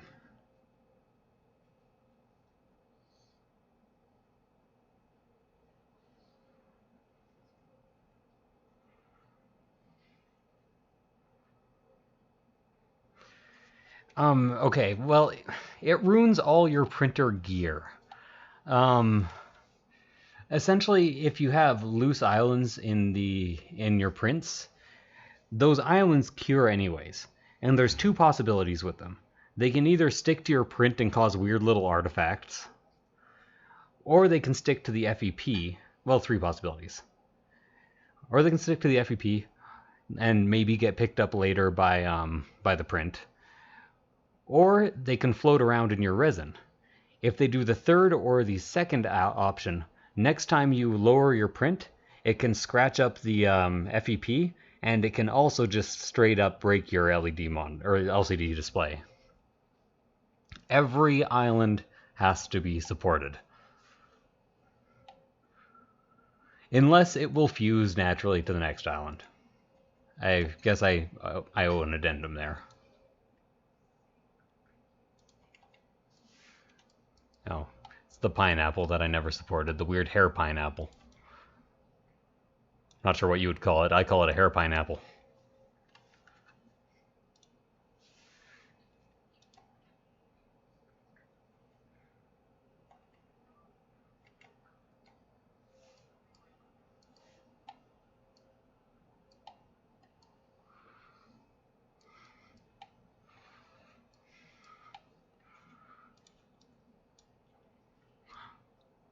So I'm actually kind of curious. Watching my workflow, I know I'm going much slower than usual, but how do you guys feel about my workflow compared to yours in terms of setting up supports? More efficient, less efficient? Interesting, different? The same?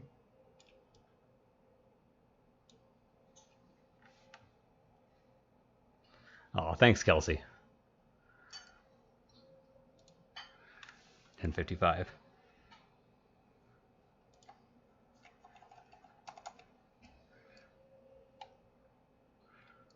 Ooh, I missed something right on her ankle, huh? A bit of a weird one to get to. Actually, so weird to get to that I might have to do that. And then almost come at it flat.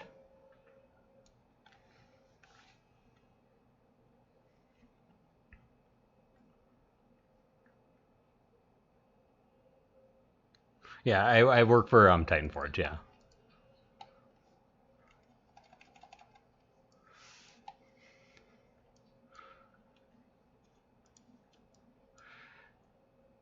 It started out as more of a contractor position, but it has kind of turned into more of that. I don't think they were expecting me to be quite so active in the community, and they seem to really, really appreciate that, which I appreciate as well. 2 islands, 1091.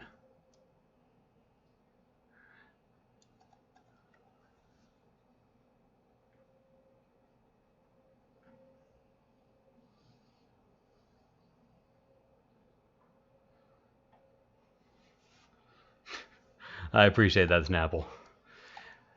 I gotta say, though, watching my workflow won't necessarily improve your efficiency, but your efficacy. Like I said, I got a bit faster as I started getting better, but then I slowed right back down when I started actually caring more about my support positioning for each support.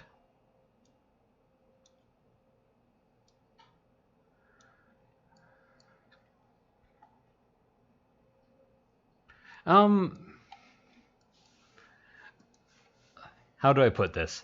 I am not paid to do tech support on the Discord, but I want, like I said, I'm very choosy about my clients. I want my clients to succeed. I believe in their product, and I believe that their success will have an impact on my success. That is clearly an island. You're going to tell me that isn't an island validator?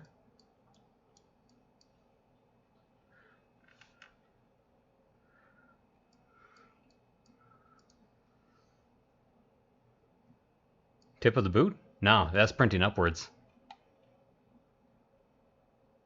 The tip of the boot is actually over here with the angle she's currently at. Like, I guess it wouldn't hurt. I could put one right there.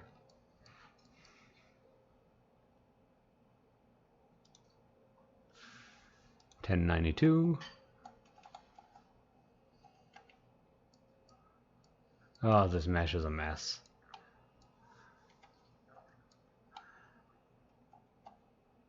Okay, that 1092 island actually appears at 1091 and and at 10.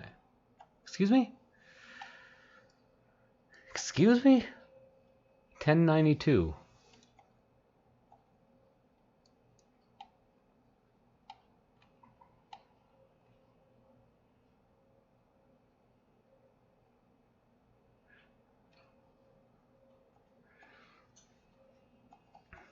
Okay, well, I'll support the island that's actually there and ignore the island that isn't actually there.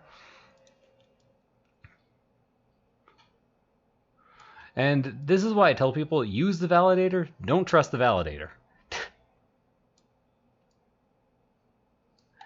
It's a tool, and in all honesty, it's kind of pure arrogance to think that you're above its use. It is a good tool for finding pixels that are not supported.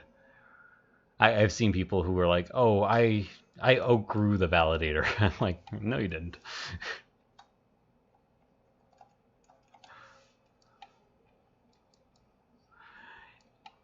Even if you're not running a photon, have a photon profile so you can save to the validator. And so you can use the validator. Did you guys spot 32 islands I didn't?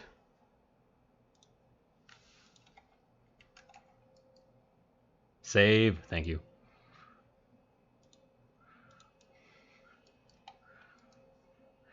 In the future, if anyone's interested, I might actually start a Watch Together playlist so that you guys could listen to music with me and possibly even recommend songs. If you're interested. Or maybe even like put on some comedy and we can all watch it together. That'd be a cool time.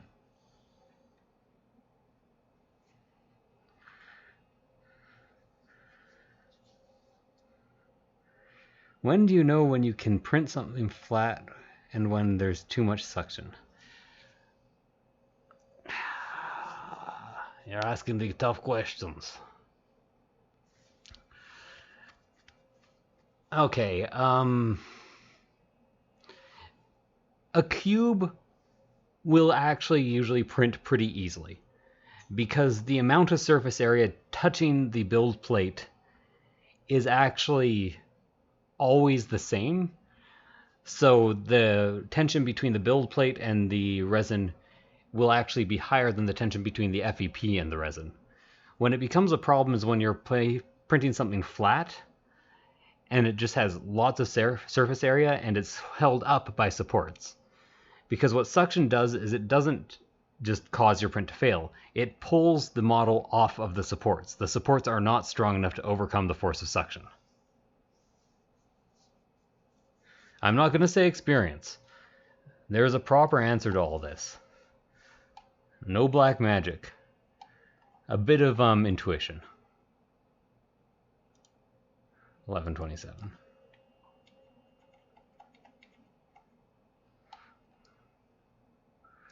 It's all material science and physics. If you're ever stuck, think to yourself, how would this work in a physics context?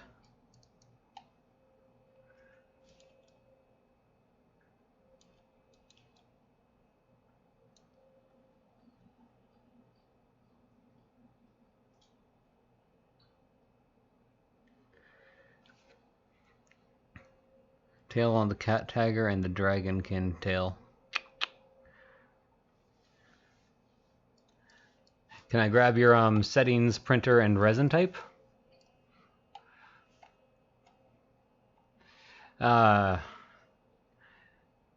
Actually, if you post them in the Discord, in the support Discord right now, I'll kind of check them out on stream for you and see if I can recommend anything that might help. Not many people have had an issue with the cat, but it hasn't been issue-less. Apparently, on some thicker resins, there has been some suction issues with it. What? What are you? This model is so busy.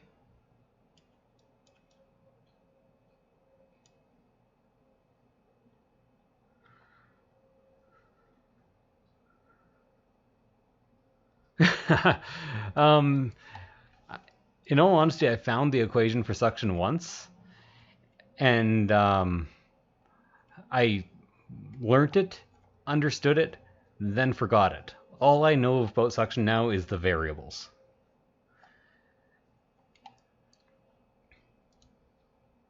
$11.85. Sir, regarding your recent foray into the rap game, I've seen you portray. Sorry, a rapper called Professor Elemental who does steampunk style chap hop. I would rap more of it for you, but I can't remember all the lyrics.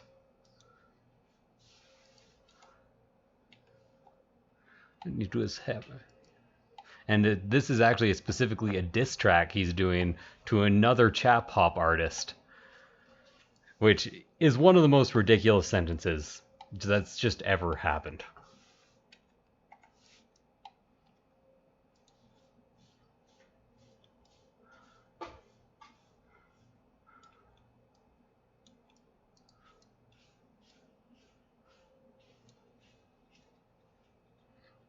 You just heard him. Professor Elemental's fantastic. My musical taste is, I wouldn't say it's that unusual, but it is slightly unusual in that I find comedy music to have just as much merit as regular music. Like, to me, often comical content will actually have more lyrical significance than non-comical content. Like, I'm not like, oh, it's just a comedy song, it's just silly. I'm like, yeah, this comedy song is sweet, I love this.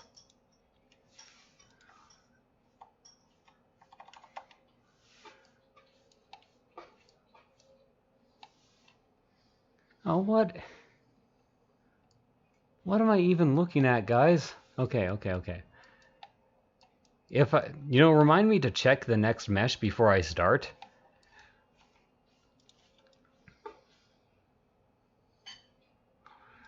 Because if it's like this, I'm going to shrink wrap it. Done a lot of level 1s so far, and they didn't have anywhere near this many accessories.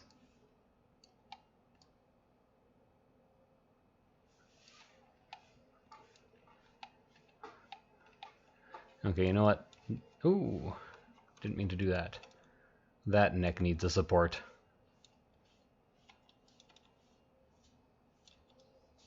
I just got to make sure that light support is enough to hold up whatever.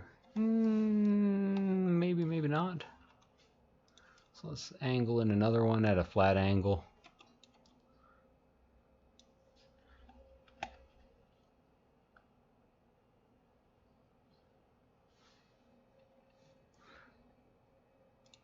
However, I would like to listen to the same 24 songs again because I'm weird that way. Okay, you know what? Actually, it is a weird time o'clock. Alexa, shut up. First of all, I'm going to go get that I'm going to save. And then I'm going to go get that base out of the printer. And then we are going to go to watch together, and you are going to watch the boards by Motor League with me on Watch Together, which is a service that allows you to watch YouTube videos together. It is the most hilariously Canadian song on earth. So I'll be right back.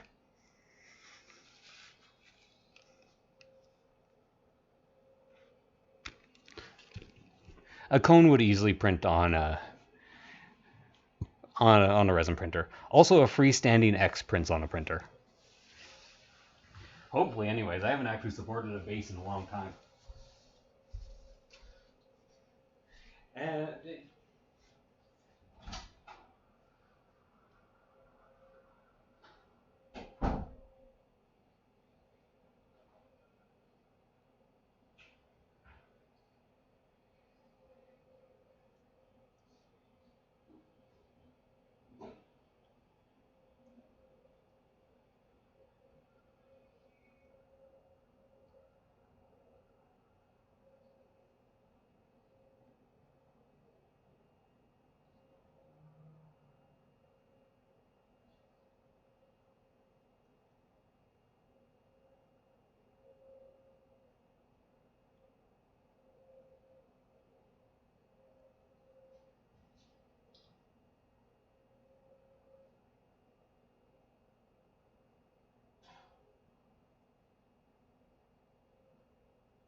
By the way, I'm going to take pictures of this with my macro lens with the supports on so that you guys can see kind of how everything turned out. Then I'll take the supports off, take another picture, upload them to Dropbox via my phone, and show you guys how it turned out.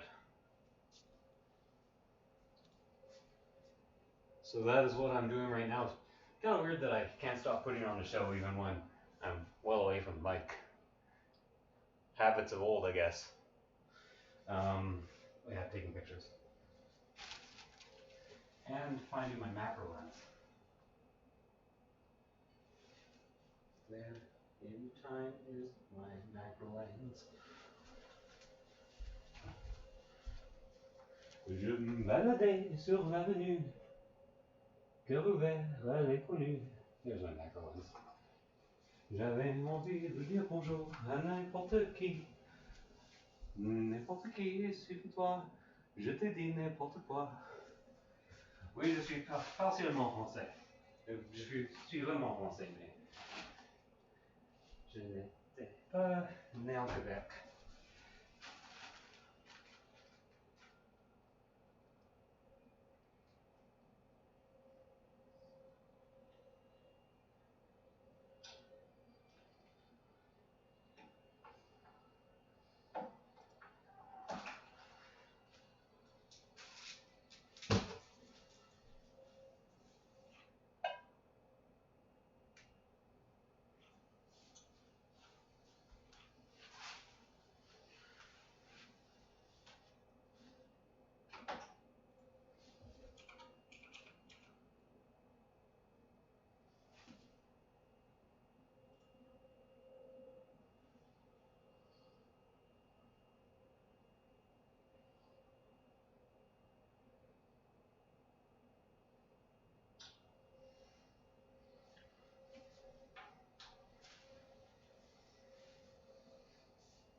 Okay, just uploading them to Dropbox.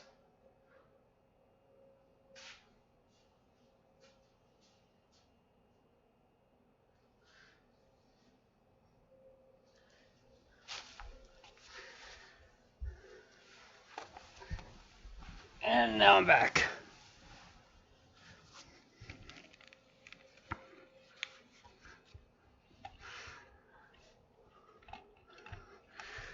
I also have to clean my my mouse. And I had to wait for the pictures to upload, so not a bad thing.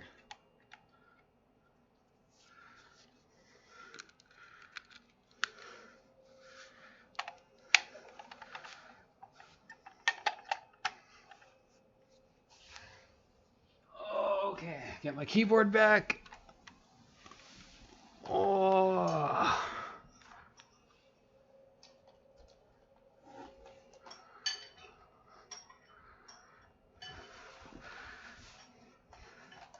Let me just check that camera position. Nah, it's pretty good. Okay. So, just gonna go into Dropbox now. Under pictures.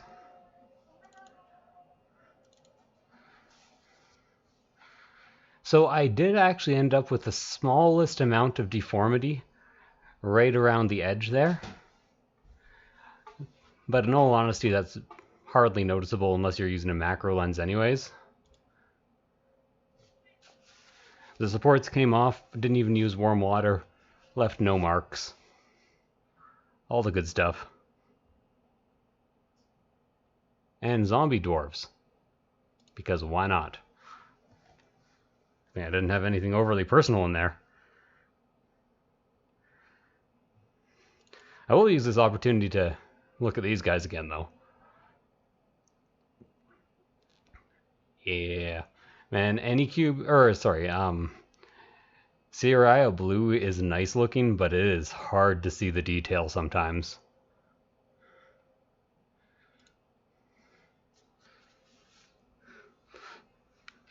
Do I know Stupid Flip? No, I don't know Stupid Flip.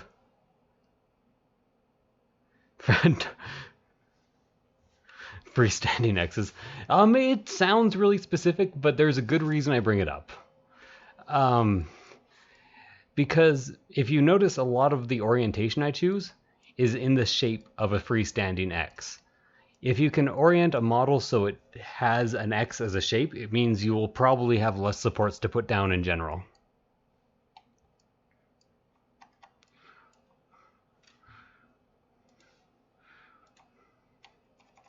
Or at least most of the supports you put down will be detail supports. Did you ever put your settings in the Discord so I could check them out and maybe help you out?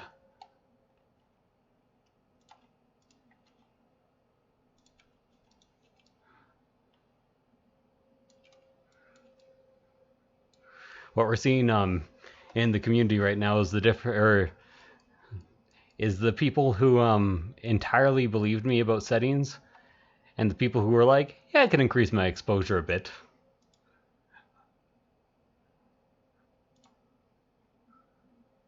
$13.13. Okay, I don't like what's going on right here. Is there a big gap in this model? Oh. Do you have to? You know that that's very close to an edge and is a single pixel. Doesn't grow into anything. We can ignore it. 1325. Okay, then it's near this big bulbous thing. There it is. Ah, hair support. We knew we'd get to them eventually. Almost always miss something in the hair.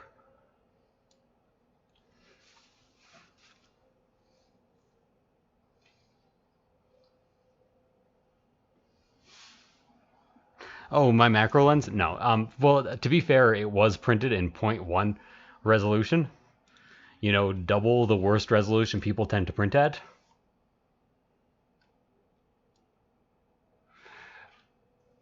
What you're really looking for is just the shape of the base, not the actual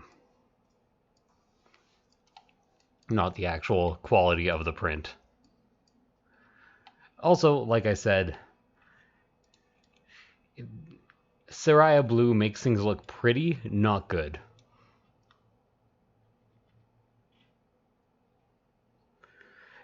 Like everybody, William, everybody.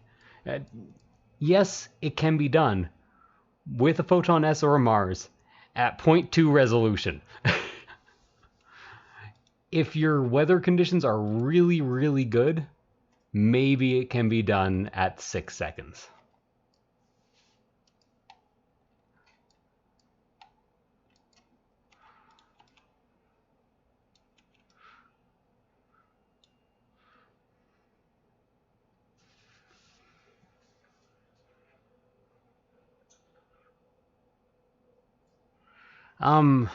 I can absolutely share that with you, but I'll share it.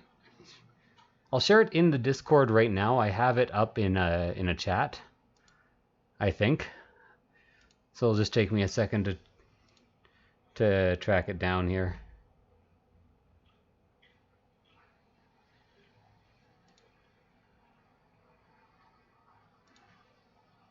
Oh, what chat was it again?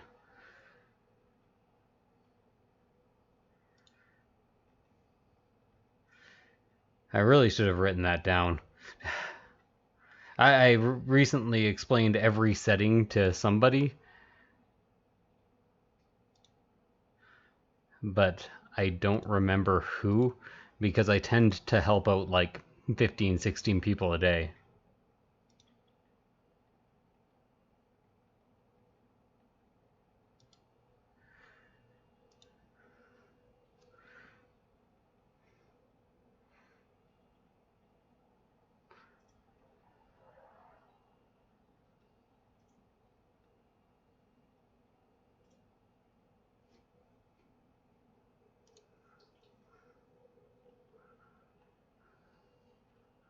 Oh, found it.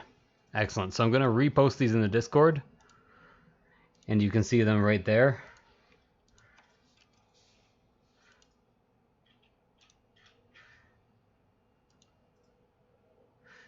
You are in the Discord, right? I think I remember hearing you say you lurk.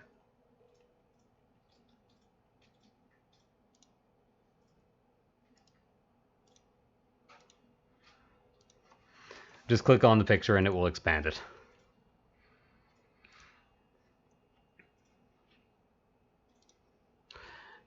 Okay, suddenly I feel like finishing this model instead of listening to that song, so let's listen to that song as a celebration when I'm done.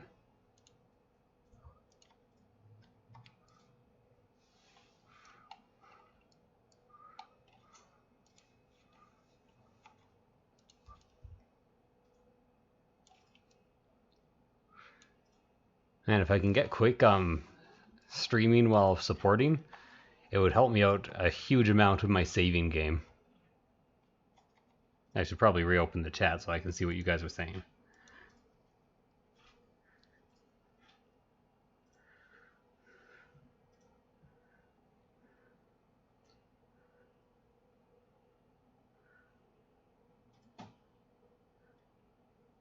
No, this is a cast and play. I think after this model, I might go and finish off the stagecoach. I'm done. 1489 is the last one. Oh, thank you. If I never have to see this mesh again, it's going to be too soon. Unfortunately, I know I'm going to have to see a more complicated version of it at least once. Just missed a little finger support. And I didn't even really miss it, I just didn't put the support all the way on it. Okay.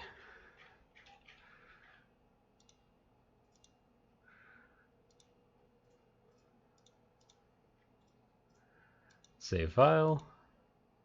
Save as.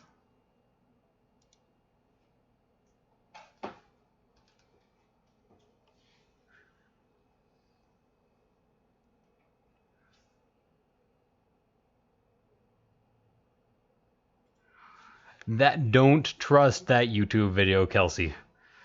Do not. I often say I don't trust YouTubers, and that is a very clear example of why. If something is not explained to me with science, then it hasn't been explained to me at all.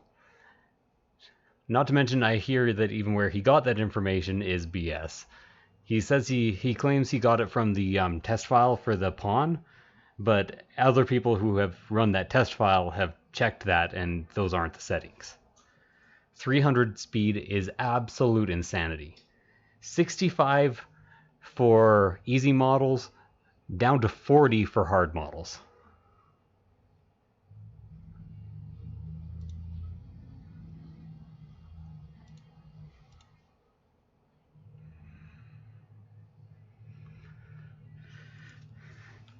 What printer are you running, Kelsey? Any cubic photon regular? And what resin?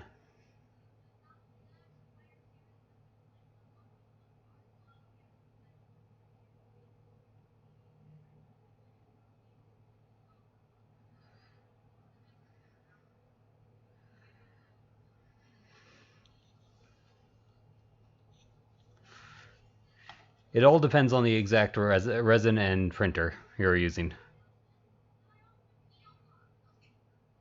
Oh, sorry, that's in the Titanforge Discord.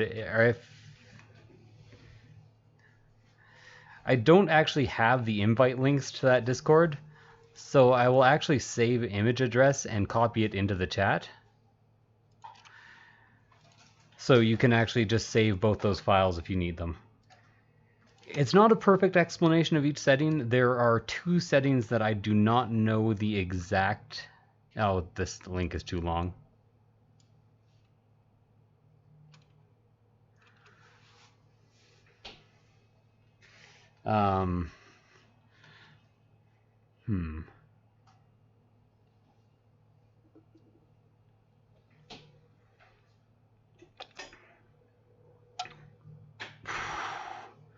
Okay. Anycubic regular is incredibly thick resin. You're going to have lots of suction issues no matter what. So you have to have your settings at least at 65 and maybe a bit of extra exposure to compensate for it. But my basic settings are, if you want to print at 0.03, which is what I recommend, is a 12-second cure time. Yeah, 12-second cure time. And Jimbo, are you in the Discord for Titanforge, or are you in the Discord for Cast and Play? I could send it to that one as well, more easily than I could make a link for it, apparently.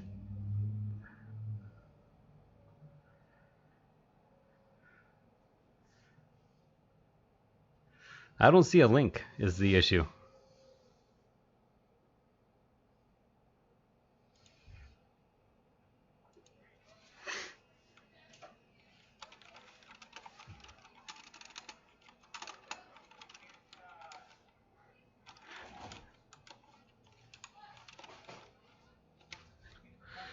I can't pin it because I don't have admin privileges yet.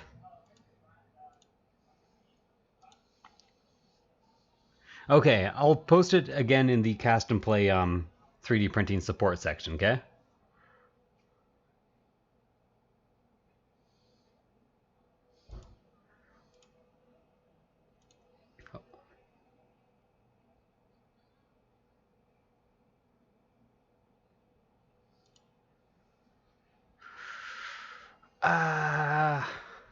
Snapple, that spreadsheet has a lot of erroneous information on it. I used to use it, but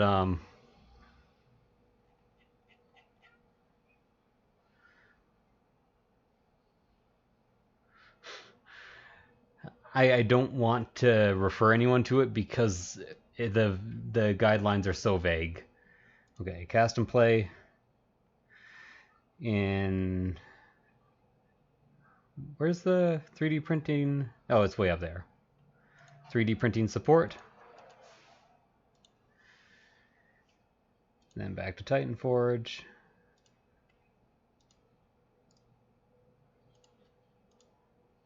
I can actually pin it in the Cast and Play Discord, I think.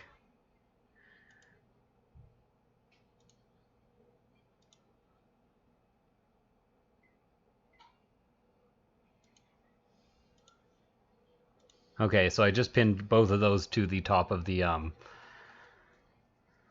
Cast and Play 3D printing support section.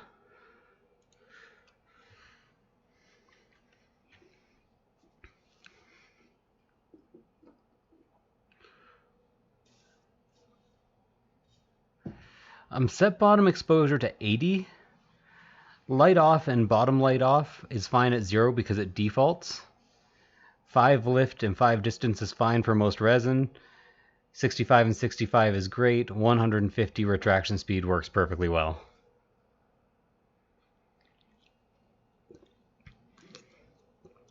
No problem, Jimbo.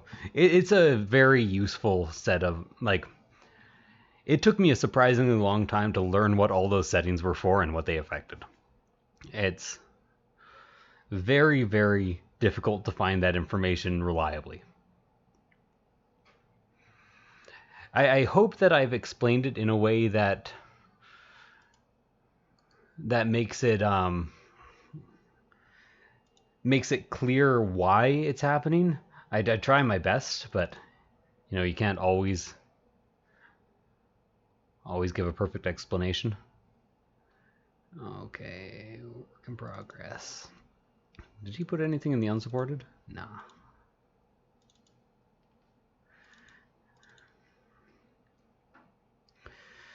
Okay. Wait, he renamed the coach the Vampire Wagon. Interesting.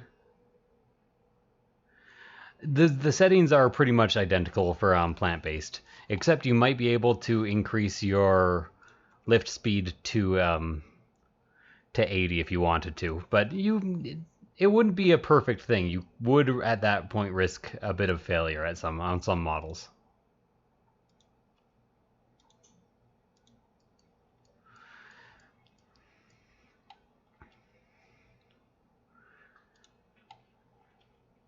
Oh man, I've just given up on any kind of order here. Now I'm just supporting things. You get a support, and you get a support.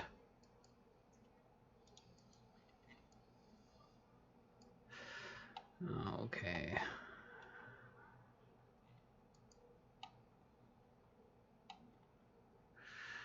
Let's go ahead and add some light supports. No, let's go ahead and add some medium supports. What am I doing with light supports on this thing? Everyone knows that light supports won't do the trick. Ooh, too far out of bounds, huh? That'll print. This is barely going to fit on the plate with the supports. Is not my problem, though. Okay, it's partially my problem, I must admit.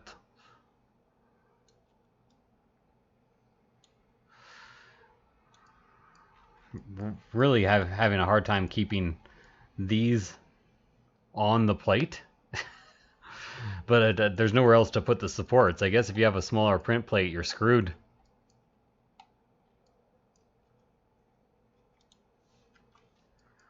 Oh, that's definitely not acceptable.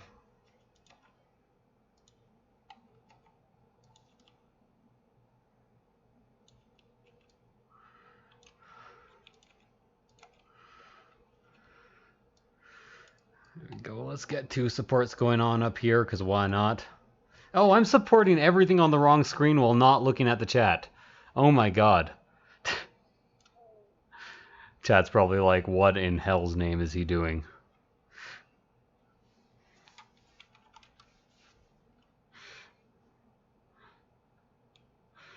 Oh, and now it's going through that weird full screen thing where it doesn't want to move.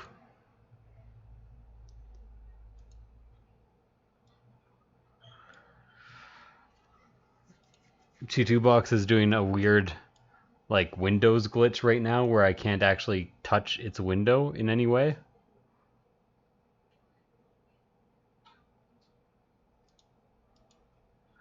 There we go.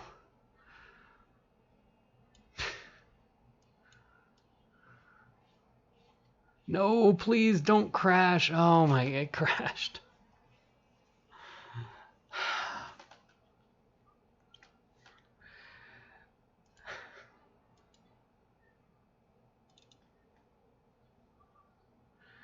Okay, well, I gotta cheer up, so let's bring chat back up now.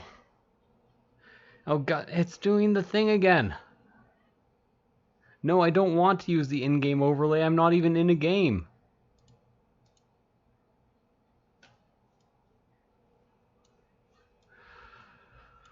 Oh my.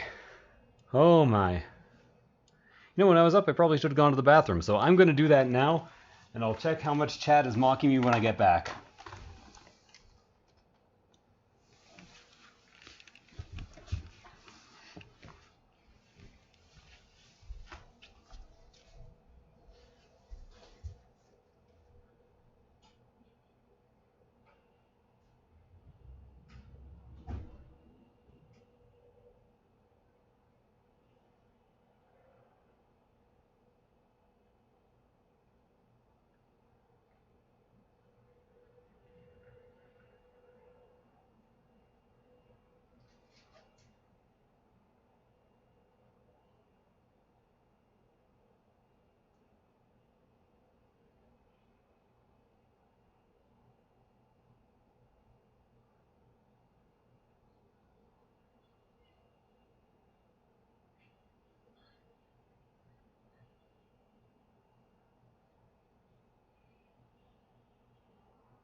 Well, at least you guys didn't miss anything.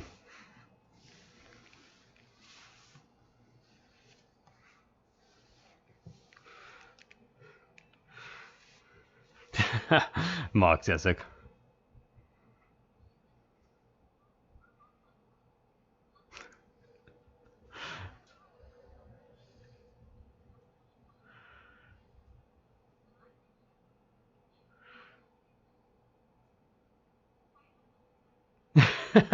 Look what you did. You've done gone and created a community. I try my hardest.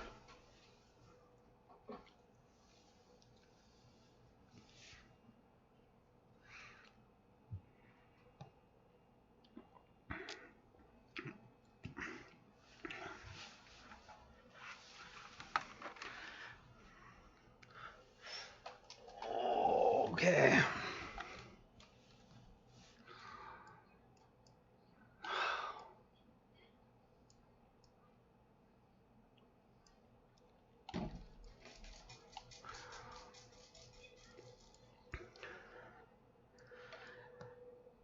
Okay, you know what, guys? I think I am actually done for the night. Sorry for the bait and switch there. I think I need a 1 hour or 2 hour break to do something else. So thank you guys for watching. I hope you enjoyed it. If you did, please do subscribe.